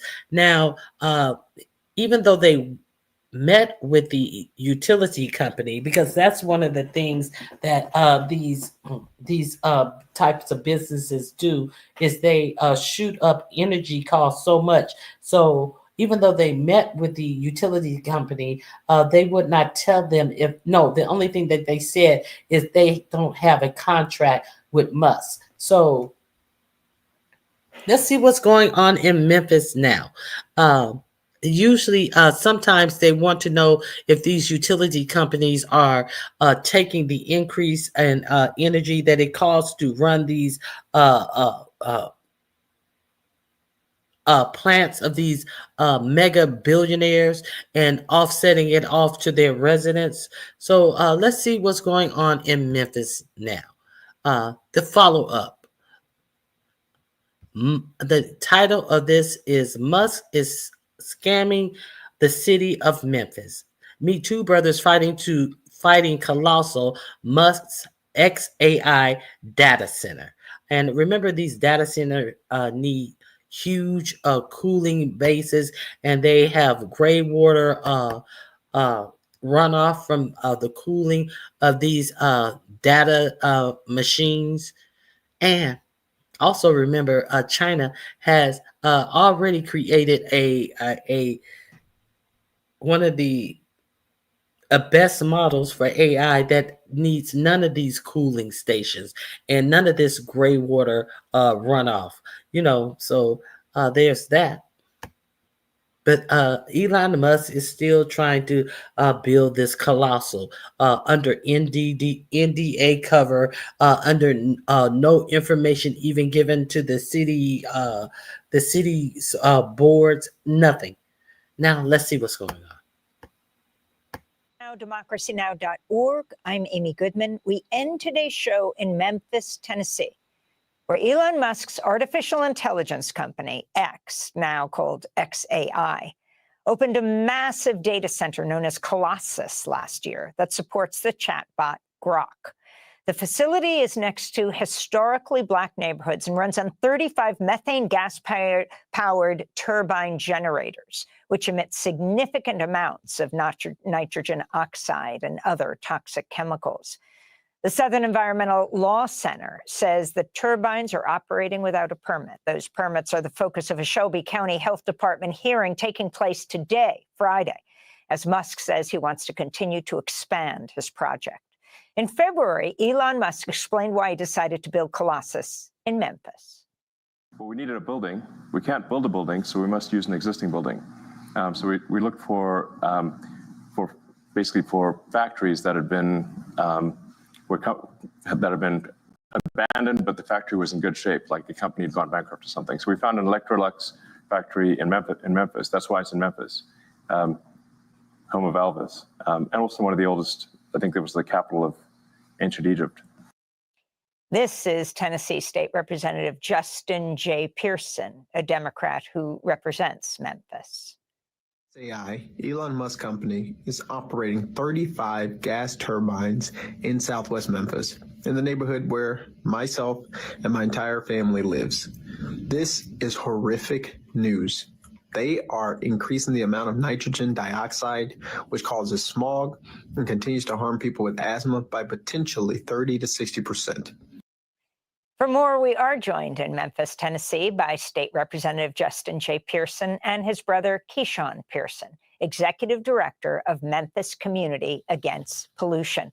We welcome you both to Democracy Now! Keyshawn, let's begin with you as you're quoted all over about what's happening in your community, Memphis, Tennessee, where Dr. King was assassinated April 4th, 1968. Memphis, Tennessee, where Elon Musk wants to build, is trying to expand Colossus. Explain what's happening in the community response and what you're planning to say today at the Health Department hearing. What's happening in Memphis is a human rights violation. Elon Musk and XAI are violating our human right to clean air and a clean, healthy environment. Today, I plan to address the Shelby County Health Department in stating that this has not been a transparent process. This has been done in a clandestine way. And this is not the way that we can move forward healthily for our community. We need justice in processing. We need justice in the process. We need redress and repair. We don't need continual pollution. We've seen this story before where polluters come to our city, whether it has been TVA and their Valero plant, sterilization services, and their ethylene oxide plant. We have continued to be looked at as the path of least resistance. Today, I will make and explain to our Shelby County Health Department that we are not the path of least resistance. We are a resilient community that deserves the human rights of clean air, clean water, clean soil, and a healthy environment. We should not continue to bear the burden of the negative health impacts of this facility and its rapid pace and movement. A phrase and a term coined by Leah Thomas, environmental intersectionalism. Let me explains ask you, how I want to ask you, Elon Musk claims he chose the former Electrolux building in Memphis because he wanted to get his AI applications up as fast as possible within 122 days. He decided to use the abandoned building instead of a brand new one. Can you talk about what Electrolux was before the process it took for Musk's company XAI to purchase the building? Electrolux was a company that scammed the city of Memphis. Electrolux came to our city and promised jobs, promised prosperity, similar to what XAI is doing, and then they left. They left without fulfilling the promise of jobs. They left without fulfilling the tax recommendations and the taxes that they said that they would provide that would elevate our community. They made promises and then they left and abandoned us. This is the same process that we've seen Elon Musk do in Texas as well as California. He will create a plan and then he will leave. And so what we're seeing right now is that this continual process is continuing to happen with a new tenant. Electrolux provided him the facility and he is scamming the city of Memphis while putting out pollution. And let's not forget that in that original story that I gave, when the board, the Memphis City Board found out about it, that was one of their concerns. They wanted to slow the project down because they had not heard anything about this project. And one of the things that they said in that article that I played for you months ago, once they found out, they said that Memphis has been taken advantage of already, and we want to make sure that it's not happening again. Now you have Musk emitting all of this pollution into the air, and he doesn't even have permits, and he is using more of these, what did they call it, generators or whatever, than he is even permitted to use. He's not he doesn't have a permit, but he's using more than he's permitted to use on top of it, polluting this air in these Black communities. Okay, let's continue.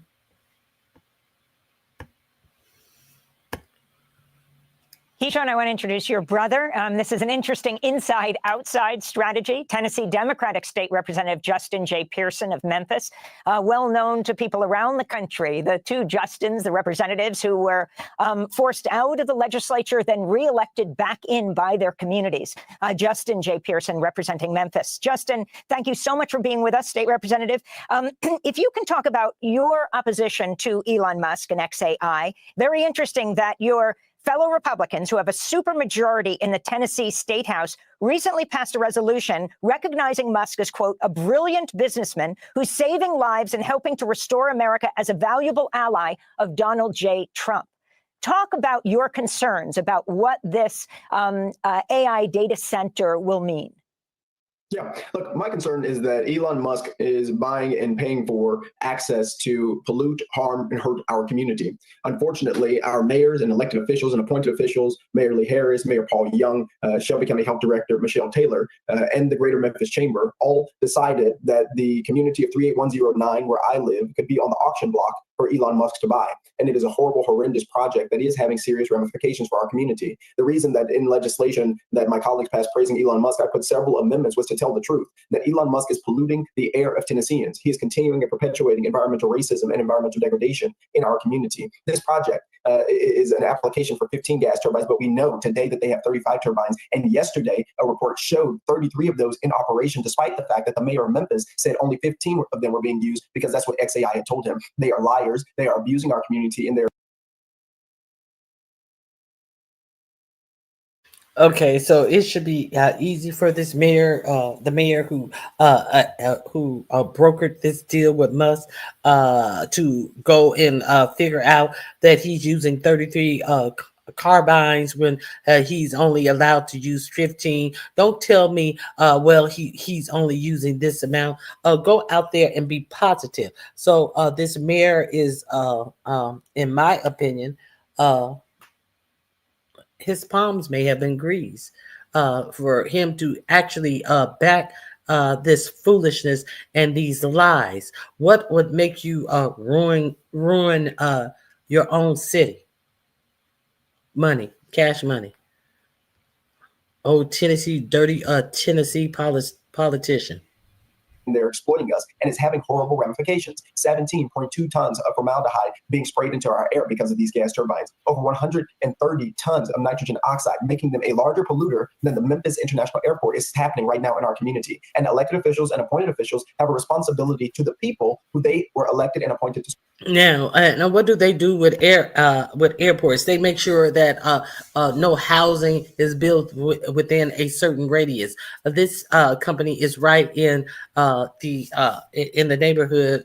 There's no buffer zone around this. No, polluting it directly into the air of the people who live right there. Let's be clear.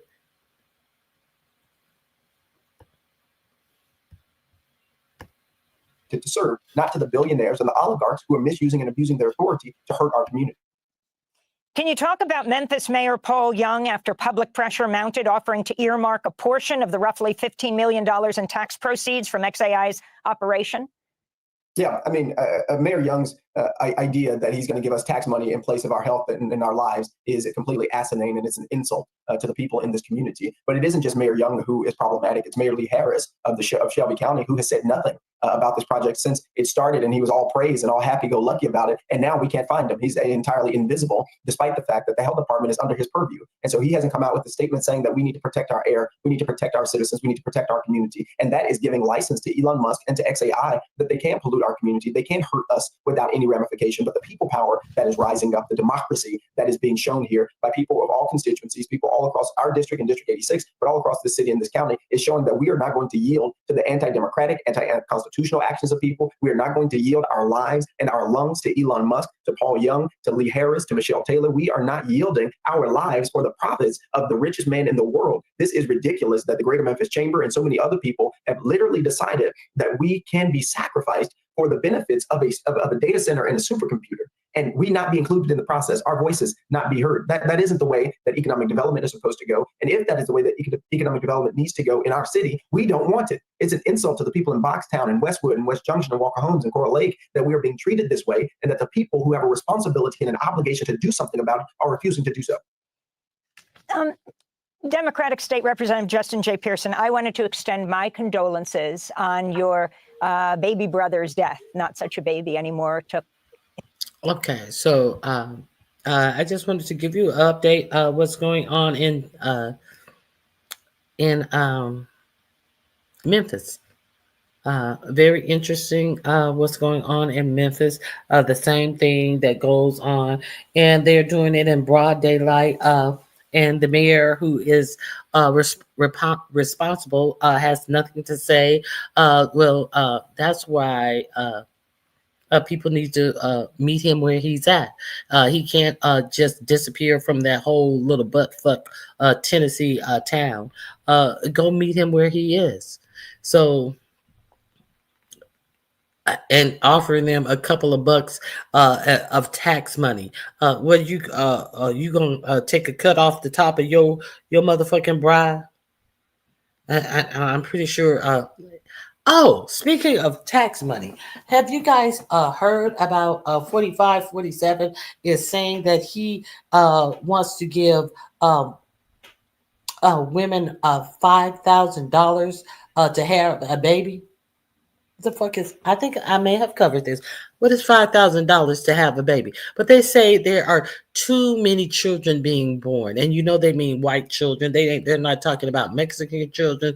They are not talking about any children of color. And they are having, they have an idea that they will give each new mother $5,000. So what is $5,000 going to do with you having to raise a child to the age of 18, and in some cases even older?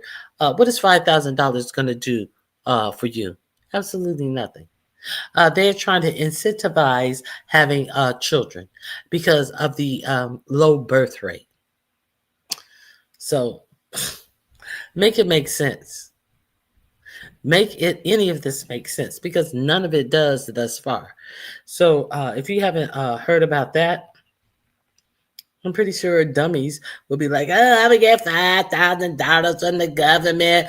All I gotta do what I always do anyway. Shit, I just get knocked up. Shit, I already got 6, 7, 8, 9 kids running around here. Shit, it's just one more I got to ignore while I'm on the computer all day. I need that $5,000. I could get me a little hoopty. Child, they don't want y'all to have no babies. They want the poor white trash to have a baby. Okay, let's continue. Let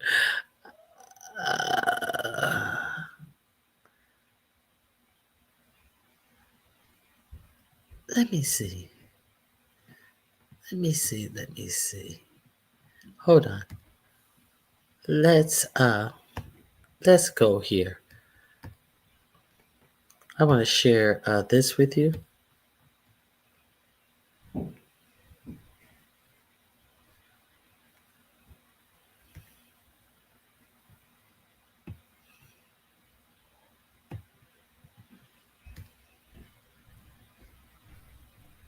Of the University of Connecticut, home of the UConn Huskies.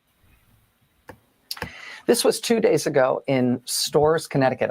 Okay, so notice the things that I wanted you to see this, because we have had 100 days of 45-47s of bullshit, and this is just a testament for people having knowledge. Some of the people who should have known better. So it is your job to go out here and picket, protest, whatever it is you're supposed to do. Because I'm not I'm not going to have my black skin designate my protest to being a riot. So that's why I made sure I voted. That's why I made sure that I tried to get the information out about how draconian these Project 2025 changes would be on the United States. And that's why I'm continuing to speak out in the comfort and safety of my home. But everybody, you guys are not going to have that option. And I don't think that you should take that option. I think you guys, the ones who didn't get off your asses and vote, the ones of you guys that took your stupid asses over there to vote as something that was not in your best interest, it is your job to correct this. So, since so many people have been standing up, protesting a whole lot of different things that this administration has been doing, this administration has started to moonwalk on some of their dumb shit that they were saying that they were going to do. One of the things that I wanted to correlate this with is RFK Jr. Remember when I was talking about the autism registry? Well, and I told you that people didn't like it. Well, 4547 has moonwalked that back, and allegedly as of now, there will be no autism registry. But we know how quickly they say that they have taken something back, and then they really never take it back. You know how like they fired the inspectors who were the scientists who were over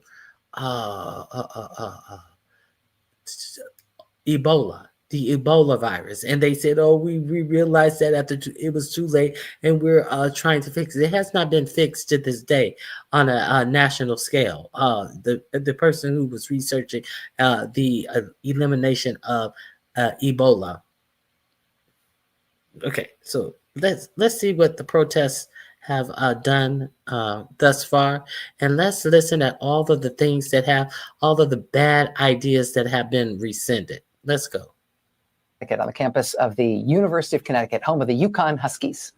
Students protesting about Trump targeting immigrants and international students and revoking student visas.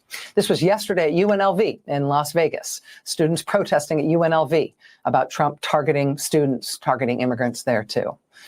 This was a big one. This was Syracuse University, a big protest. Look at this. Against Trump going after immigrants, going after student visas. And I see this is all just within the last couple of days. And, you know, we have been covering these kinds of protests against Trump's arrests of students, his attacks on students for weeks and weeks now. I mean, we've just got reams and reams of this kind of footage. Left to right, top to bottom here, this is just an unrepresentative sample. This is New York City, Columbia University. That's in the top center, that's Newark, Delaware, the University of Delaware. On the upper right, that's Harvard University in Cambridge, Massachusetts. Bottom row, that's Cobb County, Georgia, Kennesaw State. Center in the bottom there, that's Bloomington, Indiana, Indiana University. Lower right there, that's Tempe, Arizona. That's ASU, Arizona State. Colleges and the communities around them have been protesting in one way or another every single freaking day about these kids being snatched off the street, snatched off campus by Trump's agents, students being thrown out of the country, in many cases for no apparent reason at all.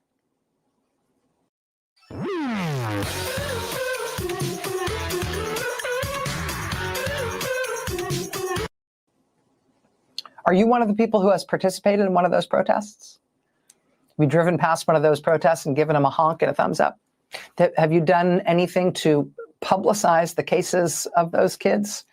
Posted about it on social media, wrote letters to the editor, called into call-in shows, called your member of Congress about it, put up a sign in the window. Have you done anything to bring attention to this, to show or say that you objected to what Trump was doing in arresting all these students and jailing them or throwing them out of the country? Have you done any of those things? If so, today is your day. Headline, Trump administration reverses course on student visa cancellations. Headline, international students who lost their immigration status will have it restored, government says. Headline, Trump is reversing the termination of legal status for international students around the U.S. People have been protesting about it instantly and everywhere and every day. People have been speaking out about it, making the case, calling on the conscience of the American people, which is what nonviolent protest is all about. The polling now shows in poll after poll after poll that the American public is absolutely and totally and by huge margins against what Trump has been doing to these students. And that pushback, that fight has been not only popular, it has been ferocious. Headline, ACLU of West Virginia sues over West Virginia University students revoked visa. Headline, UI, University of Iowa students sue Department of Homeland Security and ICE. Headline, 17 international students in Georgia accuse ICE of violating due process. New Haven residents sue Trump administration over revoked student visas. Rutgers international students sue feds over revoked status. UW-Madison international students file lawsuit. University of Texas Rio Grande Valley students sue Homeland Security. ACLU of Connecticut sues Trump administration over 60-plus students' visas being revoked. 3 international students in Colorado sue Trump administration over termination of immigration status. Gannon University students in Pennsylvania suing the federal government. Purdue students suing federal government over visa revocations. UC Berkeley international students sues Trump administration over revoked visa. There are literally dozens and dozens and dozens of these. I could go on. And those individual cases are all separate and apart from the really big cases involving multiple students, multiple jurisdictions. The big case filed a week ago today in federal court in New Hampshire, class action on behalf of all the foreign students whose visas have been yanked by Trump. That big case filed by 19 Democratic state attorneys general to stop it nationwide.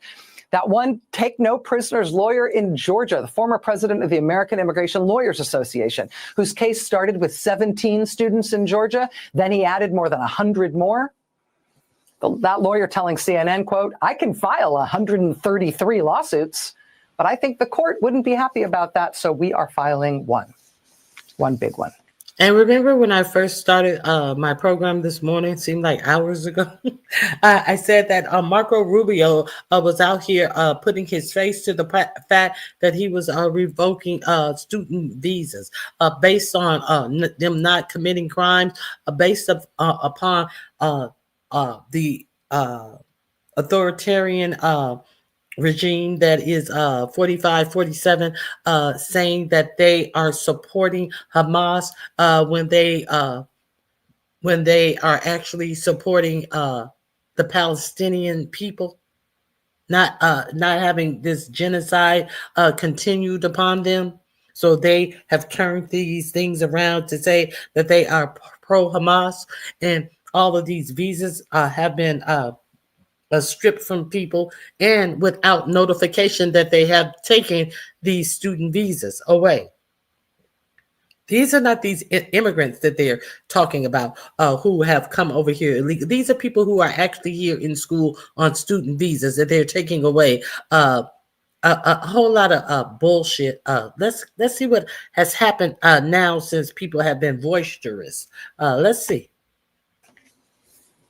Now, say your kid spills juice on your shirt. I don't want to see that.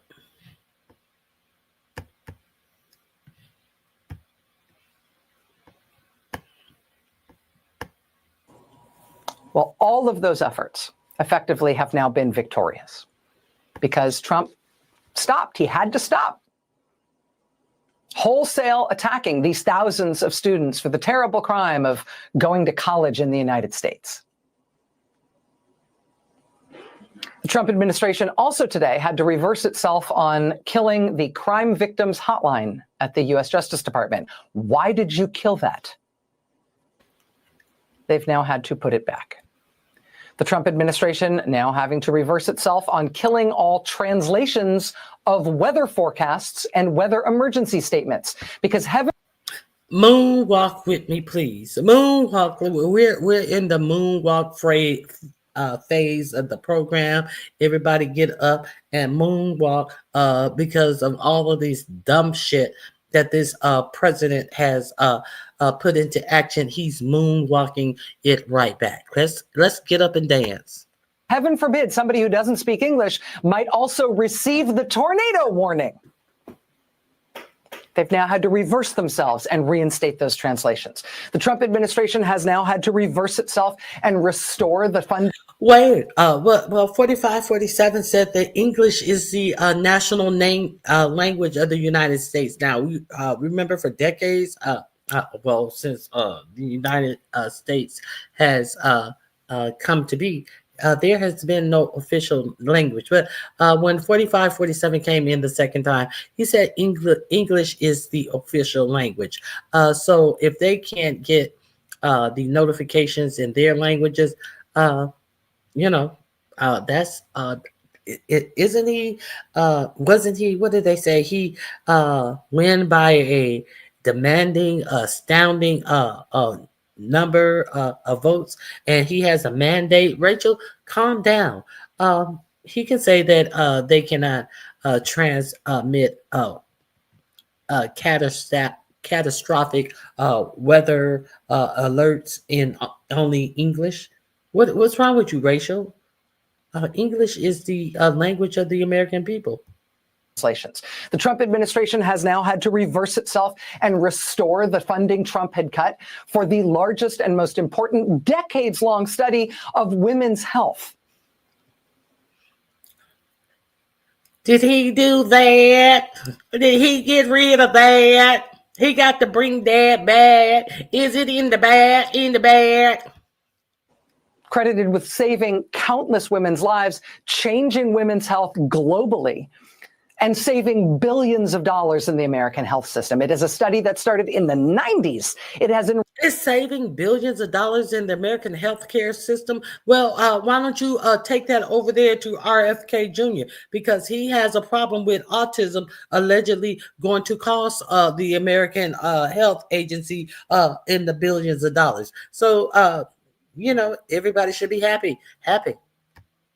Enrolled over 160,000 American women. It is one of the most successful long-term medical studies in the history of science. And Trump just killed it, cut it off midstream with no warning.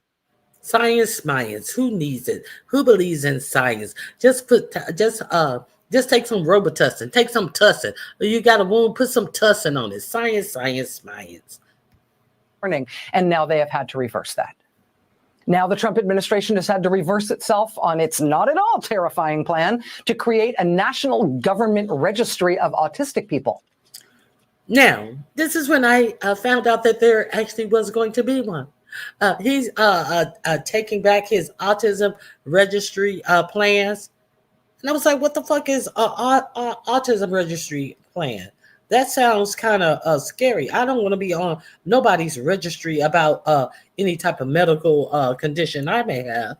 And that's how I start checking out what the fuck is autism registry. That sounds scary.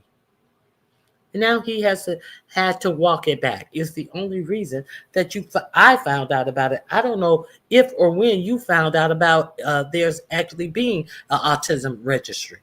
Or were they trying to sneak this in while you're looking at how badly he fucked up the economy? Are we supposed to look away? I don't know when you found it, but that's when I found the premise of what I wanted to talk about today. Let's continue.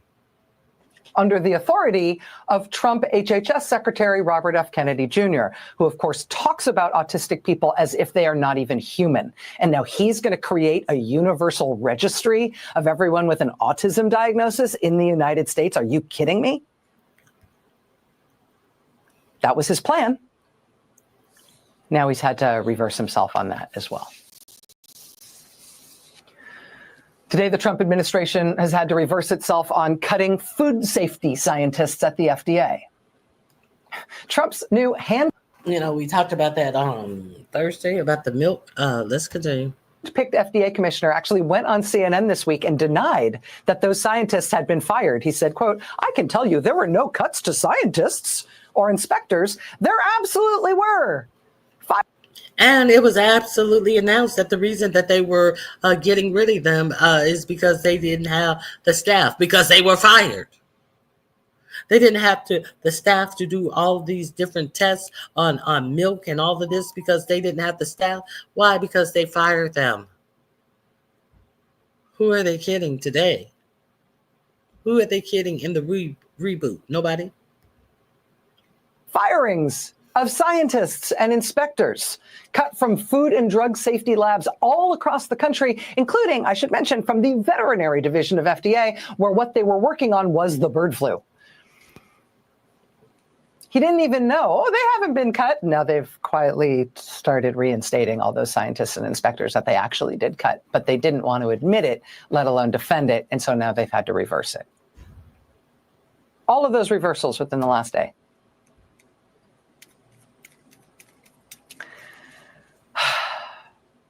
I mean, listen, it's Friday. I'm sorry. I run out of things to give by the time we get to Friday. So sometimes I'm a little more blunt on Fridays than I am other days. I'm sorry. It's exhaustion. But listen, it's not like we didn't know it was going to be terrible, right? This week, after all, it's the 5-year anniversary of Trump in his first term, telling the country that maybe we should all inject bleach or disinfectants into our bodies. Because sure, that would probably take care of COVID, right? Do you remember Lysol had to put out a disclaimer saying, please do not actually inject disinfectant into your body? My God, we realize the president just said to do that, but please do not. This is the quickest way to clear out stuck poop. Okay, so let me, the link is in the description box for this as well. But let me share with you something that you may have overlooked because the person in charge of this may not have balked a little bit. So Tim Scott, it was supposed to be his signature legislation, something that defined his history in the Senate. You know, the same Tim Scott who was running around cooking, kissing boots, calling 45, 47 daddy, telling 45, 47 how much he loved him. All of this buffoonery he was out here getting. He is not even, people thought that, hey, maybe he'll be the black VP pick. Oh, no, but it's J.D. Vance, alleged, whatever. Fuck, it's J.D. Vance. All right, let's see what they took away from Tim Scott. And he didn't even complain. And I didn't even know that Tim Scott had created this a good thing for black business owners. So, but when they took it away, he stayed in this place because they have taught Tim Scott how to heal like a good boy. Let's hear this story.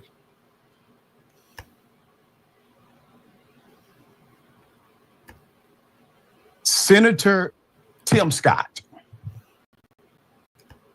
the #1 black male white supremacist.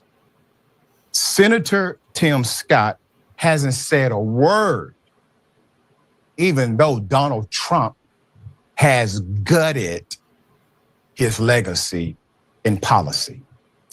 Here it is. Did you ever think that she actually appointed you, Tim? And think of it, appointed, and you're the senator of his state, and she endorsed me. You must really hate her. No, it's a shame. It's a shame. Uh-oh. I just love you. No, that's good. That's why he's a great politician. That is the most remarkable yes, sir, boss moment we have ever seen in the modern context. Man, flawless, sir. You would have made an excellent slave. Wonderful man. This man's a joke. Tim Scott is under fire over his silence while Donald Trump gutted federal programs that helps minority-run businesses that Tim Scott, Senator Scott, once called his legacy. For years, the South Carolina Senator Tim Scott has championed the Minority Business Development Agency, an office under the direction of the Commerce Department. Senator Scott led congressional efforts to permanently authorize the agency, expand its services into rural areas, and leverage the program to help minority-owned businesses during the COVID-19 pandemic, according to Politico. It was actually a well thought out and developing policy. I remember when they made the recommendation and then the advocacy for it to expand to rural America. Why? Because you won't find anyone poorer than Black folk inside of rural communities that have access to virtually no resources. So that's the reason it was proposed. That point is important to the principle. It means you have someone or a bunch of someones looking at cause and effect, looking at what gets us to the best outcome possible for this particular group. Perfect? Hell no, not even close to being perfect, but developing, all right? Now, thanks to the Trump administration and their budget cuts, the Minority Business Development Agency, which funds grants to business owners and provides technical assistance, support, and mentorship, has lost how many? 100% of its staff. That's about 50 people in all. They have all been placed on administrative leave or transferred to other posts within the Department of Commerce. A Commerce employee and a Democratic staffer granted anonymity to discuss personnel matters told Politico. Besides the job cuts, all grants to the agency's 41 business centers were terminated. That's according to a Commerce employee. A letter sent April 17th by Dodge worker Nate Kavanaugh, under the authority of Keith Sunderling, acting undersecretary of the MBDA and the current Deputy Secretary of Labor, specifically cited Trump's executive order to minimize the agency. They obliterated it. Scott, who has prioritized efforts to expand access to capital and economic mobility for minority entrepreneurs, has said nothing about the dissolution of his signature project. The senator was one of Donald Trump's most visible tap dancers during the presidential campaign and was once rumored to be a leading contender to be his vice presidential running mate, but apparently that hasn't earned him much influence with the president. Now, I remember when they floated Tim Scott could become the next vice presidential pick. No, that was before Trump won South Carolina. That was before he got all of his endorsements out of South Carolina. Once he got his endorsements out of South Carolina, Tim who?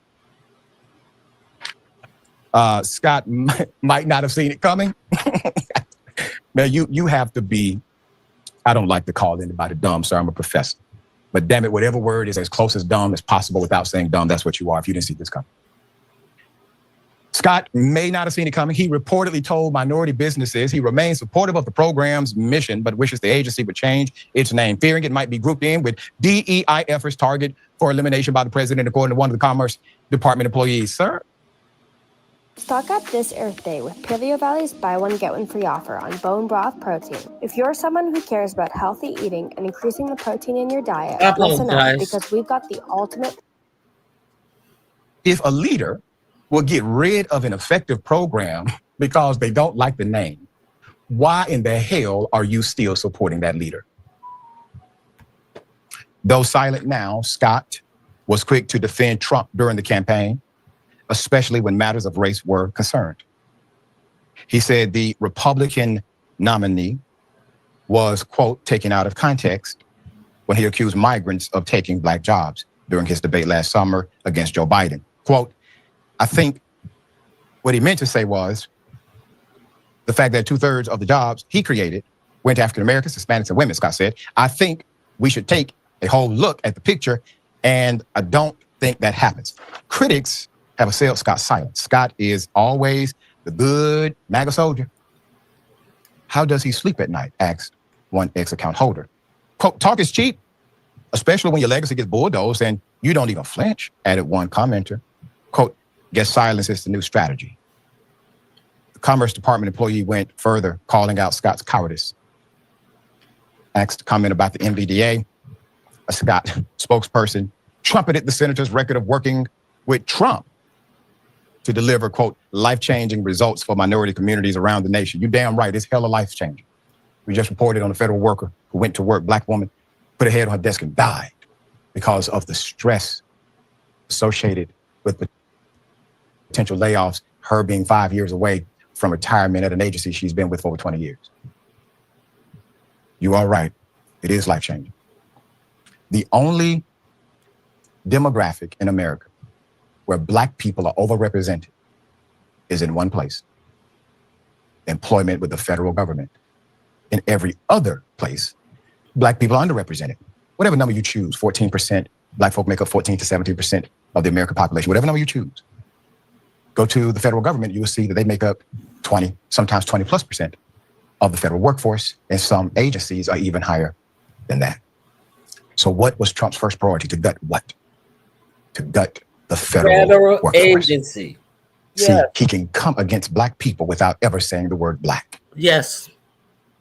Quote, their vision of America is one that follows every American, no matter their background, to have the necessary tools and resources to achieve their American dream, the spokesperson said in a statement. Quote, Senator Scott and President Trump are undoubtedly working to make sure our country works for all hardworking Americans. Stop.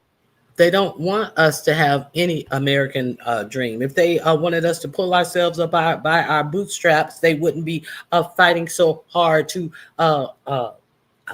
make it hard for us to find jobs that give us a decent pay for a decent lifestyle.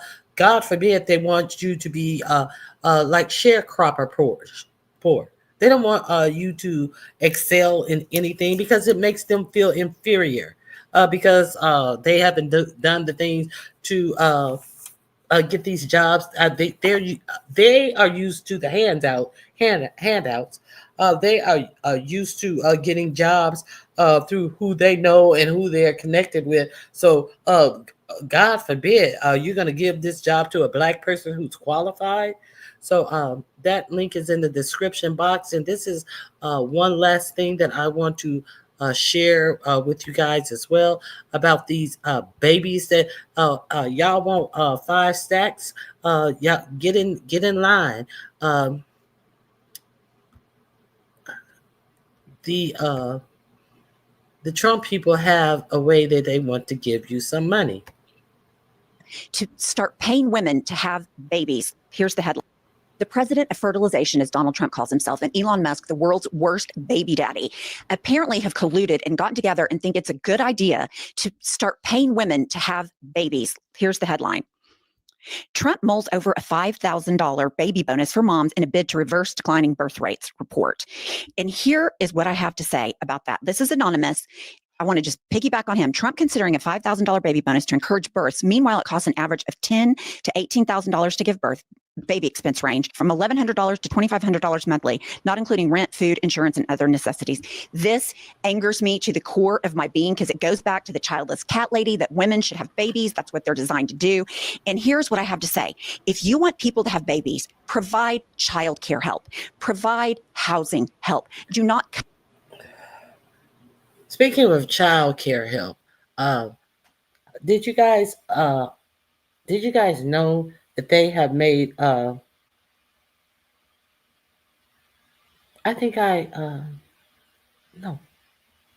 didn't play the rest of Rachel Maddow. They have made cuts to Meals on Wheels. Now childcare, they have cut Head Start so bad. So they have cut Head Start and it has affected over 800,000 children who will not be able to go to Head Starts, whose parents will not be able to go back to work, especially if they are single parents.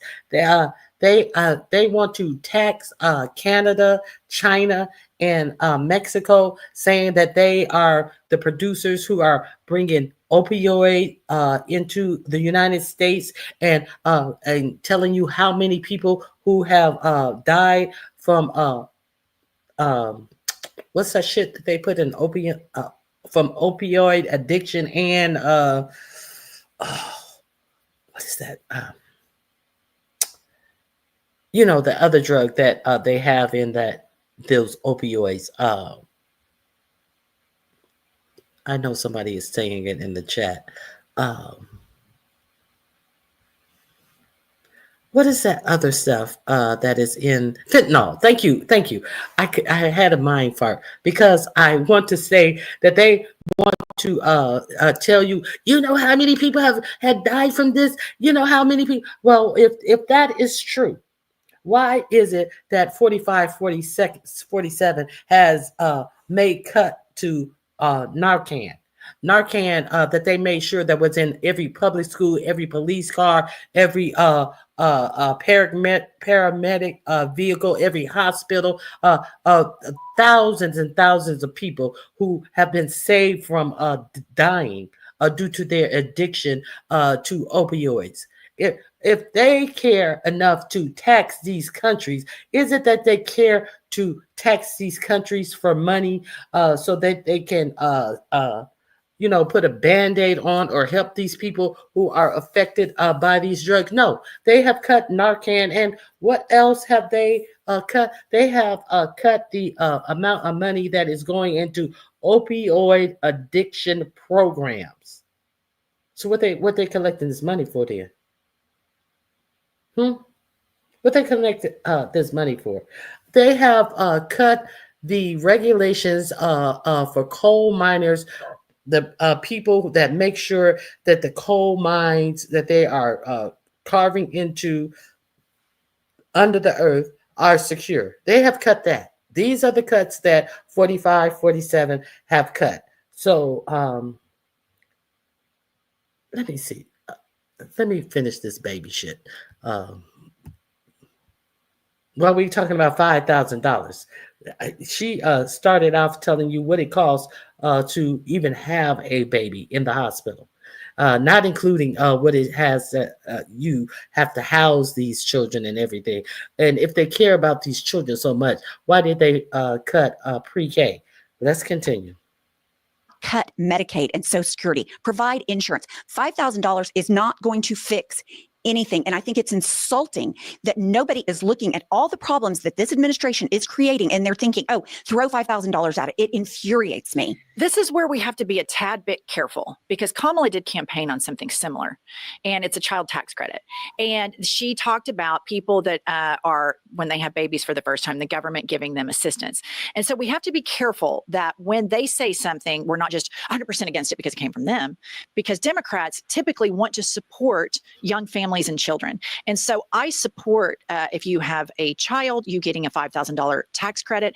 I think that is really good policy. It proves when we invest in babies, when we invest in families, it helps people immensely. Where I think this gets a little bit blurry is it's guised with them that they want women to be at home.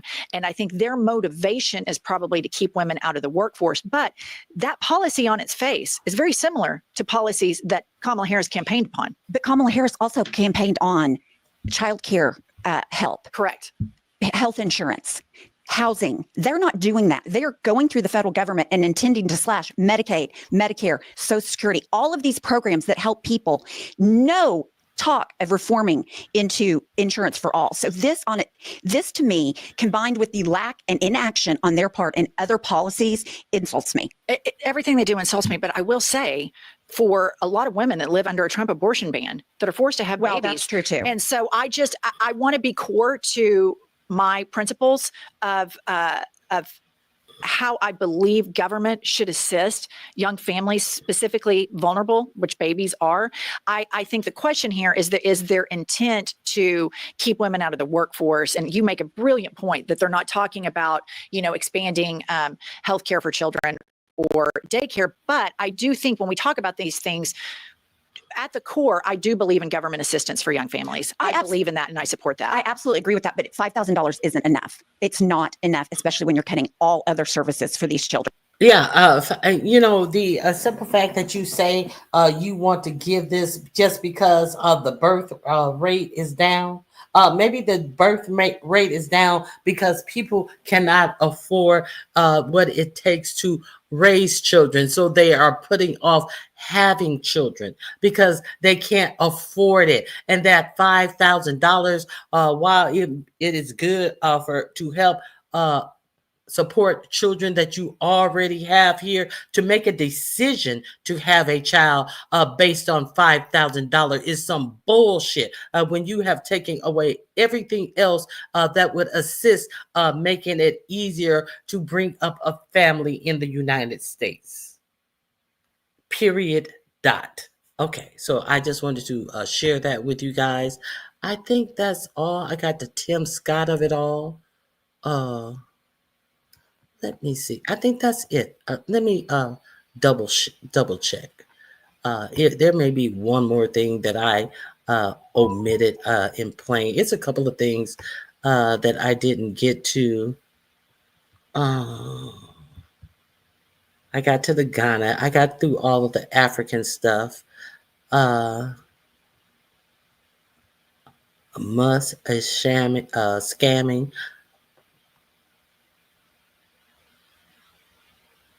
Okay. End of an empire. So I'm going to end on this. Now, who is this? I'm going to end on this. I thank you all for coming. I think that it is important to see this for what it is. Everybody want to both smoke up our asses and all of that.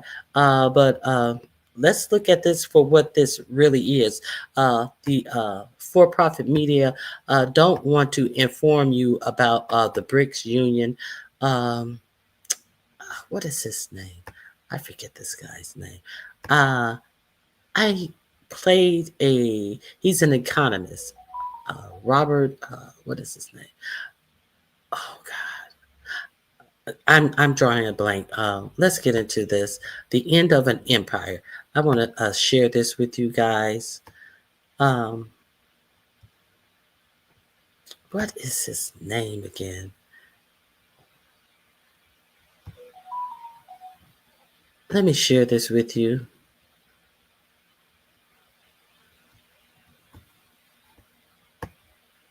Yes, it's sharing. Okay.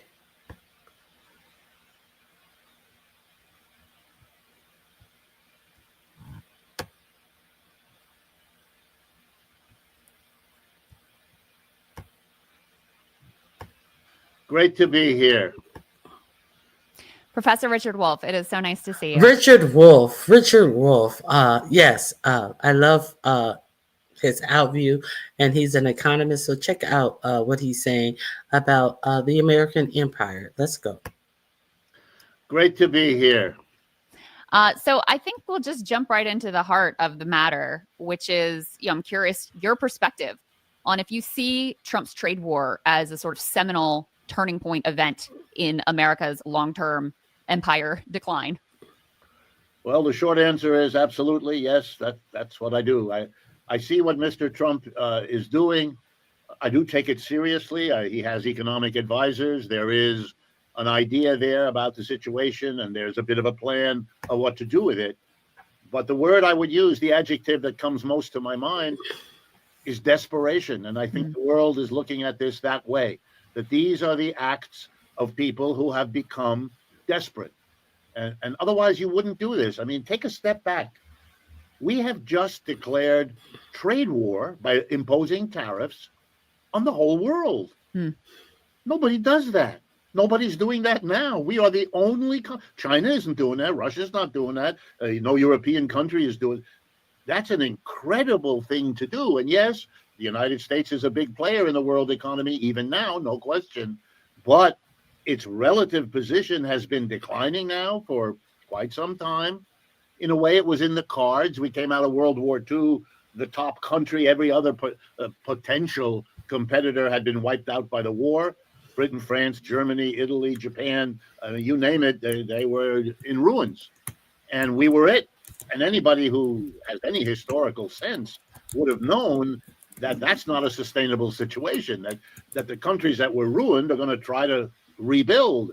And the United States is going to be the target, the measure. You want to make it back into the world power, you're going to have to do as well or better than the United States because it's sitting at the top of the hill. And first the Germans and the Japanese did it to a considerable extent. And then, and this was a surprise for the West anyway, the Chinese have done it. Mm-hmm. The Chinese have done it way more and way faster than anyone else ever did. This is not a question of liking China or not. China has its problems like every other country. I'm not here celebrating it, but I'm not going to play. I'm a professional economist. I look at every piece of evidence I can get, and the United States has now a problem. And it's a problem we have not had as a nation for 100 years.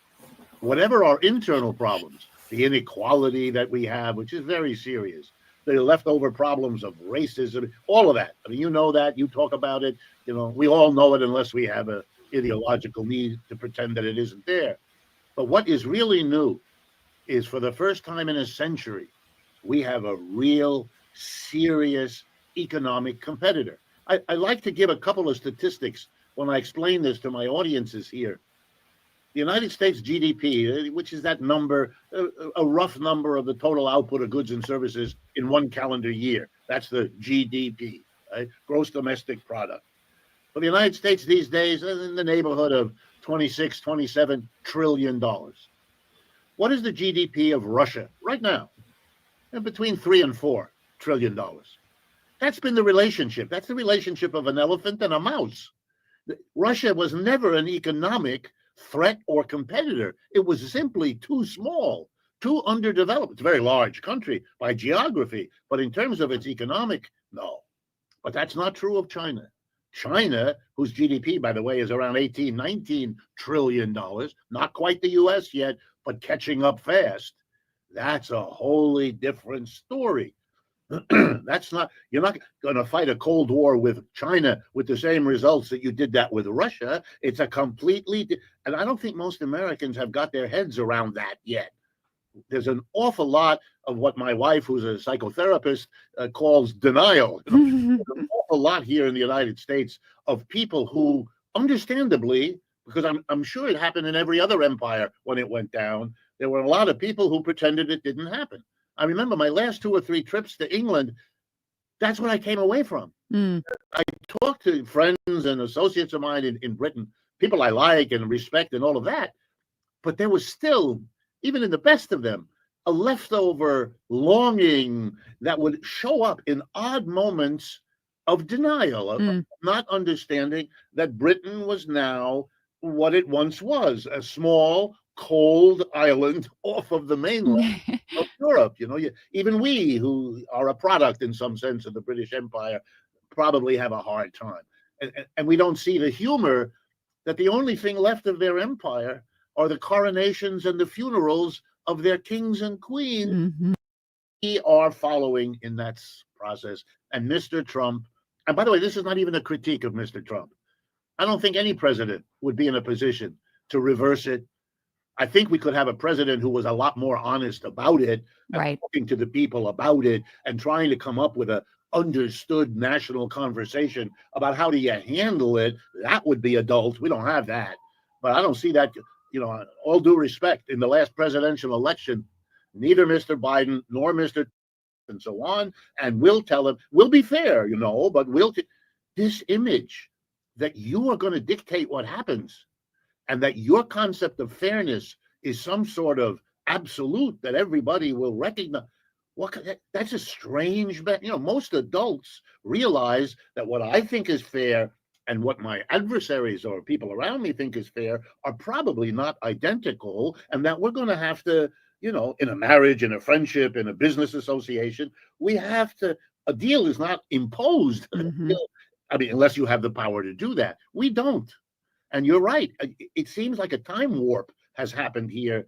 And these folks want to be in a place where they're not anymore. And the rest of the world looks And if you look at 45, 47, he tries to impose deals on everybody, on Russia and Ukraine, everywhere. These impose deals, so he cannot seem needy, like he can seem like the problem solver. And when in every of these deals that they are brokering, there's something in it for their grubby hands. It's always something that they really need out of this deal that they're trying to get on the free under the guise of brokering a deal to help them, to help the other people, when they are the ones and when we are the ones who are in need. Well, not we as the United States, we as in the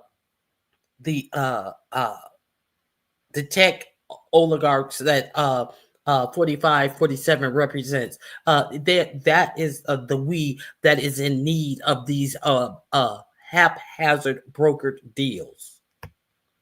Looks at them, out of the corner of their eye and begins to wonder, well, let me put in the words of a diplomat I know from Europe. Not a very high diplomat, but he's been doing that all his life.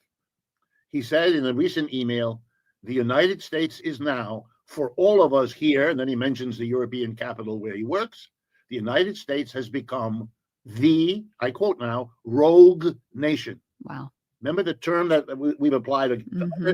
That's how they can't get over. All they do all day long in their diplomatic place is try to figure out what Mr. Trump is going to do next, what they can rely on that he says, which is less and less, what changes with the hours. And they're very angry and very upset. Their lives have been upended. Their plans have been upended. They're telling me that every business in Europe that's of any size and has any relations with the United States, it either buys from somebody in the United States or sells to somebody. Everybody is looking to, quote unquote, de-risk. And what de-risk means, lessen your dependence on the U.S. as a source for what you buy, lessen the United States as a market for what you sell, and don't rely on capital or borrowing. And that goes to what you just said. If you're forcing the world to pick, you're going to be really upset when you're going to see where they pick. Yeah. Well, I just saw the news that Japan has come out and said, which of course, top ally, trading partner, et cetera, has come out and said, we're not going to be part of any trading bloc that seeks to isolate China because trade with Beijing is too important to us. Right. We see the European Parliament making moves to remove some sanctions on China and assign there too of additional thawing. So, I think Trump's comments this week that he doesn't want to keep the very high 145% or whatever the tariffs on China are at this point. It gets to a point where it really doesn't matter. 100, 200, 300 doesn't really matter, that he doesn't want to keep those on. But it seems like he's also looking for the Chinese government to give him some sort of face-saving gesture or some sort of capitulation that they don't seem particularly inclined to make. Why should they be? Why should they be? All of this shit is absolute bullshit. He tried to pretend like they have been having talks, and China came out and said, we ain't been having shit. I ain't talk to you. We ain't been having shit. I don't have no need to talk to you. And now he's trying to save face. And President, have you talked to anybody in China? I'm not going to say that because we're negotiating. We're not doing shit. He put his ass out here, showed his ass, and they put a foot up his ass. So let's be real clear.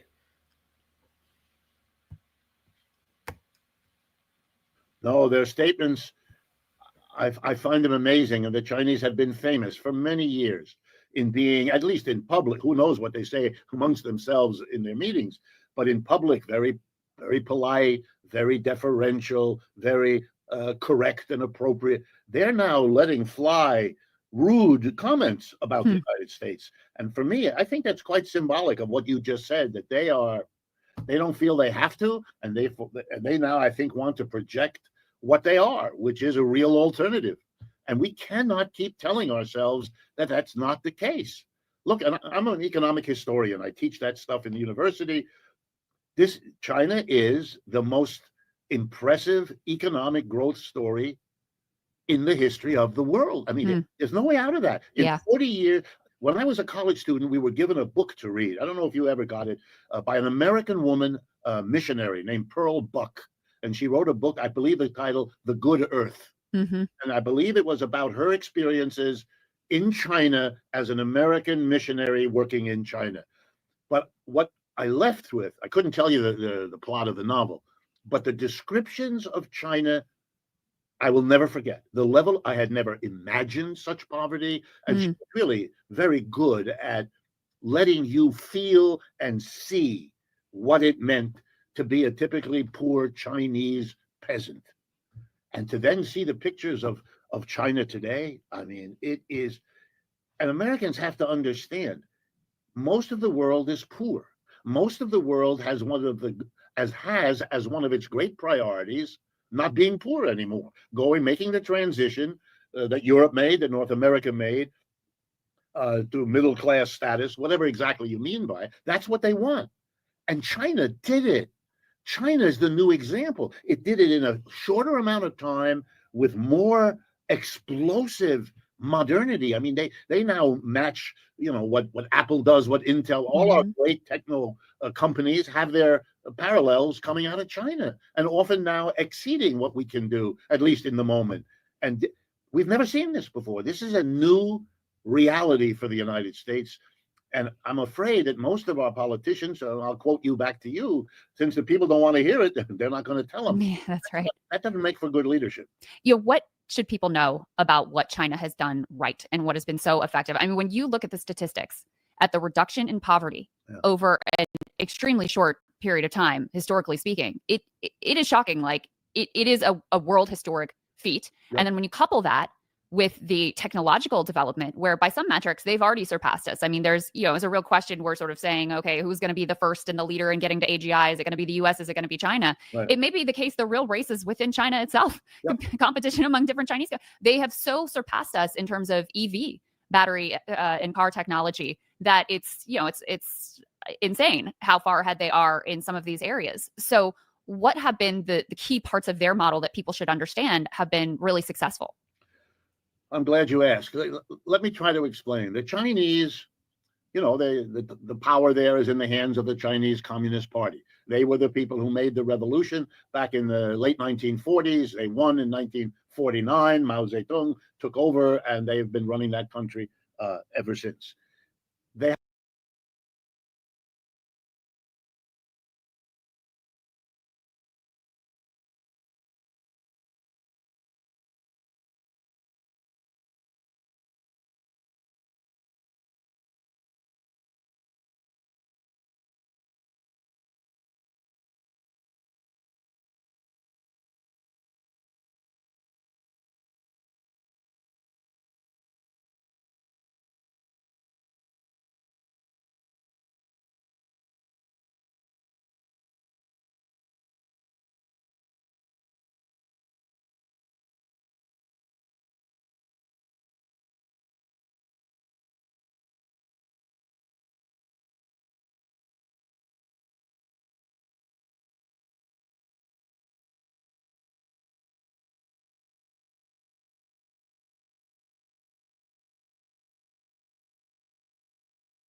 If you, I apologize. If you look at, I had Richard Wolff. I played his whole thing, and in talking about the BRICS, how China had came up from abject poverty to the nation that they are today. And if you want to continue to believe that all of this, China needs us and it needs our economy, and all of this verbose talking that 45-47 does about how great our economy is, as he is ramshackling the lives of the majority of American people, you're just fooling yourselves. That's who you're fooling, yourselves, listening to a fool talking about what we need from China, as he has the richest man in the world come ramshackling through everyone's jobs. So you can fool yourself if you want to, but that's all you're going to be, is a fool. China has not attempted to make any deals with us. It's making deals with people all over the world because they know they can. And who are we going to make deals? They're talking about the biggest thing that they're talking about now is our shelves being empty. And so you think China is going to jump to us to give us a good deal when our shelves are empty? Okay, so do you think that we're going to have a robust economy with all the people in government that have been laid off, that no longer are buying things? See, rich people don't buy as much as the masses of people. Rich people buy, shit. You buy a pack of paper towels. Rich people may buy 2 or 3 for their mansions. They're not buying like the masses of people are buying.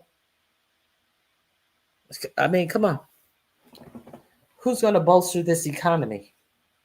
And and they wanted to make you to think that America is so great, while they try to treat you like you're not worth anything, like you're disposable. Let's keep it a buck here. Okay, so you got China over there that built an AI model that even the people over here in the United States who are jockeying to create the best AI model, using acres and acres of land to have to cool off these servers that they have to use and put all of this water on to cool them out, creating waste of gray water that we don't know what's in, that's leaching into our environment. We heard the story about Elon Musk using these carbon engines and polluting the air and not even having permits for it. In a race, these rich people jockeying, and what they're doing is tearing up our whole motherfucking environment, our whole neighborhoods, and our health and everything else, because some rich motherfuckers want to jockey to do some dumb shit that has already been completed in China, that they need no fucking land to cool off any service because they don't use service. So while these motherfuckers over here spending billions to perfect something that is already antiquated, let's understand what Elon Musk is doing in Memphis is already antiquated, because for less than 6 million, not billion, less than 6 million, they have already created a AI that surpassed anything that they're trying to build over here, because they don't need to use all this land to cool off servers to power their AI.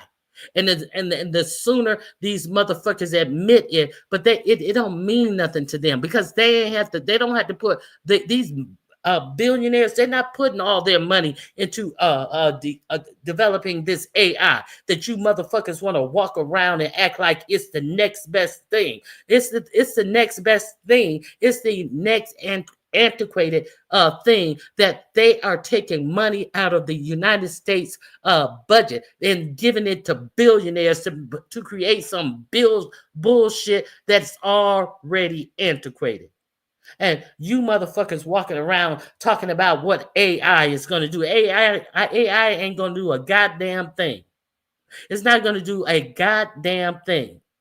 What's so good about AI? Oh, because AI can take your job. It can take yours too. The same motherfuckers talking about AI can take what they want to believe is the common man's job. No, AI is going to take the motherfucking white shirt jobs. Those are the jobs that AI is going to take. Let's be clear. Don't believe this hype from these motherfuckers who want to act like they are such elitists, and they are jockeying up behind dumb motherfuckers in the United States who trying to rebuild the wheel using wood. That's an antiquated system that they're working on, and gobbling up so much corporate welfare to do it, and have dummies out here applauding them championing their trying to move AI into the next stratosphere. You can't move it to the next stratosphere if you can't even understand how to operate AI on the stratosphere that don't need all these servers. Try there. See, this is a whole bunch of bullshit that they got you guys believing. I don't believe none of this shit. because you motherfuckers don't see the whole picture, because y'all buying into this bullshit that America is so much greater than everybody else. Have you traveled America? Have you seen picture of American cities? What American city do you see that is built up better than Beijing? What type of architecture do you see in America that champions any of the architecture in big Chinese cities? Where? I'm not talking about that motherfucking Las Vegas style architecture that is only like some Disney shit. I'm not talking about that Disney style architecture of Las Vegas. I'm talking about real cities. Where do you see anything that comes close? Nowhere. Nowhere in the United States. Let's keep it a buck. So why you guys letting people blow smoke up your asses, thinking that how great the United States is? The United States don't give a fuck as long as they got the only fuck that they give is they can get their passports to get the fuck out of the United States and leave your ass stuck. Hey, Vibrant, how you doing?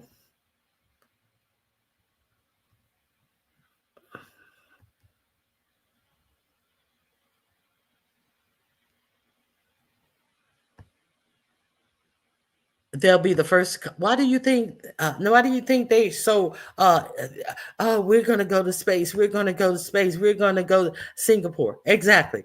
We're gonna go to space. We're gonna go to space. Chow Bao. What if they have so much money to concentrate on going to Mars? Imagine what they could do if they had an imagination to improve the actual world that they live on. So what does that tell you? That tells you that they don't want to live around you. That it's not the world. It's not Earth. It's you. It's you, the people, who they don't want to live alone. I did a story about who was this? Steve Jobs' wife and a couple of another billionaires who started buying up farmland in Northern California. And the thing was, they got to choose who lived there.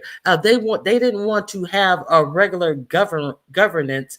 They wanted to have their own way of governing people. They just wanted to do them. They didn't want to be tackled to any American rules, laws, and guidances and everything. They didn't want to be under any rules of America, so they could,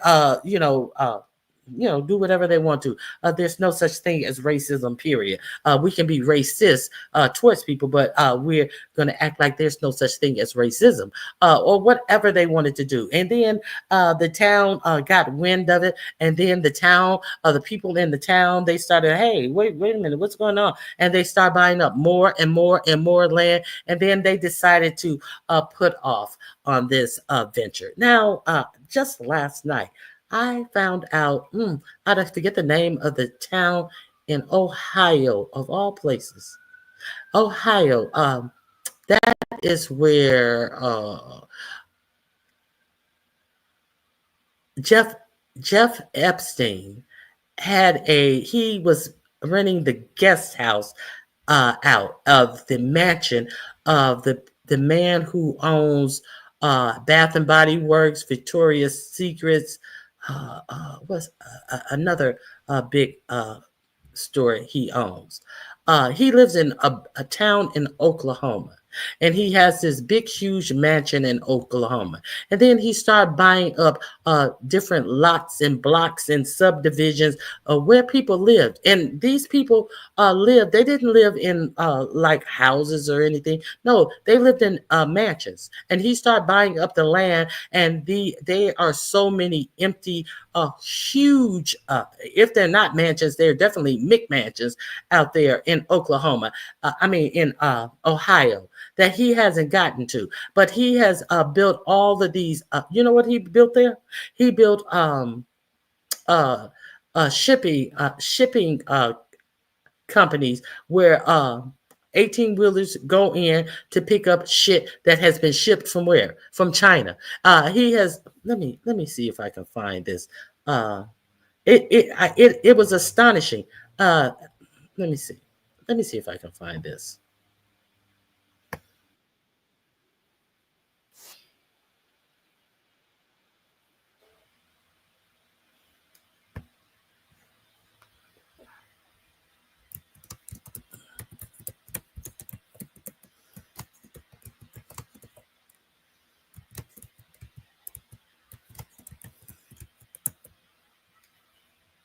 Oh, hundreds of homes left abandoned. How two billionaires erase a rural Ohio town. I just want to. I want you guys to see this. This shit astounded me. It has astounded me. Okay. So you got these two guys going through the houses and all of this, and these are nice. These are not homes. These are dream homes. Okay, so let me share this with you. The link with Michael Wolff is in the description box. Let me share this last thing with you. Now, so they start building these. It's basically warehouse manufacturing truck depots and stuff that's there from all the shit that gets to China. So what they gonna do with all this land now? All these people's whose dream that they encroached on and bought them out for the low, and because they assume that we will be receiving shit from China and we will not be creating anything. So there's that. Let me share my screen with you. Have you guys heard about this town in Ohio? You know, Dave Chappelle lives in Ohio. I was surprised. But then after seeing these homes in Ohio, I was like, oh, no wonder he lives in Ohio. You know, I'm sure it's cost effective to build whatever you want in rural Ohio. He does live in rural Ohio as well. So let's take a little clip of this and hear about this. Epstein, he had a plan that before the 80s, this little farming community had a population of under 500 people. And yeah, people began trickling in from the city to build their dream homes there. But it was still a small community. At least it was a community. That was until a billionaire named Les Wexner moved in. Working with Jeffrey Epstein, he had a plan that none of the residents were aware of. A plan that would cause street after street of people's homes to go abandoned. Some had just moved in when they got a knock on the door. It was quick. It caught people off guard. In just a couple of years. Hold on, I made a mistake. At U-Haul, I apologize. We know every family. Come on, guys.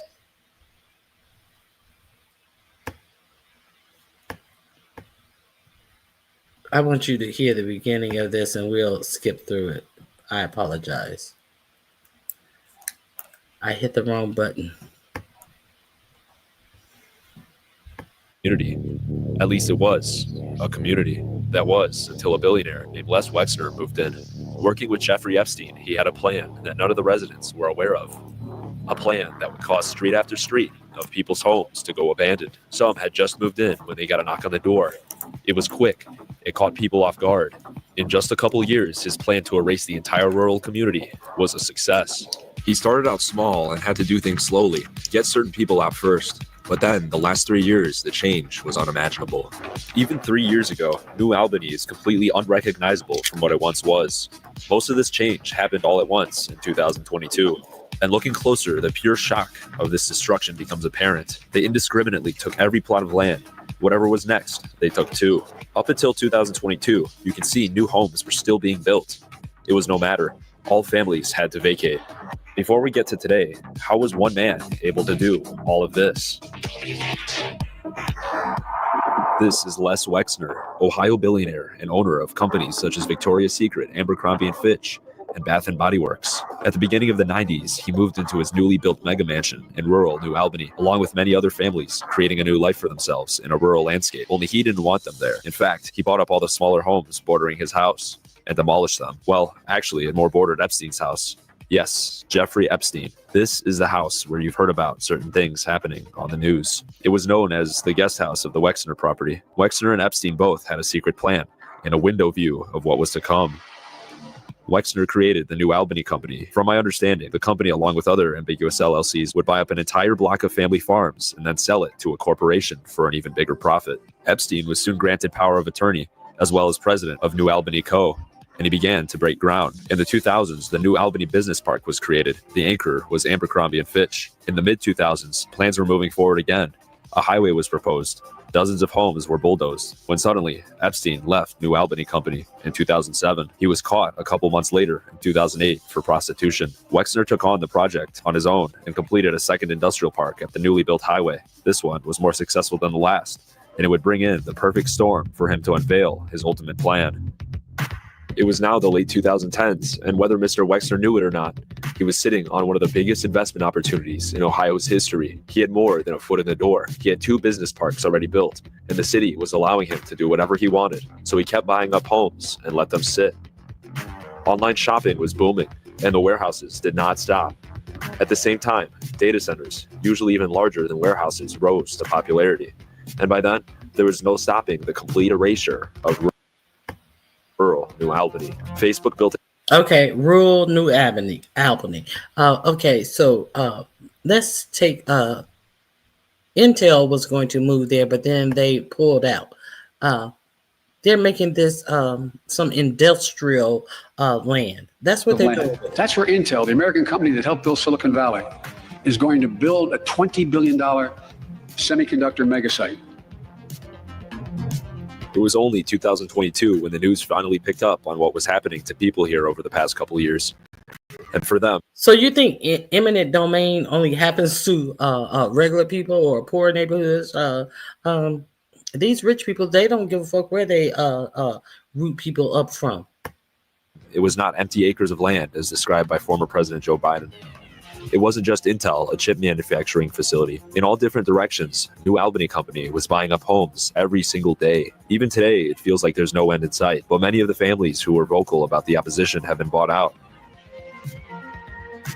Today, the stark contrast between rural and industrial is obvious, but only a few years ago, nobody knew they would have to abandon their homes. Nobody has been forced to sell, but having a towering industrial park on all sides of your house when you've moved out here for country views a couple of years ago is not the better option here. In today's episode, these houses are bought to tear down. That's a pool. This is a pool right here in Ohio, covered, because it is Ohio. These are the houses that they are tearing down. So we'll be showing you the abandoned homes of New Albany for personal wealth and what it's like to live through all of this.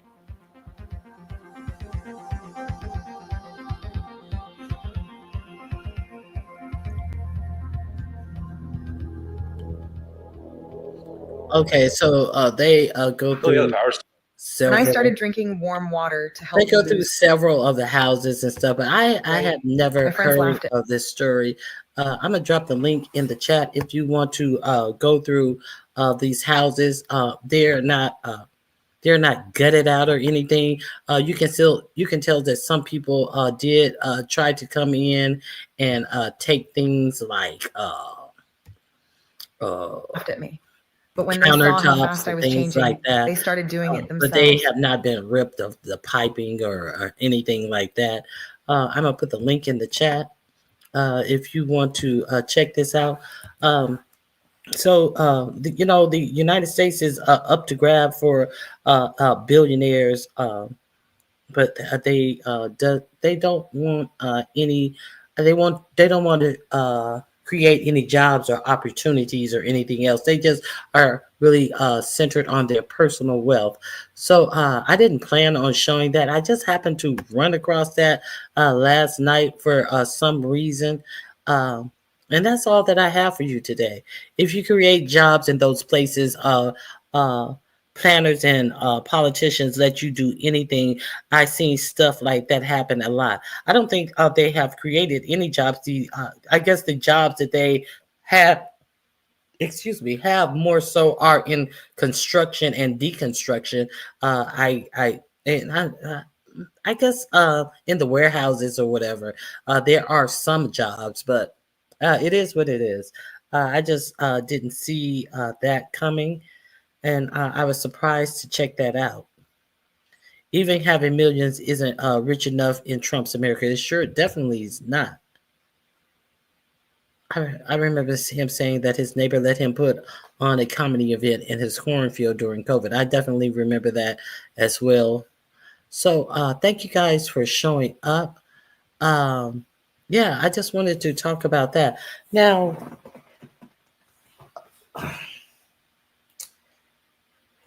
so how lucrative is I guess online shopping was a thing. It did come into a full effect during the COVID epidemic. A lot of people who had never shopped online started shopping online, and I don't think it's going to go backwards. But how many people are going to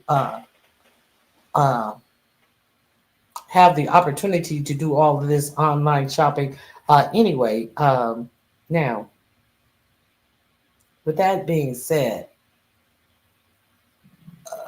I guess there are jobs that are created there, but like they saying that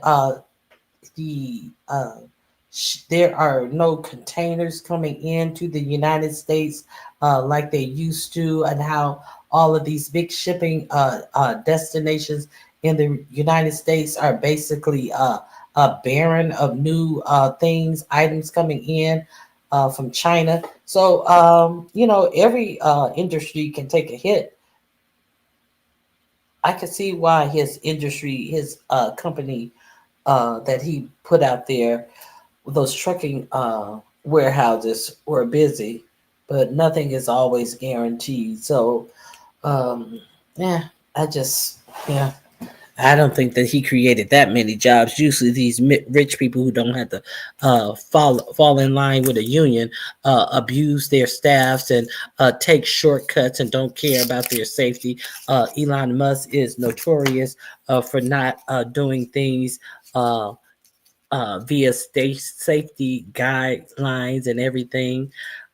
You had a great show, Ronnie Q. I appreciate you for coming here. So, I don't know. I watched something and then all of a sudden something show up in my algorithm and I haven't heard about that. So I'm gonna check to see. Let me see, when did this come out about the 2 billionaires? Let me see when. There may be an update. Oh, it only came out 11 days ago. So the 2 billionaires erased a rural Ohio town. So thank you guys for being here. I appreciate your support always. Please hit the like button. If you want to support the channel, $ Ronnie Q. Don't forget, I will be here. I'll be here all week. Don't forget that we are only going up from here in our crafting. We are only going up from here. This is my little crafting bench that I did this weekend on our crafting and conversations. And if you want to join me, please be advised that I am not going to do anything that I deem dangerous for you or I. So we will be doing some more crafting and conversations next month. This month coming up, we're at the end of the month. I will plan something else that you guys would like. That's cost effective. I'm not trying to break any banks. I'm just trying to get our outdoors ready for the summer. I hope you guys have planted some flowers or plants. I hope you guys have planted around your house. We're done with the April showers, and I got some flowers budding. As soon as my real flowers bud, I will be decorating my little bench with my real flowers. So I appreciate you all for being here. Have a great day. Oh, and make sure you stay away from drugs and alcohol, so you don't show up to the Easter egg roll with one sideburn longer than the other, while talking profusely about how you doing dumb shit on unsecure lines when you're the head of the DOD, the Department of Defense. Make sure y'all stay off that hard liquor, okay? And you don't have to show up with your fucking hairlines, your sideburns uneven. Is that a Rascal and Saucy's couch? Rascal can't fit on that couch. He'll be hanging off, and he'll be hanging off his leg, and then he'll hop off real quick. Now, Saucy, she can lay down on that couch. Hey, M. Renee, how are you doing? Saucy, she could definitely go back and sit back on there and lay out. Now, Z Sarah says, I'm going to look into the Ghana Gold story. Now, thank you for that information. You're more than welcome, Z Sarah. The link is in my description box. Is M. Renee. M. Renee, I appreciate you being here. I appreciate you all for being here. The links are in my description box, and I hope you guys have a great remainder of your day. I may or may not see you on the YouTube streets, but check out You Can't Make This Up. Wait, I guess you can. All right, guys, have a great day. I'm out of here. Bye-bye.